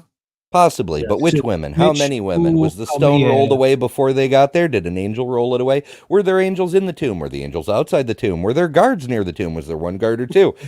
All like every What did the The possible women do detail. after they found it, yeah, and Yeah. they vary of what the women did. Was after the they found tomb? it. Yeah. Was it even empty? In one account, that there indeed was somebody still inside the tomb. Yeah. A young man was inside the tomb, saying Which he's never not got here. explained. No. Witnesses in that culture. Forget about the fact it was Right. embarrassing to men. It was, but independent of that, why would the women never be the first witnesses if this was an invented story? Yeah, because a woman's testimony was not considered on par with that of a man. So if you're making up the New Testament story, you only have the men be the first witnesses. Yet all 4 gospels. Well, You that's know- sort of the thing, right? Like they use the criterion of embarrassment. The stories must be true because the disciples look like bumbling idiots. They wouldn't do that if they were making it up, unless you know that by doing that, it makes it seem more authentic. Same thing here. Why would you send the women? Because you would never send the women if you were making it up. So it makes it seem more authentic. Yeah, But and by the that discovery. By that logic, everything that Trump says is true. Because if you wanted to say, hey, what's the chances that you'd make this story that this idiot would say all this dumb crap, and it's like, he was an idiot. Like he did this stuff. He did do all of this stuff because he was an idiot. Like, Yeah. Yeah, and the fact that the women simply discovered and reported, "Hey, there's no body in the tomb," is such a small part of that story. It's not that everything after that is just simply the women went down and said, "Hey, there's no body here." Everything after that is all done by the men. He's Right. giving so much credit to simply the fact that the women went and discovered, because and when Jesus told them what to do, I can't remember off the top of my head. in Everything after that Jerusalem was and or reported leave by Jerusalem. the men. Yeah, well, let me it's just clarify with he what I did such said. a both. small part. Let me clarify with what I said. So you would say, okay, so did Trump claim that it was the election stolen, right? And you could say, hey, it would be so embarrassing for someone to say that and claim that. It must be true, Mhm. right? Because otherwise he would be an idiot. And, why would they write it and make him look like an idiot? Yeah. He's still- Yeah. he's still lying Additionally, his ass off. Like, it goes to the believability of the story, because if everybody suspected Jesus was just plain dead and the women were going to spice the body or what the fuck ever, if you wrote it so that the disciples went there first, why the fuck would they do that when in that misogynistic society that job is women's work? So no one would fucking right. believe it. It had to be the women, even if you're making it up. Yeah, it would be it wouldn't add any to the argument, but it would at least be more impressive if the women were the ones who went and then spread the word of the resurrection. But all It'd they be did even was more like, impressive Yeah. if a big fuck all sky beam, like in a Marvel movie, came down and zapped the general area of the tomb, and everyone from Jerusalem came out and went, what the fuck is going on? And then Jesus walks out in front of them all and is like, ta-da, bitches, you can't kill me. Yeah. Yeah, that would have helped the narrative a bit. But in one account, there was some type of zap that went down, wasn't there? A One bolt of account, there was lightning all or the a... graves of the saints opened and people ran around the city, risen from the dead. And no one noticed. Not their families, not nobody noticed. the Roman guards, not the, Yep. the local newspaper. No one noticed. Now that's a miracle. Well, in one account, the guards at least did notice that the tomb was empty. It's it's wildly different. Gospels say the women were the first witnesses, which is telling us what? They really were. There's no motive to make this up. I actually had a lady come up to me once and she said, Frank, I know why Jesus. But again, it's just not impressive. They just went and saw that the tomb was empty. They did nothing else. Everything else was done by the men. Everything that mattered for Christianity was done by the men. They just went and reported that there was no body in the tomb. It's not impressive at all that they ascribed this story to women. Disappeared to the women first. I said, why? And she said, because he wanted to get the story out. I said, that is an excellent point. I had not thought of that. Because ladies, when your man comes home from work, does he say much? There could have been a nuclear explosion down at the plant. Nuclear. He's not going to tell you. You'll see it on the news before you hear it from him. You'll be watching the news going, hey, hon, what happened? Oh, yeah, I forgot to tell you. The nuke blew up.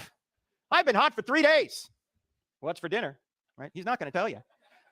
You know what? Ordinarily, I'd say don't give up your day job. But, considering Frank's an apologist, just give up all your jobs, like, seriously. He's not very good at his day job either. Go back to being a car salesman. Yeah. Was he a car salesman? I don't know. I know he did believe something. you. I would. He was in believe you. he was in IT. I do believe he worked at Cisco. He did gosh, no, I can't remember. Oh yeah, I that's can't right. remember. He always whines about how he got fired from Cisco for being a fucking bigot. Yeah, so yeah, he worked at wow, that company, and then he wrote that book, Correct, Not Politically Correct, and basically took all of the religious arguments out of why gay people shouldn't be allowed to be married. And then Cisco caught wind of this and said, "Hey, that doesn't align with our values, so we're going to fire you." And then literally spent the rest of his life. That was like I want to say in the late 90s, maybe that happened. Yeah.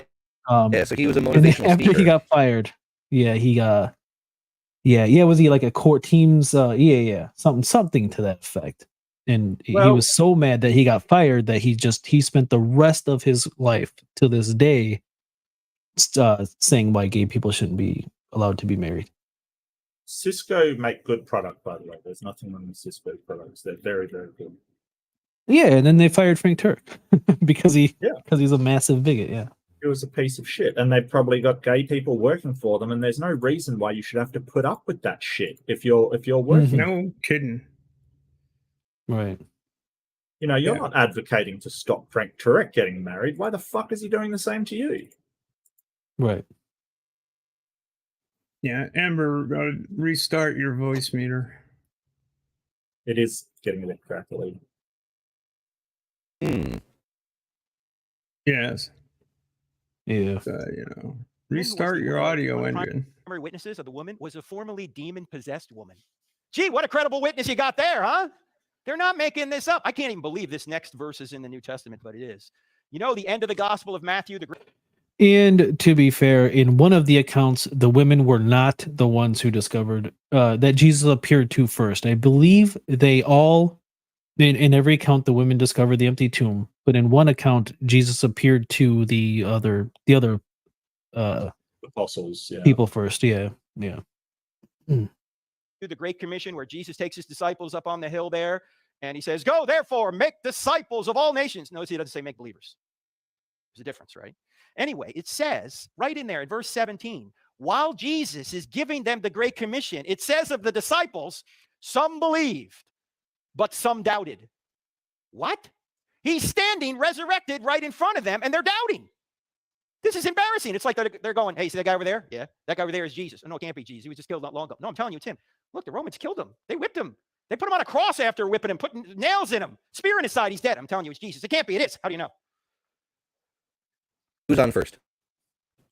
The problem was that no one recognized Jesus when he came back. Right? He was not recognized at all. Mhm. Right? That was the problem. That he came back and people were like, "Who's that guy?" Like, that isn't Jesus, because they're basically looking at it and it's a different guy. Like, that's the thing. He regenerated like Doctor Who. Like Doctor Who, right? Yeah. See, that adds weight to my hypothesis that there were multiple guys named Yeshua running around the area, and one of them gets crucified, and Yeshua Smith gets crucified and buried in the tomb, and then Yeshua Johansson happens to walk over the hill one day, and people are like, "Oh my God, that's Yeshua!" You are Remember. breaking up. Yeah, I don't mean to cut you off. Not only is it crackly, but we're kind of just getting like we're missing every like fourth word or so. You're also dropping audio as well. All right, let me pop out and back in. Hey, no, you're good. That fixed So it. mostly the reasons why I've heard that none of the disciples, or at first they did not recognize him, is because apparently God prevented them from recognizing him. That's the excuse that I've heard for some reason. No one's ever explained to me what that reason is. God works in mysterious ways, etc., etc. But like, it's ridiculous. Why?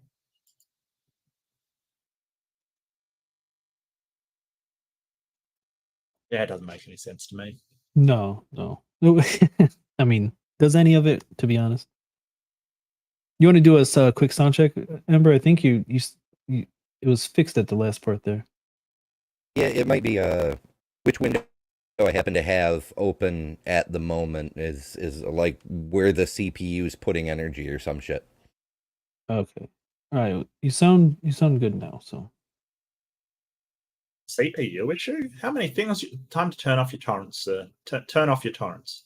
Turn it off. Well, the fun thing is that OBS actually tells me I'm level around 10% CPU usage, but when I have like the transcript I pulled up open, I get the crackly. When I have StreamYard front and center, it's fine. So I think it's a threading issue or something, like where it's putting the most direct effort, or who the fuck knows. All right. PC is getting very impatient with this. We need to go. They're not making this up. There's even potentially embarrassing details about Jesus in there. Jesus in Mark chapter 3 is considered out of his mind by his own family who want to seize him and take him home. They think he's nuts. Now, you may have heard the scholars say that Jesus, the New Testament writers embellish Jesus to be God. Oh, really? Then why is Mark chapter 3 in there? That's embarrassing. Scholars. Mark is almost universally recognized to be the earliest gospel. Jesus' brothers don't believe in him. They don't think he's God. Now, how many people in here have a brother? All right, how many people have a brother who thinks he's God? Yeah, you don't believe in him either, do you? Jesus' brothers didn't believe in him. Later they did. James dies as a martyr for Jesus, but when Jesus, before he resurrected, he didn't think his brother was God. Jesus is called a madman. He's called the drunkard. I hate the martyrdom argument so much. Who did he say just died as a martyr? James or whoever? Like, can you historically validate any of these people dying as a martyr specifically? A lot of them just say that they died. They were killed or they died, and sort of the dangerousness of that world. I don't see why we should just assume it was for martyrdom. Right.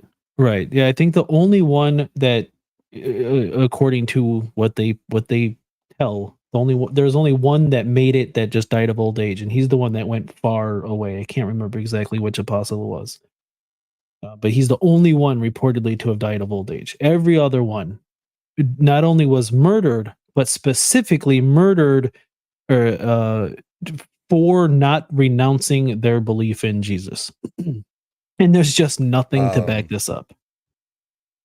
Thomas, I Well, believe. you He's know, the one who went to India. Assuming that there's any truth to the existence of these people, and then, you know, there seems to be, for some of them anyway, certainly Paul, and Paul says he knew James and Peter. And so, okay, so we've got James, Peter, and Paul, and whoever else knows. The plain fact of the matter is the ringleader of the cult got crucified. The Romans probably weren't altogether that thrilled to have the cult hanging around again. So it wouldn't be at all surprising if they got rounded up by the Romans again. It's like, hey, we just got rid of this guy. Let's get another one. You know, it's like, right. But I mean, you can't even demonstrate that happened. Maybe that they were killed, but the specific claim is, and this is an argument for why Christianity is true, because you wouldn't die for a lie. Essentially, they had to have had the firsthand knowledge, and since they had the firsthand knowledge, they knew that it wasn't a lie, which is why they were willing to die. But it's just, I mean, even the churches openly admit this, that there's no historical documentation aside from Paul, who I believe was beheaded, which you still can't get to, that he was beheaded specifically because he would not renounce Jesus. You still can't get there. But all of the other ones, even the church will say, like, legend has it, or it's widely believed, or they'll use language like that. It's the martyrdom argument is one of the worst arguments, but yet one of the most popular ones. You wouldn't die for a lie. Well, maybe you wouldn't. I don't know, but you can't demonstrate that any of them were murdered specifically because you can't say that any of them were murdered in the first place. Like, one of them was like skinned alive, one of them, and after he was skinned alive, he like spoke for a week or something. It's all stupid, but you can't even prove that they were murdered, let alone that they were murdered specifically because they wouldn't renounce their belief that Jesus was God. Well, some of them they say were martyred, and, like, you know, so Matthew was stabbed to death in Africa or something. There's nothing to say that, you know, they say, hey, he was martyred for his faith, but there's nothing, no records. It's a lot of the, you know, it's like the Gospels themselves. Church tradition says they were written by Matthew, Mark, Luke, and John, but that's all they have, is just these traditional stories, but nothing concrete to actually show that is the case. Yeah, tradition is the word I was looking for. It's church tradition, and even the church. You can, I mean, Google it right now. Even the church, these church websites, they'll say traditionally in, you know, tradition. Yeah, exactly right. But no evidence. That's just they literally just make it up, and they don't even hide it, because there's just no. It's like, well, they're not alive anymore. You can't. If there's no record of how they died, then you can't say they didn't die this way. That's essentially their argument. It's a bad argument. He's called demon possessed. You think they made this up? He has his feet wiped with the hair of a prostitute, which easily could have been seen as a sexual advance. And oh, by the way, there are 2 prostitutes in the bloodline of the Messiah. Who are they? Is that true, Jester? I don't know. I don't know Mormon. He died because he wouldn't admit that he made it all up. Yeah. Anybody? Oh yeah. Joseph Smith. Well, yeah, Joseph Smith. He got shot in the face. He wasn't given a chance to recant, but it was because of his beliefs. Right. I don't know why I didn't link Joseph Smith to Mormonism. It's late, but yes, okay. Are they Rahab and Tamar? She plays a prostitute. Now, do you think Matthew, when he was writing down the genealogy, said to himself, you know, I really think I'm going to spice up the Messiah's bloodline a little bit. Let's put a couple of prostitutes in here, Rahab, Tamar. No, it makes no sense at all. In fact, there's a lot of shady people in the Messiah's bloodline. It's an actual figure in the Old Testament. I mean, it's... Yeah, but we don't have a problem with his lineage being prostitutes. We have a problem with his lineage being God. Like, yeah, do you think he put in God to spice up the lineage? Yes, I do. Yeah, I mean, he may have been of the line of David, but, you know, again, they're just making stuff up to make them fit a messianic tradition that was there. Yeah, and the point is that I've seen prostitutes. I've been to the red light district in Amsterdam. I've seen prostitutes. I've never seen a god. It's not the problem that they're prostitutes. And you sort of saying, hey, he's got this in his lineage. Like, why would they write that down? I don't know. Maybe to make him more appealing to the poorer people.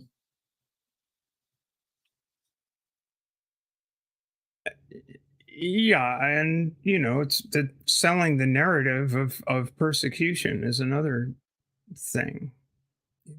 Why would they do all this? Well, it's a polemic. The Gospels are polemics. They're literally tracks to convince people that this guy's the Son of God. So that seemed persuasive enough for fuckface Frank over here. It seems like, oh yeah, well, I buy that stuff. So apparently it works. Continues to work. Mm-hmm. His bloodline. Judah, from where we get the term Jew from? Jesus from the tribe of Judah, not a good guy. Who is Judah? Fourth son of Joseph, who sold his younger brother, fourth son of Jacob, who sold his younger brother Joseph into slavery in Egypt. And yet he's in the bloodline of the Messiah. He also slept with Tamar, his daughter-in-law. Gee, what a great guy. David, a man after God's own heart. Yeah, but he's a liar, adulterer, and a murderer. Gee, I guess there's hope for the rest of us then, huh? Bathsheba's in there. In fact, Matthew won't even mention her name. What does he say when he gets to her in the genealogy? Uriah's wife. He's telling the truth, but it's a slam. You notice it's a slam? Who's Uriah? Husband of Bathsheba, whom David had killed so he could have Bathsheba. He's telling the truth, but it's full of embarrassing detail. And then Jesus is hung on a tree, which according to Deuteronomy 21:23, anyone who's hung on a tree is under God's curse. If you're trying to invent a Messiah to the Jews, you don't hang him on a tree. But Jesus.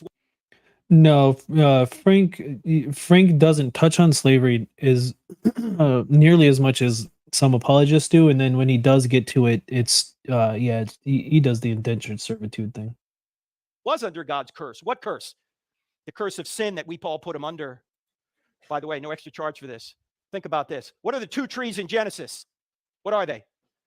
The tree of life and the tree of the knowledge of good and evil. Go all the way to the end of Revelation. Very symmetrical Revelation, the Bible is. What tree do you find in Revelation? The tree of life. You know there's a tree in the middle? It's the tree they hung Jesus on. Because we sinned at the tree of the knowledge of good and evil, the only way we're going to have access to the tree of life. Yeah, I like how he says we. Do you know there's a tree I personally was not there. Jesus got mad at a fig tree, smote its ass. Mm-hmm. Yeah, I got pissed off. I don't like. So there's a few trees throughout the book. Like, yeah. Life is if Jesus is hung on a tree in our place. But if you were making this up, you would never do that, would you? It's not an invented story. They're telling the truth despite the fact that it's embarrassing. In fact, Dennis Prager, you might know, who's a Jewish conservative man, says the reason I think the Old Testament is true is because no Jew would quick side tangent, Purple. Maybe I'm mistaken here, but you wouldn't sell your brother to someone who doesn't know them. I think selling your fellow Israelite was specifically forbidden. Now your daughter, that's a bit of a different story, but you wouldn't sell your brother. Yeah, your daughter is property to begin with. Yeah, that's the way that works. But you can make the same argument about Odin, right? Oh, who would say that Odin hung himself from a tree to get more wisdom and plucked out an eyeball and said so that it could go down to the roots and have a little conversation with the Norns and find out all of the knowledge of the world and blah blah blah blah blah. It's like they wouldn't say that about him after all. I mean, that wouldn't make sense, would it? Like. No, it's a story. You're making me believe in Odin now. Hey, Odin promised no more frost giants, and there are no more frost giants. So... There you go. So there you go.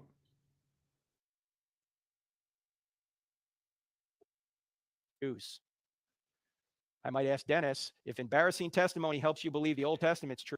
Yeah, it's true, Andrew, but it wasn't explicitly allowed by God. Why doesn't it help you believe the New Testament's true? Because Well, it's throughout the New Testament as well. that was One more before piece of evidence, Moses. excruciating. It was before the law. It was before all of that stuff in Leviticus and stuff. Yeah. Deaths.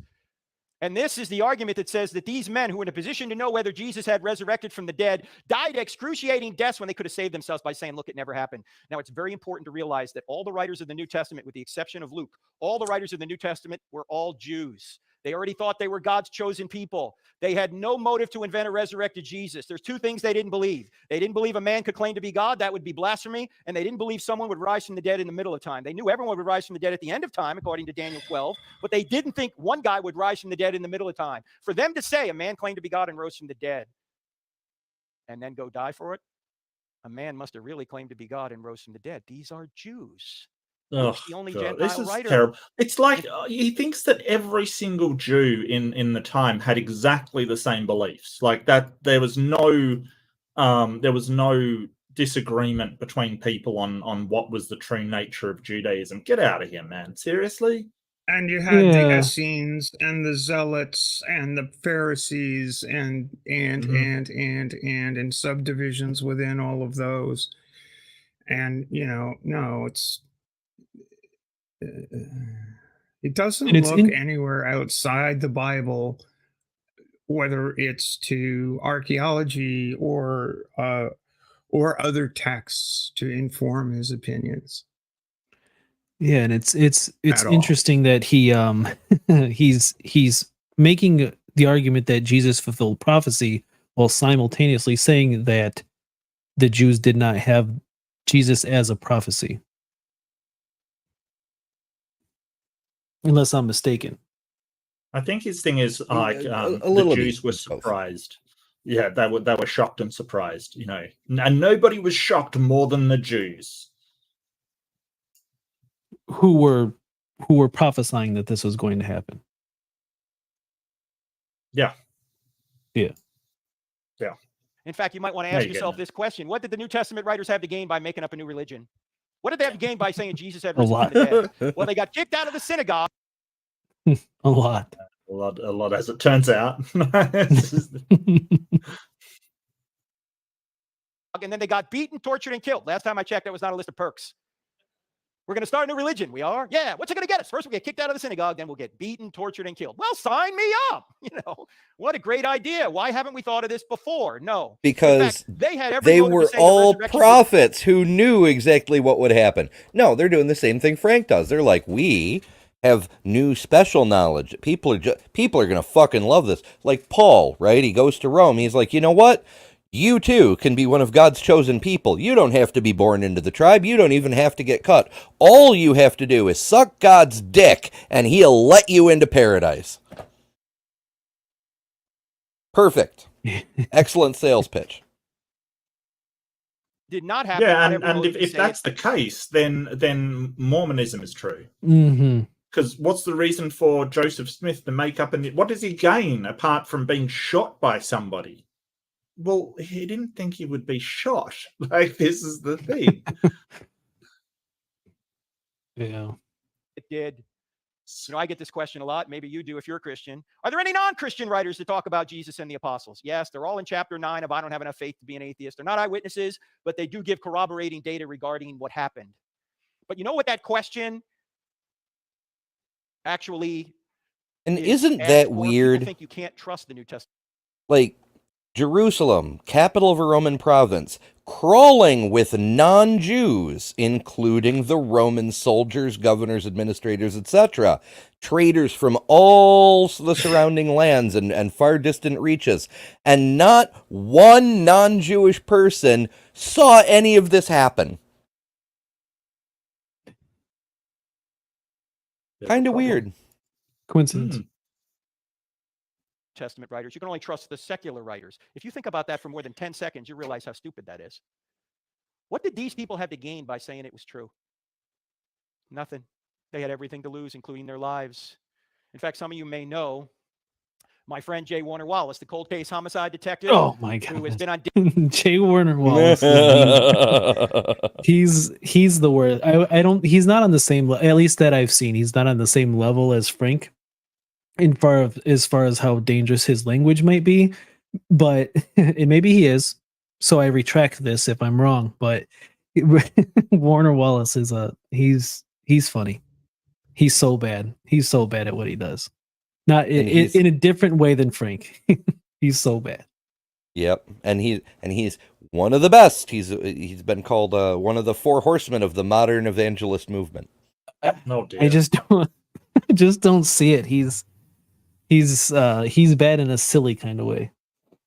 on Dateline more than any other homicide detective because he solves murders decades old. Well, Jim is also a Christian, and he wrote the book called Cold Case Christianity. Just updated it, by the way. Just came out a couple. Oh, I downloaded weeks the ago. app. I forgot. Anniversary edition, where he takes his homicide skills and he applies them to the greatest homicide of all time, the homicide of Jesus. Anyway, Jim says whenever he finds a body he knows has been murdered, he says, Point of order. There's only 3 reasons. If Christianity is true, it's not a homicide, it's a deicide. Well, yeah, fair.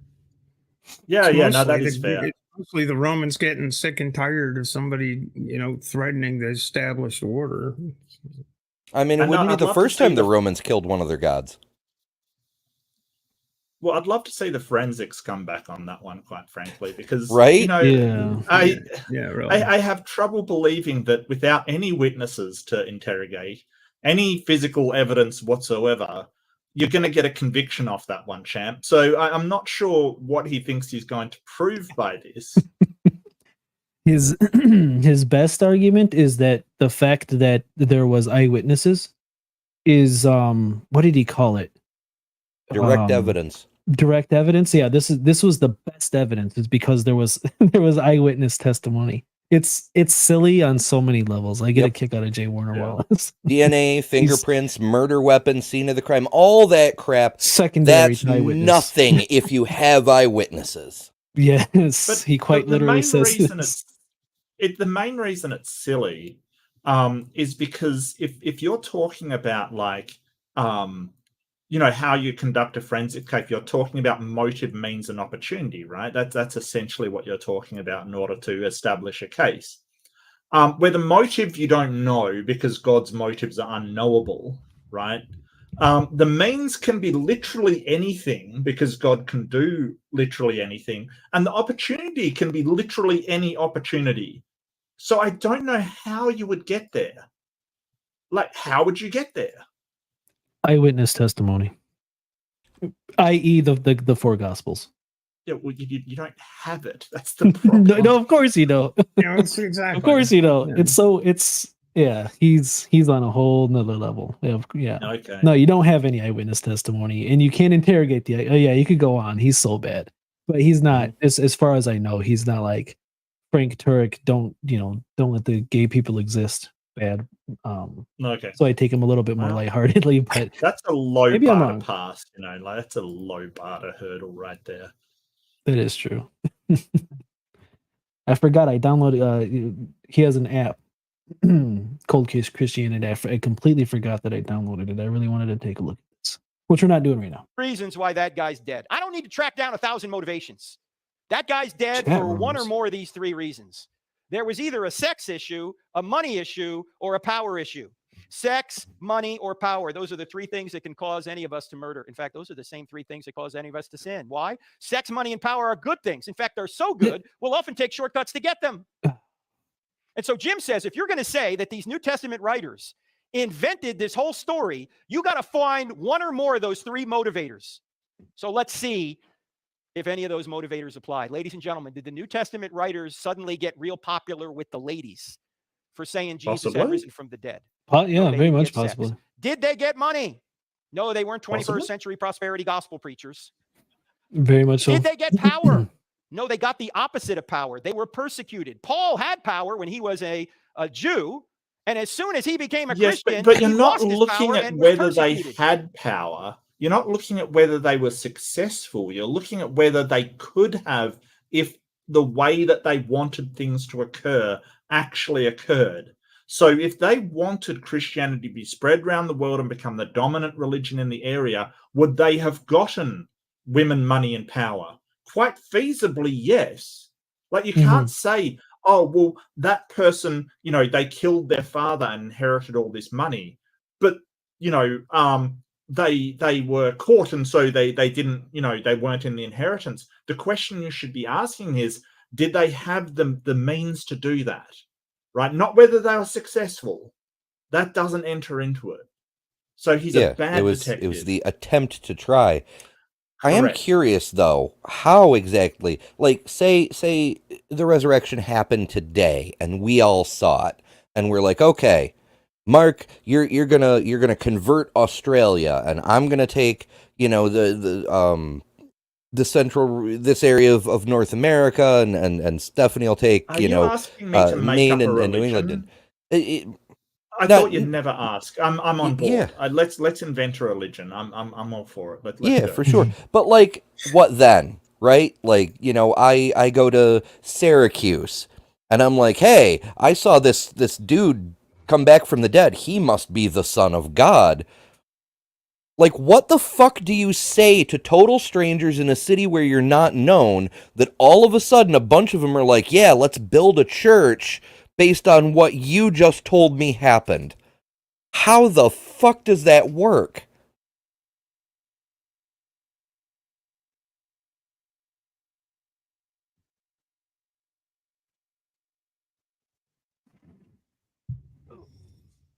I've been thinking about it for ages. And Paul, we have some of Paul's letters where he wrote to the churches that he did put in place, like Corinthians and shit, where he tells them how they're fucking up, but how did they get started though? Well, the motivation was strong. Whatever if it's for the originals,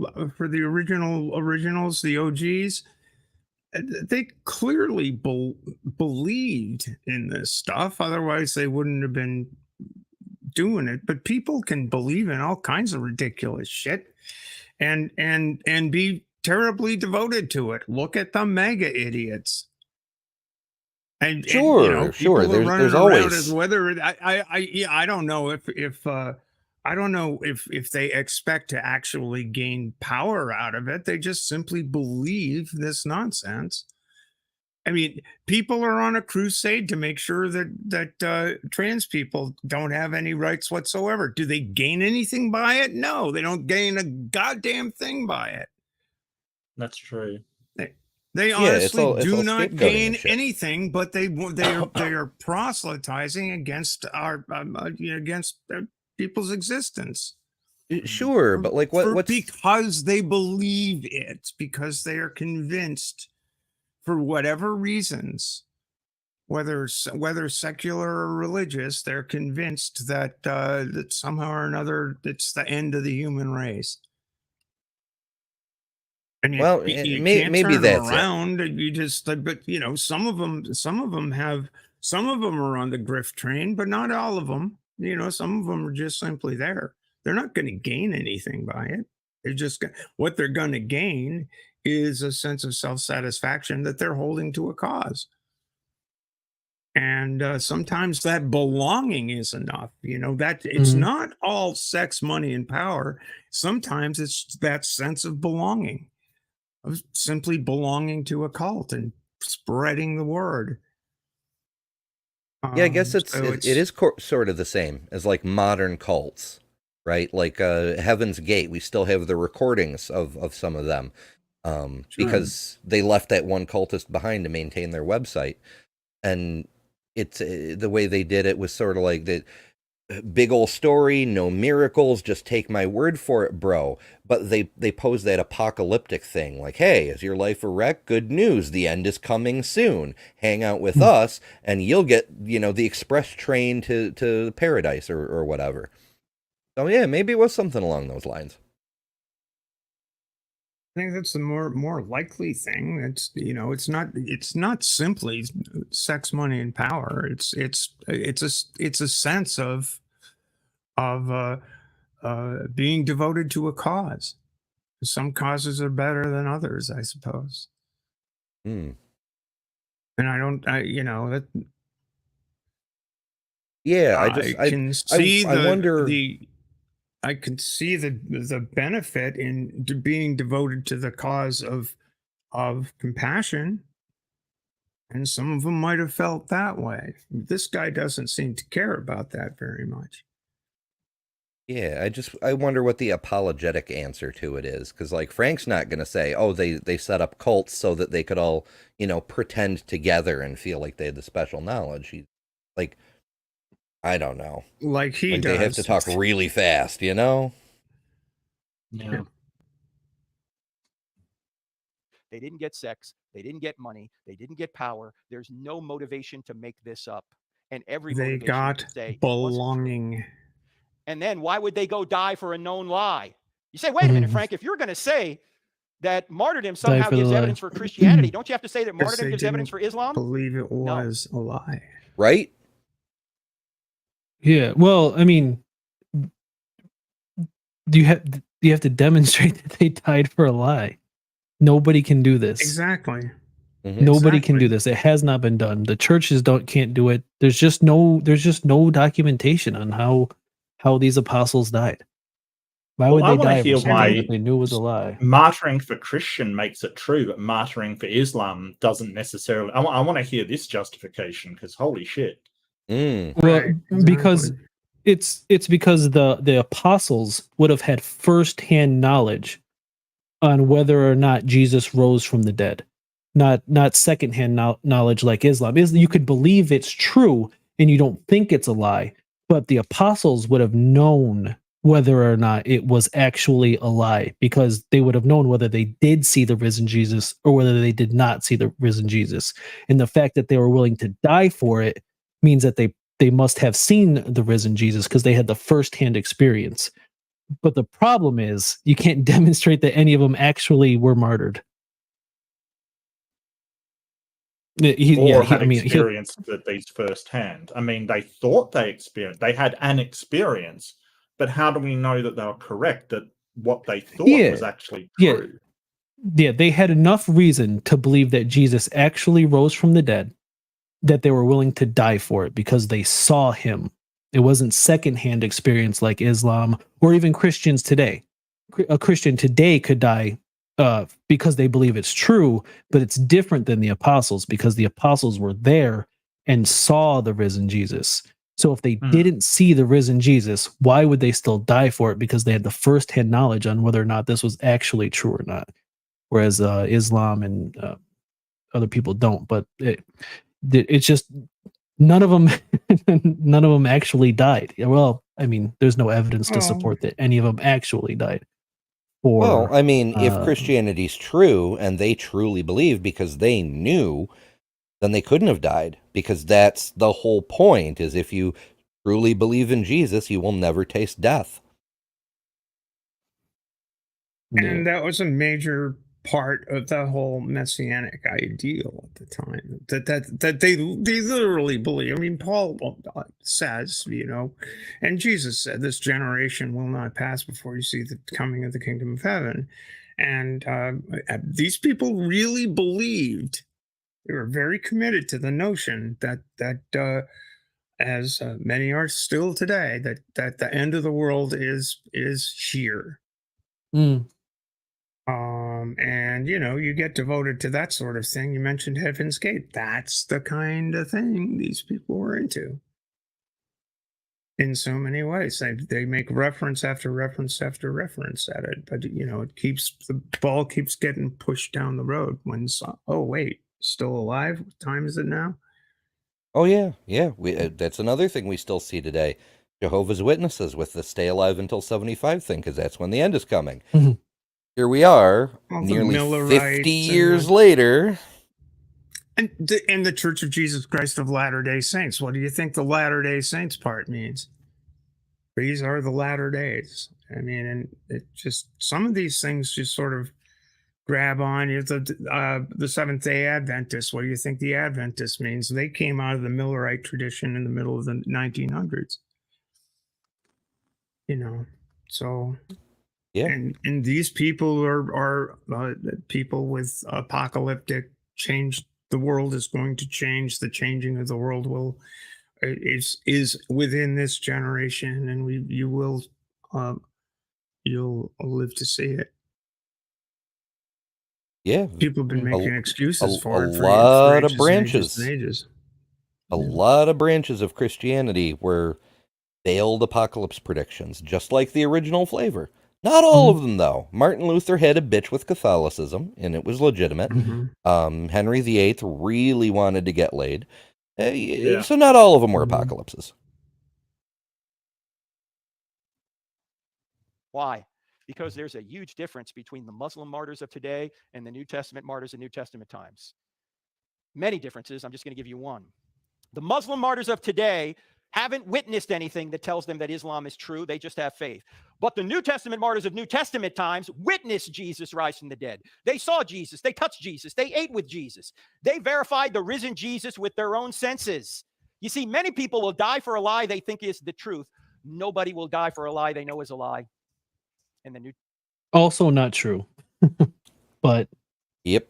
again, yeah. Testament writers were in a position to know whether it was a lie or not, and they went to their deaths anyway. You can't get better evidence than that unless you were there yourself. Now, the last thing I'm going to I think I heard somebody make the argument that you would absolutely die for something that you know is a lie. And I think they used Anne Frank in their example. Would you, if you knew that Anne Frank was hiding in your attic, would you tell the German officers that she was not in fact in the attic, even though you knew she was? And it was something to that effect. You would absolutely, there's circumstances where you would absolutely die for a lie. Yeah. The family that was harboring Anne Frank when her family was finally discovered, the people hiding them were absolutely executed. So they died for that lie. Yeah. And it might not even be a lie as such as if they believed that Christianity was a better philosophy than what was around at the time. Is it feasible that they could have died to preserve that, no matter what the cost? And I would say yes, that is feasible. Yeah. Yeah. But the bigger answer is that just like the money, power, and women thing, they didn't know what was in their future. They didn't know they'd be executed. Sure. I'm going to say about this is going to sound like heresy for those of you. In addition, the part of the faith that led them to be as devoted to it was the better world will be coming because of my devotion to this faith. I mean, that's the good news. I'm saved. I'm part of God's kingdom. Whether I die or not, it doesn't matter. Mm-hmm. I mean, it's To you who, like me, believe the Bible is the inerrant word of God, but it's not heresy. Just stick with me. Christianity is not true because a series of documents we put under one binding we call the Bible says it's true. In fact, Christianity would be true if the Bible never existed. Well, so how can that be? Ladies and gentlemen, do you realize there were thousands of Christians? So he's going to make his classic argument about the New Testament doesn't matter because there were Christians before the New Testament was written down. Fine, whatever. But without the Old Testament to give us the prophecies that Jesus fulfilled and the signs and the portents and shit, how would you know he was supposed to be the Messiah? Mm-hmm. Was ever written? No idea. Why? Because they didn't read about it in a book. They witnessed the resurrected Jesus. No, they in other words, they heard about it. These people saw Jesus, touched Jesus, or saw people who had seen Jesus, and that's why they became Christians. Then they wrote it down. In other words, we could say it this way. The New Testament writers did not create the resurrection. The resurrection created the New Testament writers. You wouldn't have these documents written by Jews in the first century claiming a man claimed to be God and rose from the dead, unless a man actually did claim to be God and rose from the dead. They had no motive to invent. Yeah, Yeah. J.R.R. Tolkien, Yeah. he didn't invent Frodo. He just wrote down what happened because of Frodo. It was the events in Mordor that created J.R.R. Tolkien, not the other way Actually, around. he read the Red Book of Westmarch. Yes. That's what he did. No, He fuck's sake, this is translated it ridiculous. I from feel like Reformed he's shouting Egyptian. at these poor kids as well. I feel like he's just yelling at them at this point. It's just really unsettling. I don't know why. I know, like, I feel like the audience is ready to go home. They're like, enough Frank already. Yeah. This is the overall argument. If someone says there's no truth, you're going to say, is that true? Does God exist? First argument. Cosmological argument. Second argument. Teleological argument. There's two aspects to that. Third argument. Moral argument. From those three arguments, we have a spaceless, timeless, immaterial, powerful, personal, moral, intelligent, personal creator who created and sustains all things. Are miracles possible? What's the greatest miracle in the Bible? Genesis 1:1. Even atheists are admitting the evidence for that. Is the New Testament telling the truth about the resurrection? We just talked about two lines of No. evidence for that. No. Now I just feel No. like he's just lying to these poor kids. I just throw out he's absolutely lying. Mischaracterizing everything. From the get. I mean, it's Yeah. totally, Yeah, that's been his whole shtick for a while. I mean, when he first proposed it, he was like, "Oh yeah, Genesis 1:1, the Big Bang," which we secular scientists agree. And then one of his advisors is like, "What if you change that to even atheists are starting to admit that? It makes it look like it's coming from Christianity, and the atheists just can't deny it any longer." Right. Yeah, I think he changed it just a little bit though. Maybe I'm. Is the New Testament telling the truth about the resurrection? We just create those three arguments. We have a spaceless, timeless, immaterial, powerful, personal, moral, intelligent, personal creator who created and sustains all things. Are miracles possible? What's the greatest miracle in the Bible? Genesis 1:1. Even atheists are admitting the evidence for that. Is the New Testament telling the truth about the resurrection? We just talked about two lines of evidence for that. No atheist is admitting the evidence that a God was the this the one is who news to banged it. me. Yeah. Yeah. Just embarrassing and excruciating testimony, but there's 8 more lines in the book. So if you want to go further, the books and the DVDs are available. But if you don't do anything else, download the entire 9090 Hollywood movie. Oh my God. Yeah, he's wrapping up and going into his Q&A. Now, when I was in the Navy, I was in naval aviation. So I was hitting the fast forward button. I just had to keep going. He was back in chilling. let's see, that'd be about 1985. And when they passed his casket, they took off their tridents he and opened pressed with them into his this. casket. They took their identity and put their identity in their Savior, the one that died for them. That's what we're supposed to do. But our culture says, oh no, put your identity in your political party, or put your identity in your gender identity, your sexual preference, your boyfriend, or your girlfriend, or your bank account, or your vocation. Or Yeah, he's really upset about this, isn't isn't he? Ladies and gentlemen. Mm-hmm. Yeah. Yeah. Put your money in my pocket and put your identity in Jesus. Right. In your sexual preference. What happens when you can no longer sexually perform? You no longer have an identity? Or when you're no longer sexually preferred? If you put your identity in your bank account, you lose it. What? You no longer have an identity? How about your job? You retire, you no longer have an identity? You put your identity in another person. What happens when that person, God forbid, dies or leaves you? You no longer have an identity? No, your identity is not in these fleeting things. Your identity should be in your Savior, who died for you and then rose again. In fact, his biographer, John. And that way, when you discover that it's all bullshit, you what? Yeah. You don't have an identity? It's another That's way to get exactly- people invested so they never walk away. Yeah, and what happens when you hear that argument that leads you to not believing? worse. It is asking people to, well, Islam is means submission, right? It's basically surrender. You surrender your identity to this other thing, which means you never learn who you are, do you? It's really too bad. Yeah, it's exactly the same as when you invest your identity, and just to use one of his examples, but it's equally valid for all of them, in your partner. I've known so many people who are serial monogamous. They go from relationship to relationship, no break in between, because they don't know who they are without a partner. Right. And it's sad and it's tragic. And this is sort of some of the things we see when we see people deconstruct. They're sort of trying to find out who they are without this idea of God kind of thing. And it's sad and it's tragic. Mhm. And you know, it's upsetting because who you are isn't based upon some, you know, magical man or Frank's sort of, you know, oh, this is who we are. And, you know, and he's the one telling them they're all flawed kind of thing. It's like, what an asshole. Yeah, rely I'm not sorry. on your What own are you doing? understanding. I'll tell you how to live. I'm going to get out facepalm Jesus for that. Wrote the Gospel of John, said in the very first chapter, Yeah, it's is Frank advocating that Christians can be Democrats? I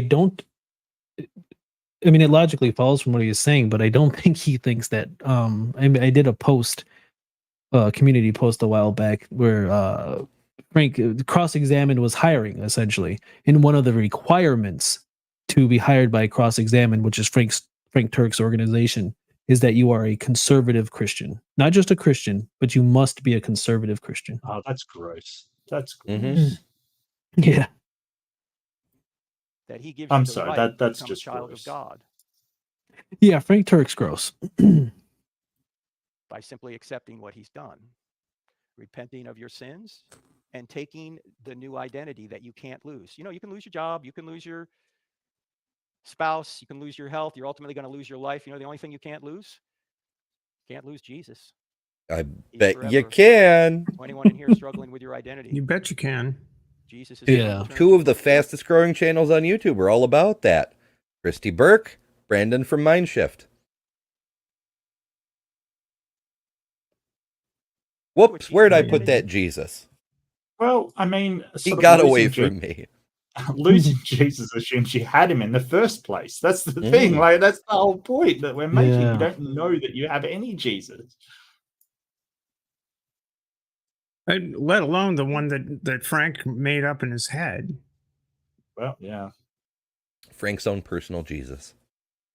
The He Jesus does who have his hates own personal everyone Jesus. who isn't a white Anglo-Saxon Protestant, who speaks English and lives in the Oh. middle part of North America. Oh, that Jesus. Yeah, no, I'm very Yes. familiar with that Jesus. Yes. Fuck that Ooh, Jesus. Oozy Jesus. I'm back, bitches.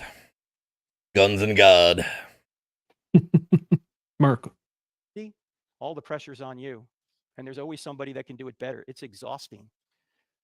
And in Christianity, you don't achieve your identity, you receive your identity. It's Wow. free. You don't do anything but repent and accept it. You don't achieve it, you receive it. What could be better than that? Really? Yeah, you don't Really? need to You don't try. think- You don't need to do any work. It's a free gift. Terms and conditions He apply. doesn't Not think valid that in all there's 50 states. Any kind of social stigmatization or any kind of, you know, problems with the way that Christianity treats the people in it? Like, seriously? Is that what he's what a douchebag. Oh, well, see, Well, you have to see his second session after people convert and buy his Ah. DVDs and shit. Then they come see him for round two. And that's when he'll tell you that the great sacrifice they've made by being Christians because they're the most persecuted people in the history of Earth. Wow. Let me But tell it's, you. but it's free, about- no cost to you. Let me tell you about my nephew, who has a Methodist parish in Plattsburgh, New York. He's been in the ministry. We celebrated his 30th year in the ministry last October. Or perhaps it was last October, late October, early November.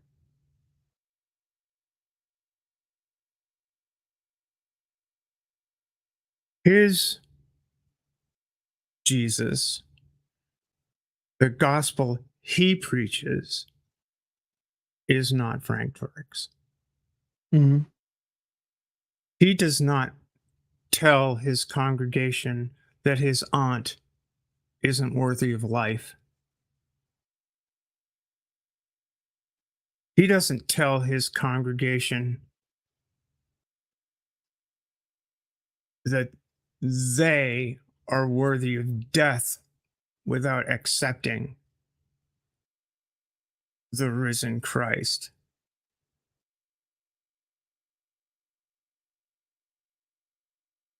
He doesn't teach his congregation to hate gay people.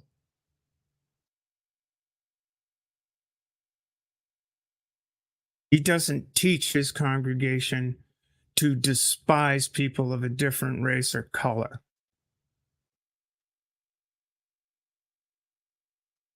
He teaches his congregation the compassion that, yes, you can call him a cafeteria Christian, but he doesn't preach the hate that this man preaches every time he opens his mouth, every time he writes a book, every time he does anything at all in the realm of religious studies. Let me tell you about my friend Gwyneth Harrison. She has a parish in South Portland, Maine, where I spoke on Transgender Day of Remembrance. You know why? Because she knew me as a person who allowed she and her husband to charter my boat for a season. She knew me as the person working at Sail, Maine, who treated her transgender son with care and compassion. She doesn't preach to her congregation the gospel of Frank Turek, who would have her son be not worthy of life.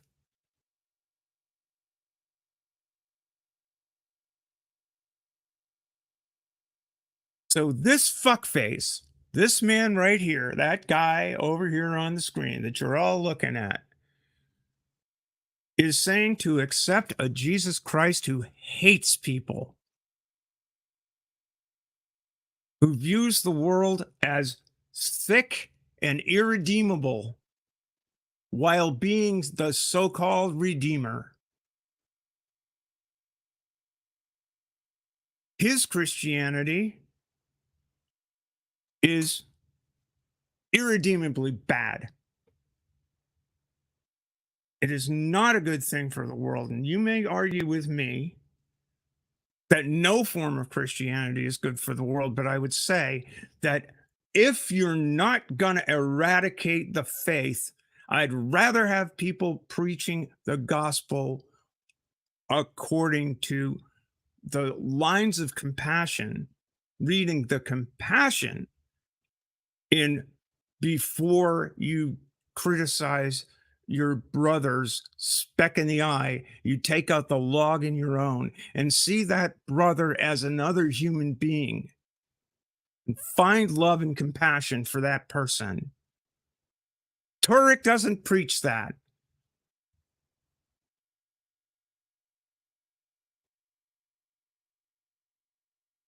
And I can have some good conversations, and I had lots of these conversations with my dad, who was also a Methodist pastor, and my brother, who was also a Methodist pastor.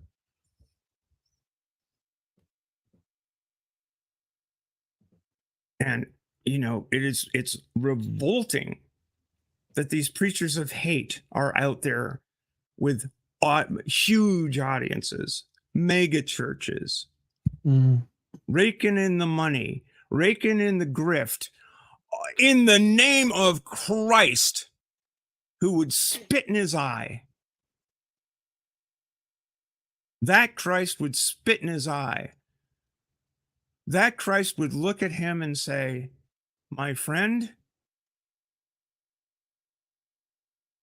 when I was in prison, you didn't come and visit me. When I was hungry, you let me starve. When I was naked, you chuckled.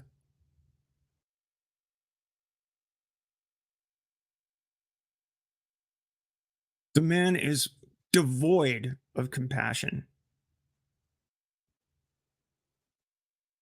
And he well deserves the name Fuckface Frank. Well, I'm not that familiar with him.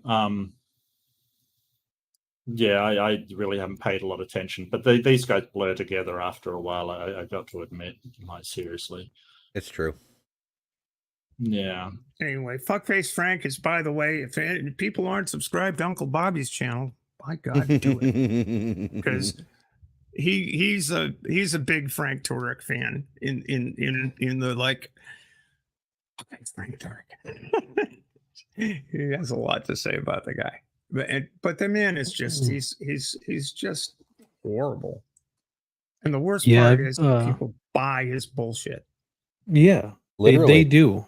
They do. He's very well off, and yeah, and that's why I personally cover a lot of Frank Turek content. And the video that I posted today, I think sums up why calling people like Frank Turek out, because everything that Stephanie just said, you wouldn't get at face value from Frank Turek. He doesn't.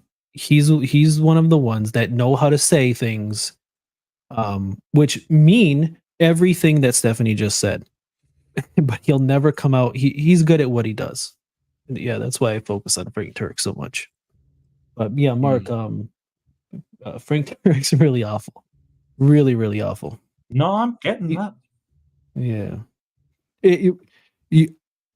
Sadly enough, but you the wouldn't only get thing it I've from seen this of him- interaction. Yeah, the only thing I've seen of his is like his debates that I've done with Ember. So, that's sort of like he wouldn't dare say that on a debate stage kind of thing, because, he would lose the audience instantly. And he probably fucking knows it, like he knows it.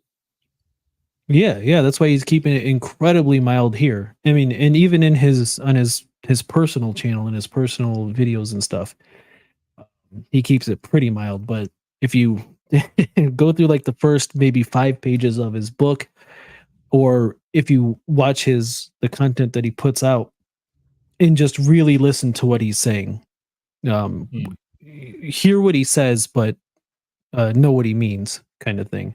Oh yeah, pick any 5 of his shorts. Go through cross-examine any 5 shorts. You're going to get at least one that's like, oh, these transgender people are so confused. They need to put their identity in Jesus and be who they were born to be. Yeah, well, and it gets worse than that. It gets so much worse than that. Oh yeah. And I'm not shilling for my own video here, but on the video that I posted today, I guess yesterday at this point, really shows how he's linking the LGBTQ community to pedophilia. He's linking it to God, what was I'm forgetting my own thing that I covered here, but he just just watch the video. Go watch my video. I think I summed it up pretty well. But yeah, he's really bad. He's really bad. Carrie Ann, we could, if Uncle Bobby ever came on my stream or I on his, we would have nothing but a swear off the entire time. Fuck yeah.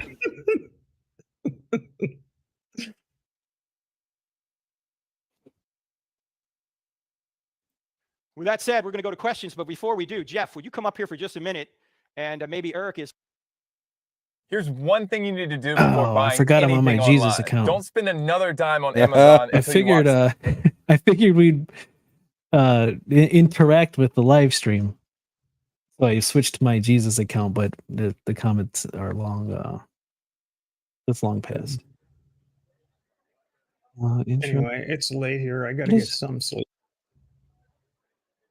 Yeah, I'm after 4 a.m. over here. So Yeah, as enlightening as I'm sure the questions are destined to be. Yeah. Yeah. Well, let's I'm see. sure I'm trying to deconstruct this IDHEFTBAA. Does that mean I'd lift a sheep. I'd have to buy. I mean, what is this? I'd have to buy. I don't have enough faith to be an atheist. Oh, I mean, officially. I think I'd lift a sheep is more better than that. All right, I'm gonna take a quick look through these. I was gonna. God punished Israel because Israel grabbed him by the balls. That's a quick answer. Literally, I'm not kidding. That's how Israel got his name. I'm Jacob. You know. Isn't it weird how Why? all those released slaves had so much fucking gold with them? Oh, why do I have to refuse LGBT in order to be a Christian? That's a good one. Yes, hi, what's your name? I'll just say my name is Mav. Say what? Mav. Say his real Go name. ahead. Okay, so my question for you is, if I'm sure he's gonna go with the because it's not true. You don't placate to people's feelings. You got to go with what's truth. Blah blah blah. God said that there is going to be male and female, and then there's some variety within that called intersex people. Why do you guys insist on this binary definition of sex when clearly biology is not so binary? There are intersex people, and you'll say, oh, it's just 1% of people, et cetera, et cetera. And then also, let's extend that to same-sex relationships. So you have someone who's born heterosexual, bisexual, or homosexual.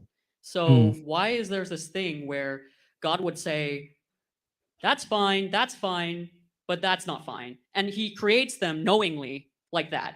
And then in the past, the church has said these people are mentally ill. They deserve to be, put in institutions, penalized, et cetera, et cetera. I mean, I could go on and on about that. But my question is, why do you say that if I'm going to be a Christian again, then I need to repent from being LGBTQI+ and then accept this narrow version of the gospel? That to me is like conversion therapy, and the UN and all these other major medical organizations in the US and around the world have called that torture. So for you to stand here and to defend that, that's pretty messed up. What is your response to that? Well, Mav, let me ask you a question. What is your standard of morality? Oh my god! I put myself on a secular. You fucking idiot. I've been meaning to make some type of video about this. I hope that this person does not answer this question. Don't answer the question. It's questioning you. The audience is asking the question, and this is how Frank gets around it. Is, well, what do you mean? But he asked the question, like, what do you mean by that? What do you mean by that? What do you mean by that? What do you mean by that? What do you mean by that? What do you mean by that? What do you mean? Shut the fuck up, Frank. If you're not prepared for this, don't do it. That's a public service announcement to anybody who listens to this particular part of the stream. If you're not prepared for this, just don't do it. Just don't do it, because Frank Turek, his job is to make you look dumb. And unfortunately, if you're not prepared, he's going to succeed at it. And I can tell that this person's already going to fail because they're answering the question. Just be like, no. Answer the question. But I digress. If you're not prepared, don't go up to street preachers. Don't interact with these people who are protesting outside of this and that. Just ignore them, because all they're doing is gathering content to make you look stupid. Correct. But I digress. Correct. Yeah, we'll see. I hope this person holds Frank's feet to the fire here. Humanist. Yeah, I think well, that my feeling is this kid sat good? through the entire thing. It's like, oh my god, you sat through this entire thing, and now you're. I admire his chutzpah and getting up and asking the question. That's admirable, but we'll see. Yeah, we'll see. Well, obviously, murder is wrong. Why? Because if I went and murdered someone's kid, then that mother or father would not have a child, and they would be in mourning, and that caused them some great cycle. This person was unprepared. Unprepared. You are not prepared. You are not prepared. Is that? Are you referencing World of Warcraft there, Ember? Yeah. Yeah. Okay. Good. Okay. Anywho, side note, but yeah, you are not prepared. Just like God, what was his name? Illidan. Matt. Yeah. I believe Illidan's. You are not prepared. Don't do And this. he's a fine one to lecture people on preparedness when he went and picked a fight with the fucking Lich King and he got his ass kicked. Yeah. Had to be saved by his minions. Yeah, we can go into some WoW lore, but let's keep. Psychological turmoil for the rest of their lives. I And love trauma they're that gonna have to work cutscene, through in though. therapy. So objectively, we can see psychologically they're not going to be doing too hot. So of course, Okay, but that's objectively wrong. why is it objectively Oh wrong? my to harm? god! Stop! No, Stop! isn't Because if we are going to come objectively together wrong. as a society and cooperate Stop answering his questions. as a human race, we need to. I've seen Yeah, one person in all of the videos that I've seen, and I've watched a lot of people interacting with Frank Turek or with anybody. Ray Comfort does his street thing. These street preachers who are out on the corners of sidewalks. I've never seen one single person succeed in the conversation, and that's either because the people who post it edit it out, or they were just unprepared, just like this person is. Oh Just yeah, this person is going to this. be another one of Frank's shorts next week, showing how brilliant Frank is at dealing with the atheist seculars. Yes. Oh, to cap that off, except for one time, there was a person who was either she was a biologist or that's what it was at a college, and that's what she was in. That's what she was getting her degree in. And this is when Frank exposes that he had the gender affirming surgery. And if she just would have pushed him a little bit further, she would have knocked him. She would have destroyed him. But Frank scapegoated and quickly changes the he does a redirect. She stumps Frank, and this is on cross-examined.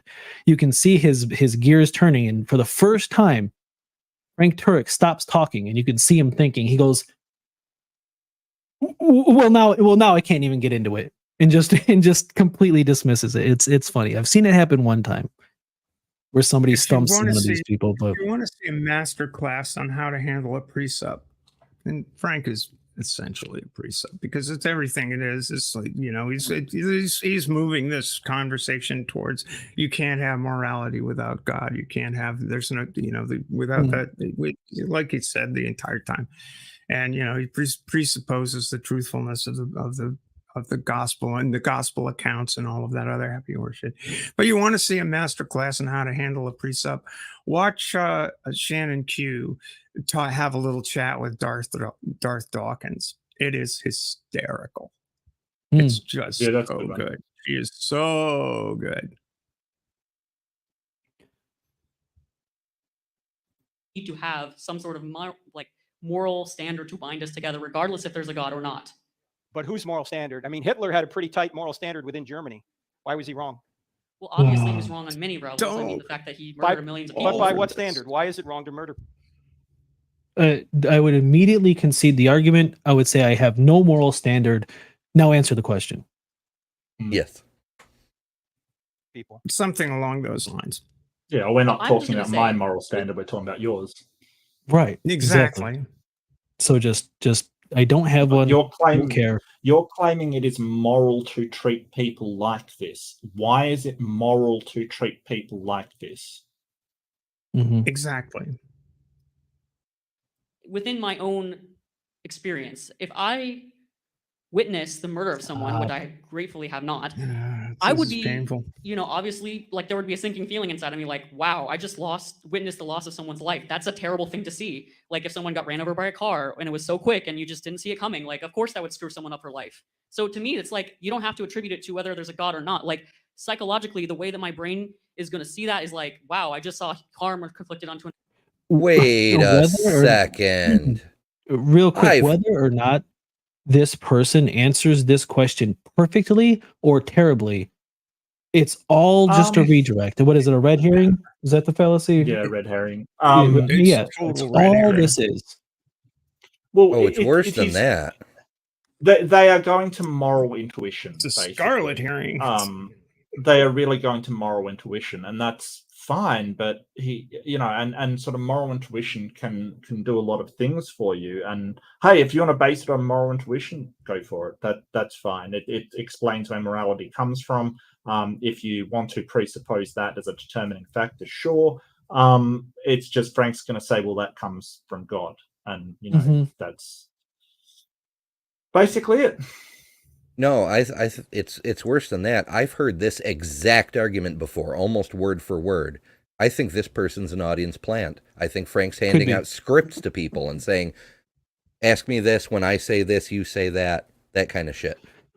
Yeah, I've long suspected that a lot of his audience members are plants. And one of the biggest tells is that when there is an atheist or somebody who's asking the tough question, they always look like this person. Just this kind of the look, the overall look. This person, little androgynous, slightly overweight, like a costume department dressed them. Look at the surrounding audience.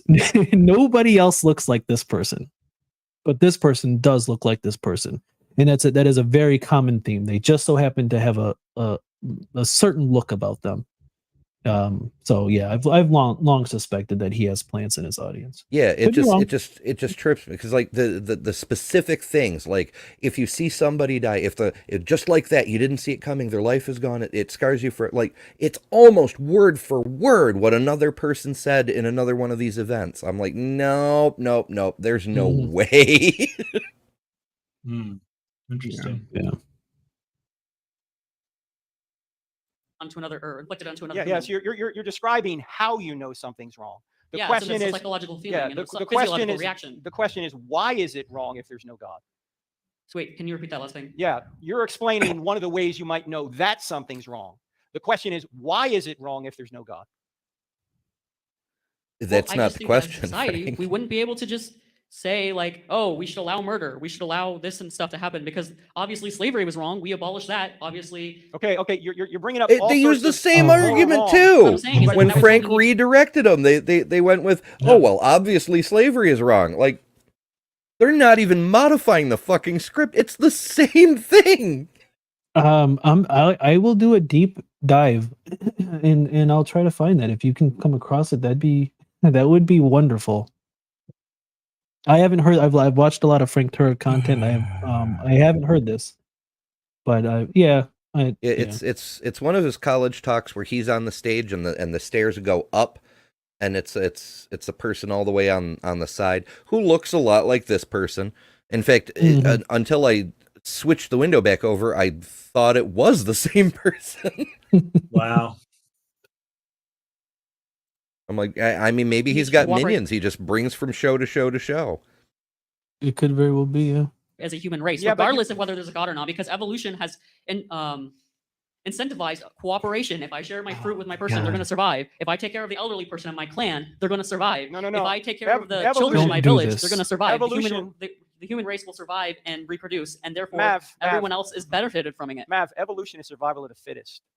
That's not true. There's a lot more to it than you're Okay, strawmanning well, evolution. no, You're just so wrong it about doesn't this stuff. I'm matter. sorry. Where am I wrong about evolution being the survival of the fittest? You probably read that guy Oh my who goodness. Darwin funded the Ark Encounter. Maybe you or whatever in Kentucky. You probably read his straw man version of Ham. evolution, and I Yeah. really don't think that you really talk to biologists and you really know what's going on because there's a whole lot of stuff that a lot of you guys will just straw man and not even take as like what it actually says. Hold on. Actually, this is that's productive. I'm asking you a simple question. Go ahead Come and on. attack Turek for God's sake. But he's still off the he's I still know off he's still the off question. Yeah, He's he's still off completely the off the question question. of what makes it moral to treat LGBTQI people like shit. Basically, that's his question. He's like, totally off. what- That is the question, and unfortunately, you let him get off the hook. It hasn't even been brought up yet, and there's not much left to this segment. This is a massive redirect. I'm sure Frank has his response ready, but he's eating up as much time as possible until he can fire off that quick thing and be like, okay, we got to move on to the next question. Come up asking a moral question. I'm asking for a moral standard. You haven't given me a moral I standard. have. I said objective morality. That is a moral standard. No, you hold him Where to does the his objective moral morality standard, come kiddo. if there is no Jesus God? Christ. I'm not the Within source us, of objective. within our wiring from collaborating with other people. Okay. There are negative consequences to murder, obviously. Negative is a moral term. You're It importing a is moral fucking standard into your not. atheist- It's a physics term. Positive, negative, electrical charge, electrons, positron, all magnetic fields, all sorts of things. We in regular life, we think of a positive as a good thing and a negative as a bad thing. You don't. It's not even. It's moral adjacent at best. Why? Just why? Yeah, stay off the mic. You have to come into Frank Turek's Q&A session and Look, stick I'm to your not- guns. I'm not going to deride people for getting up and challenging somebody like this, and it's very difficult to do so. So I'm going to say, good attempt. If it isn't a plant, then good attempt. You really need to brush up on holding people's feet to the fire. But I'm not going to get all down on them because, you know, they want to challenge. If they want to challenge him, great. You know, I'm not gonna sort of berate people for that. I think I'd be a lot more lenient and sort of say, hey, not successful this time, but you know, you've got the right idea. I can agree to that for the most part, for sure. If I was in Frank Turek's audience, I don't think I would have the gall to even stand up and ask the question in the first place. So, I would. Yeah, I can. I definitely would. Nothing would stop me. Like seriously. You couldn't hold me down. I guess my overall point is that if you aren't prepared, and this goes for everybody, always. I wish it was more widely known and accepted that this was just the standard to just ignore these people, unless you are extremely prepared, because this is a casino. And Frank is the owner of the casino. This is geared in his favor in every single way imaginable. You don't have the slightest chance. It's worse than a casino. You don't have the slightest chance at winning this argument. It's geared in Frank's favor. He has control of the mic. He can stop it at any time. You will never win in this Q&A forum like this. You will never win. It's impossible. If you start to make the arguments that Frank can no longer refute, he will simply cut it off. You're never going to win. So just stop giving Frank Turek content to post on his goddamn YouTube channel, I guess, is my overall point. Theistic system, and you're stealing it from a theistic worldview. That's not true.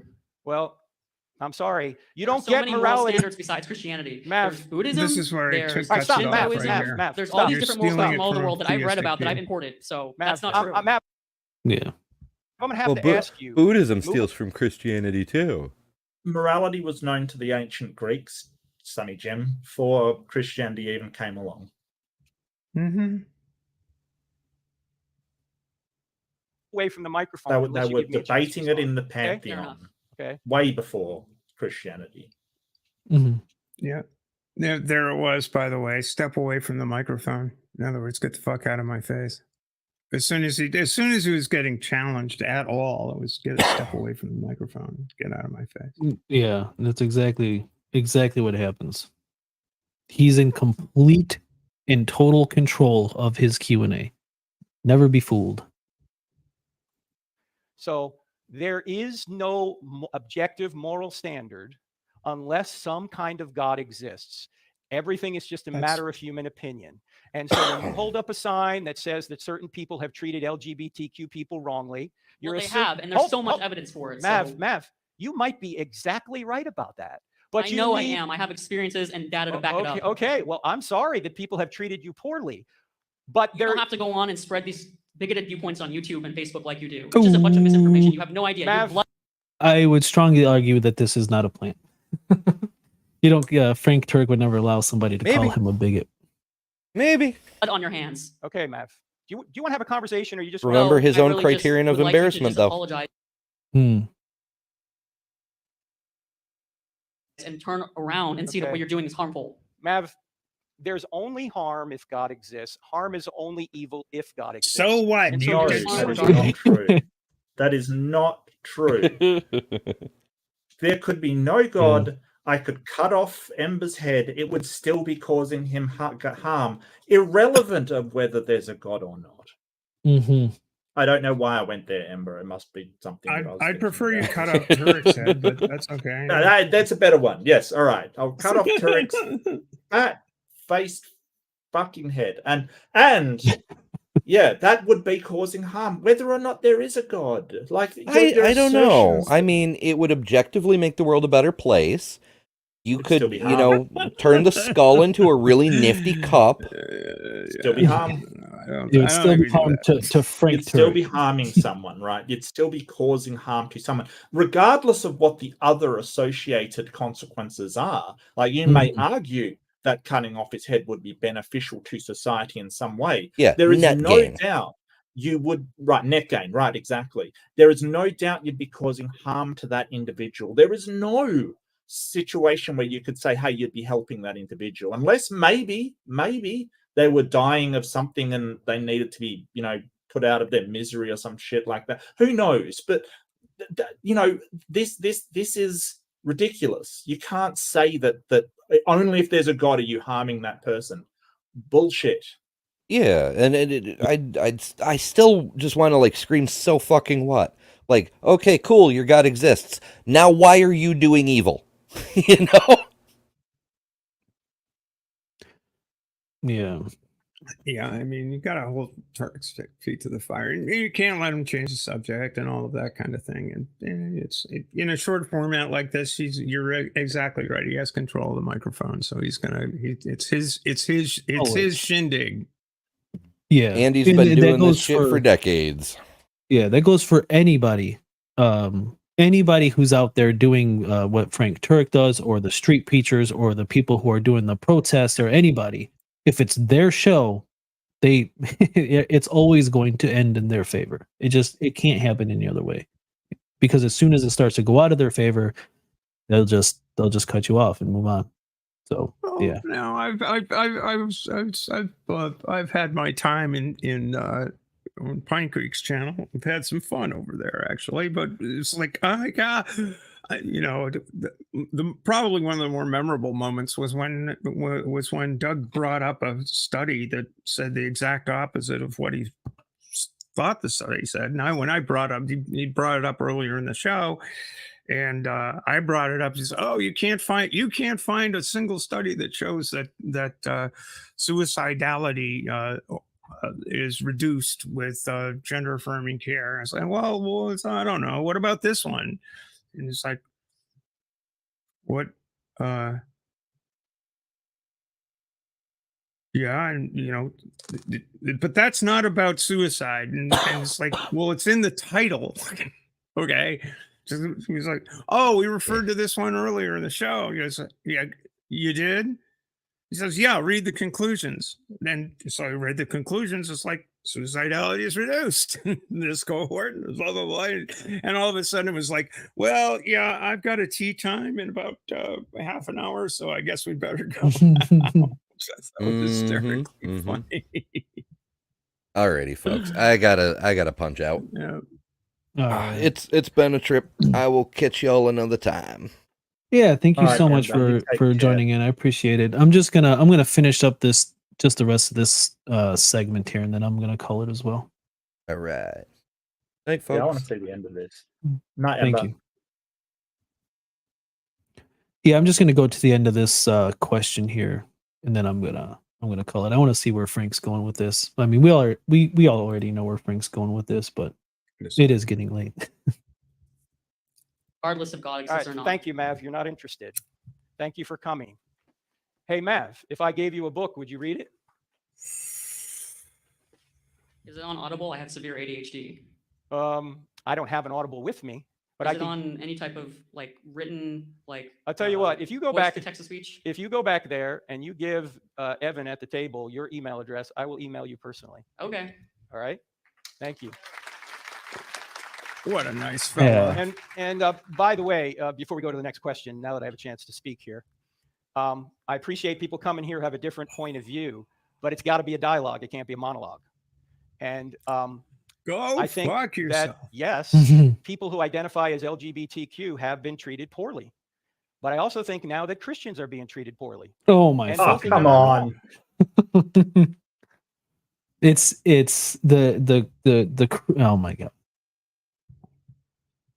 Wow. Yeah. People are definitely passing laws that Christians can't get health care. Absolutely, that's the case. Christians can't. What are you talking about? How you hard it stupid shit? how Yeah. hard it must be to be a Christian. It's I have empathy for these Christians. It must be so difficult.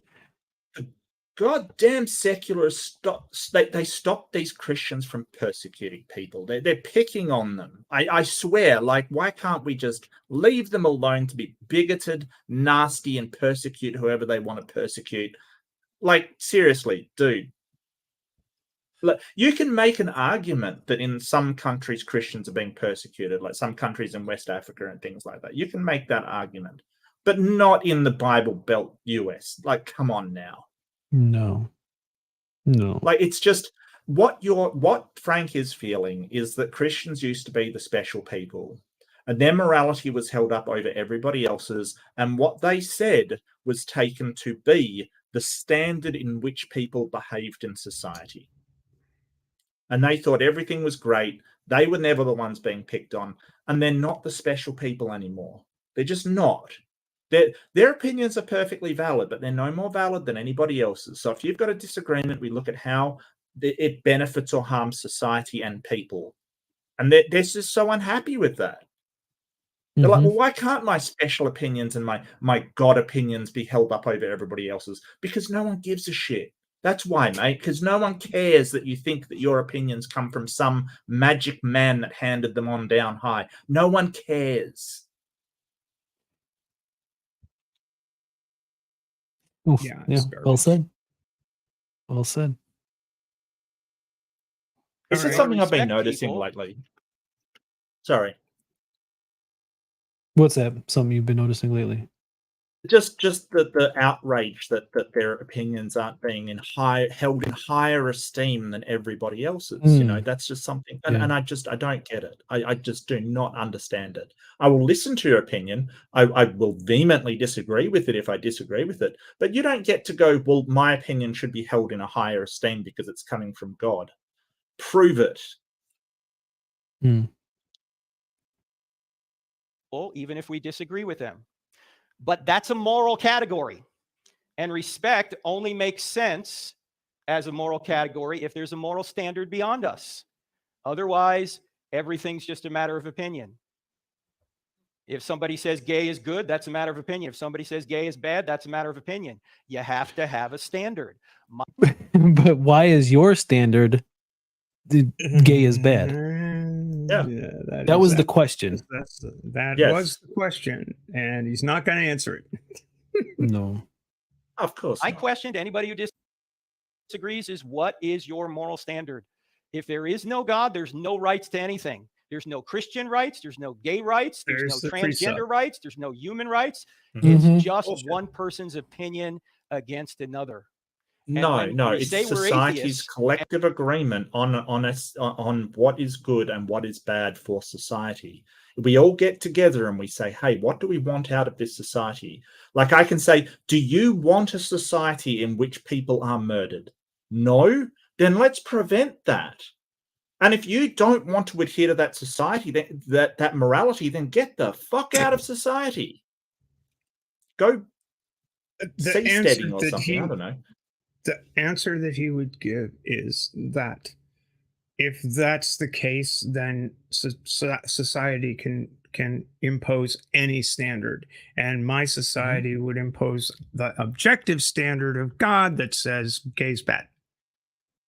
Yeah, but you can't tell that's objective for a start. You can't prove it's objective, because even if, as we were saying earlier, you have access to, or there is some kind of objective standard behind the scenes, someone wrote a book which is their interpretation, then you read it, which is your interpretation. So it's still not objective. If it's God's opinion, then it's still not objective. It's still subjective. And we don't need an objective morality. All we need to do is agree on what's best for the well-being of people. That's it. And you can say, hey, Hitler and that would have been moral. No, it wouldn't, because they had specific objectives in mind, like, maintaining the Third Reich. And the actions he took was not only wrong by my morality, it was also wrong by his own goals. Because what he did in, killing all the Jews and doing all that stuff would not have got him to the goal that he was after. Right? It was antithetical to getting him to the goal that he was after. So it was wrong by even his own standard. And not to mention, it didn't exactly end well for him either. Correct, because it was not actions that would have got him to the goal that he wanted. So even by his own standard, it was immoral. Right. So, the first plank is, for me, is to recognize all humans as humans, recognize the humanity in all of us. And, where does that come from? Okay, if you want it to come from God, I'll give you that coming from God, and here's where. But I don't think it needs to. I think it comes from the best. It's in my interest to recognize you as a fellow human being, because that's where the discussion begins. It's not where it ends, but it's where it begins. If you can't acknowledge my humanity and I can't acknowledge yours, then we're at loggerheads. And that's not going to be good for a society at all. Right. And you don't need them to agree with everything, right? Because you have, like you were talking about, your sister and everything, who are Christians, but you don't need to agree on everything. All you need to do is have compatibility between moralities. There's plenty of Christians that I would get along famously with. Our morals would perfectly align because they believe God is looking out for humans. And so what they want, like the well-being of humans and things like that, are perfectly compatible with what I want. So there's no problem there. Frank's the problem, because he's sort of like, well, I want something that the rest of society does not want, but I'm claiming this objective standard to be able to force it on them. And that's not cool, dude. That's bad. Bad Frank. It is bad Frank. And it's not cool from an atheist, which I would call nihilist perspective. AKA Pine Creek. That's where he plants his flag too.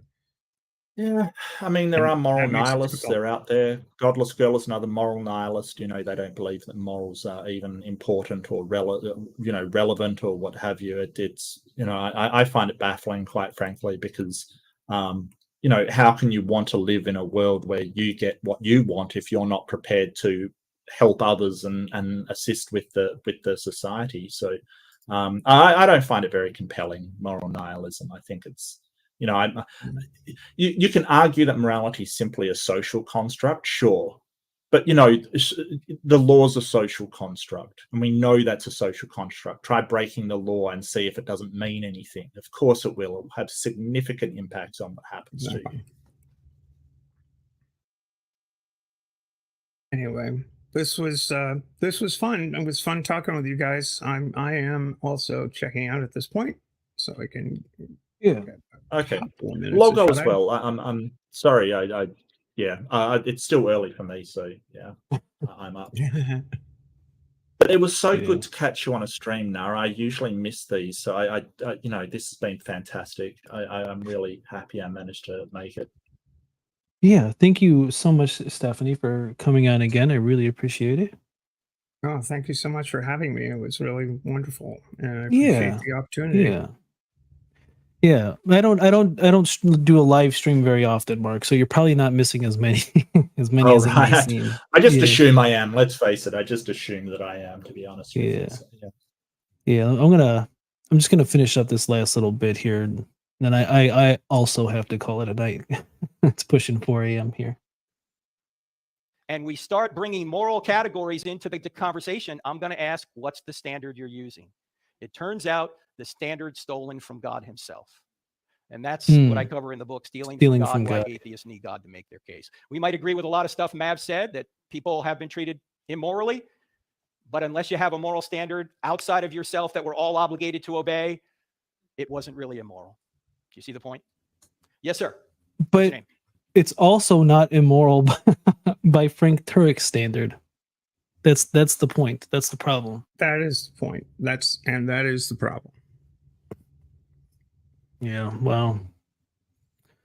All right. I have to call it. I got to try to get salvage some amount of sleep here.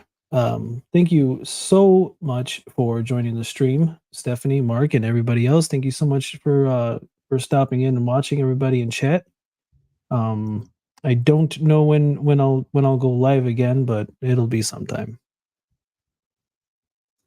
Yeah, no, thank you so much. My pleasure, Nara. Thank you for having me on. I really appreciate it. It was a lot of fun. A bit frustrating, but a lot of fun. Not your fault. Like just Frank. Yeah, Frank's awful. Yeah, he's bad. He's really bad. Okay, I believe you now. Yeah, he's so much worse than what he's so much worse than the awful representation of himself in this stream. He's worse than this. But yeah. All right. Good night, everybody. Whose tagline? Mark, do you end your stream with some type of tagline, or I what is do, it? yeah. So I say, do be kind to yourself and kind to each other. I don't think we're kind to ourselves enough. So once occurred to me once I was doing yoga and the instructor's like, thank yourself for this time. And I thought, how often do we thank ourselves for doing things? Like you do the dishes. How often do you thank yourself and say, thank you for doing that? We'd thank somebody else. Why don't we thank ourselves? It's weird, isn't it? So be kind to yourself and be kind to each other, because I think that's just generally good advice. All right. Well, I generally try to end my streams with stealing somebody else's stream ending. So I'm going to thank myself for stealing your ending tagline of be kind to yourself and be kind to others.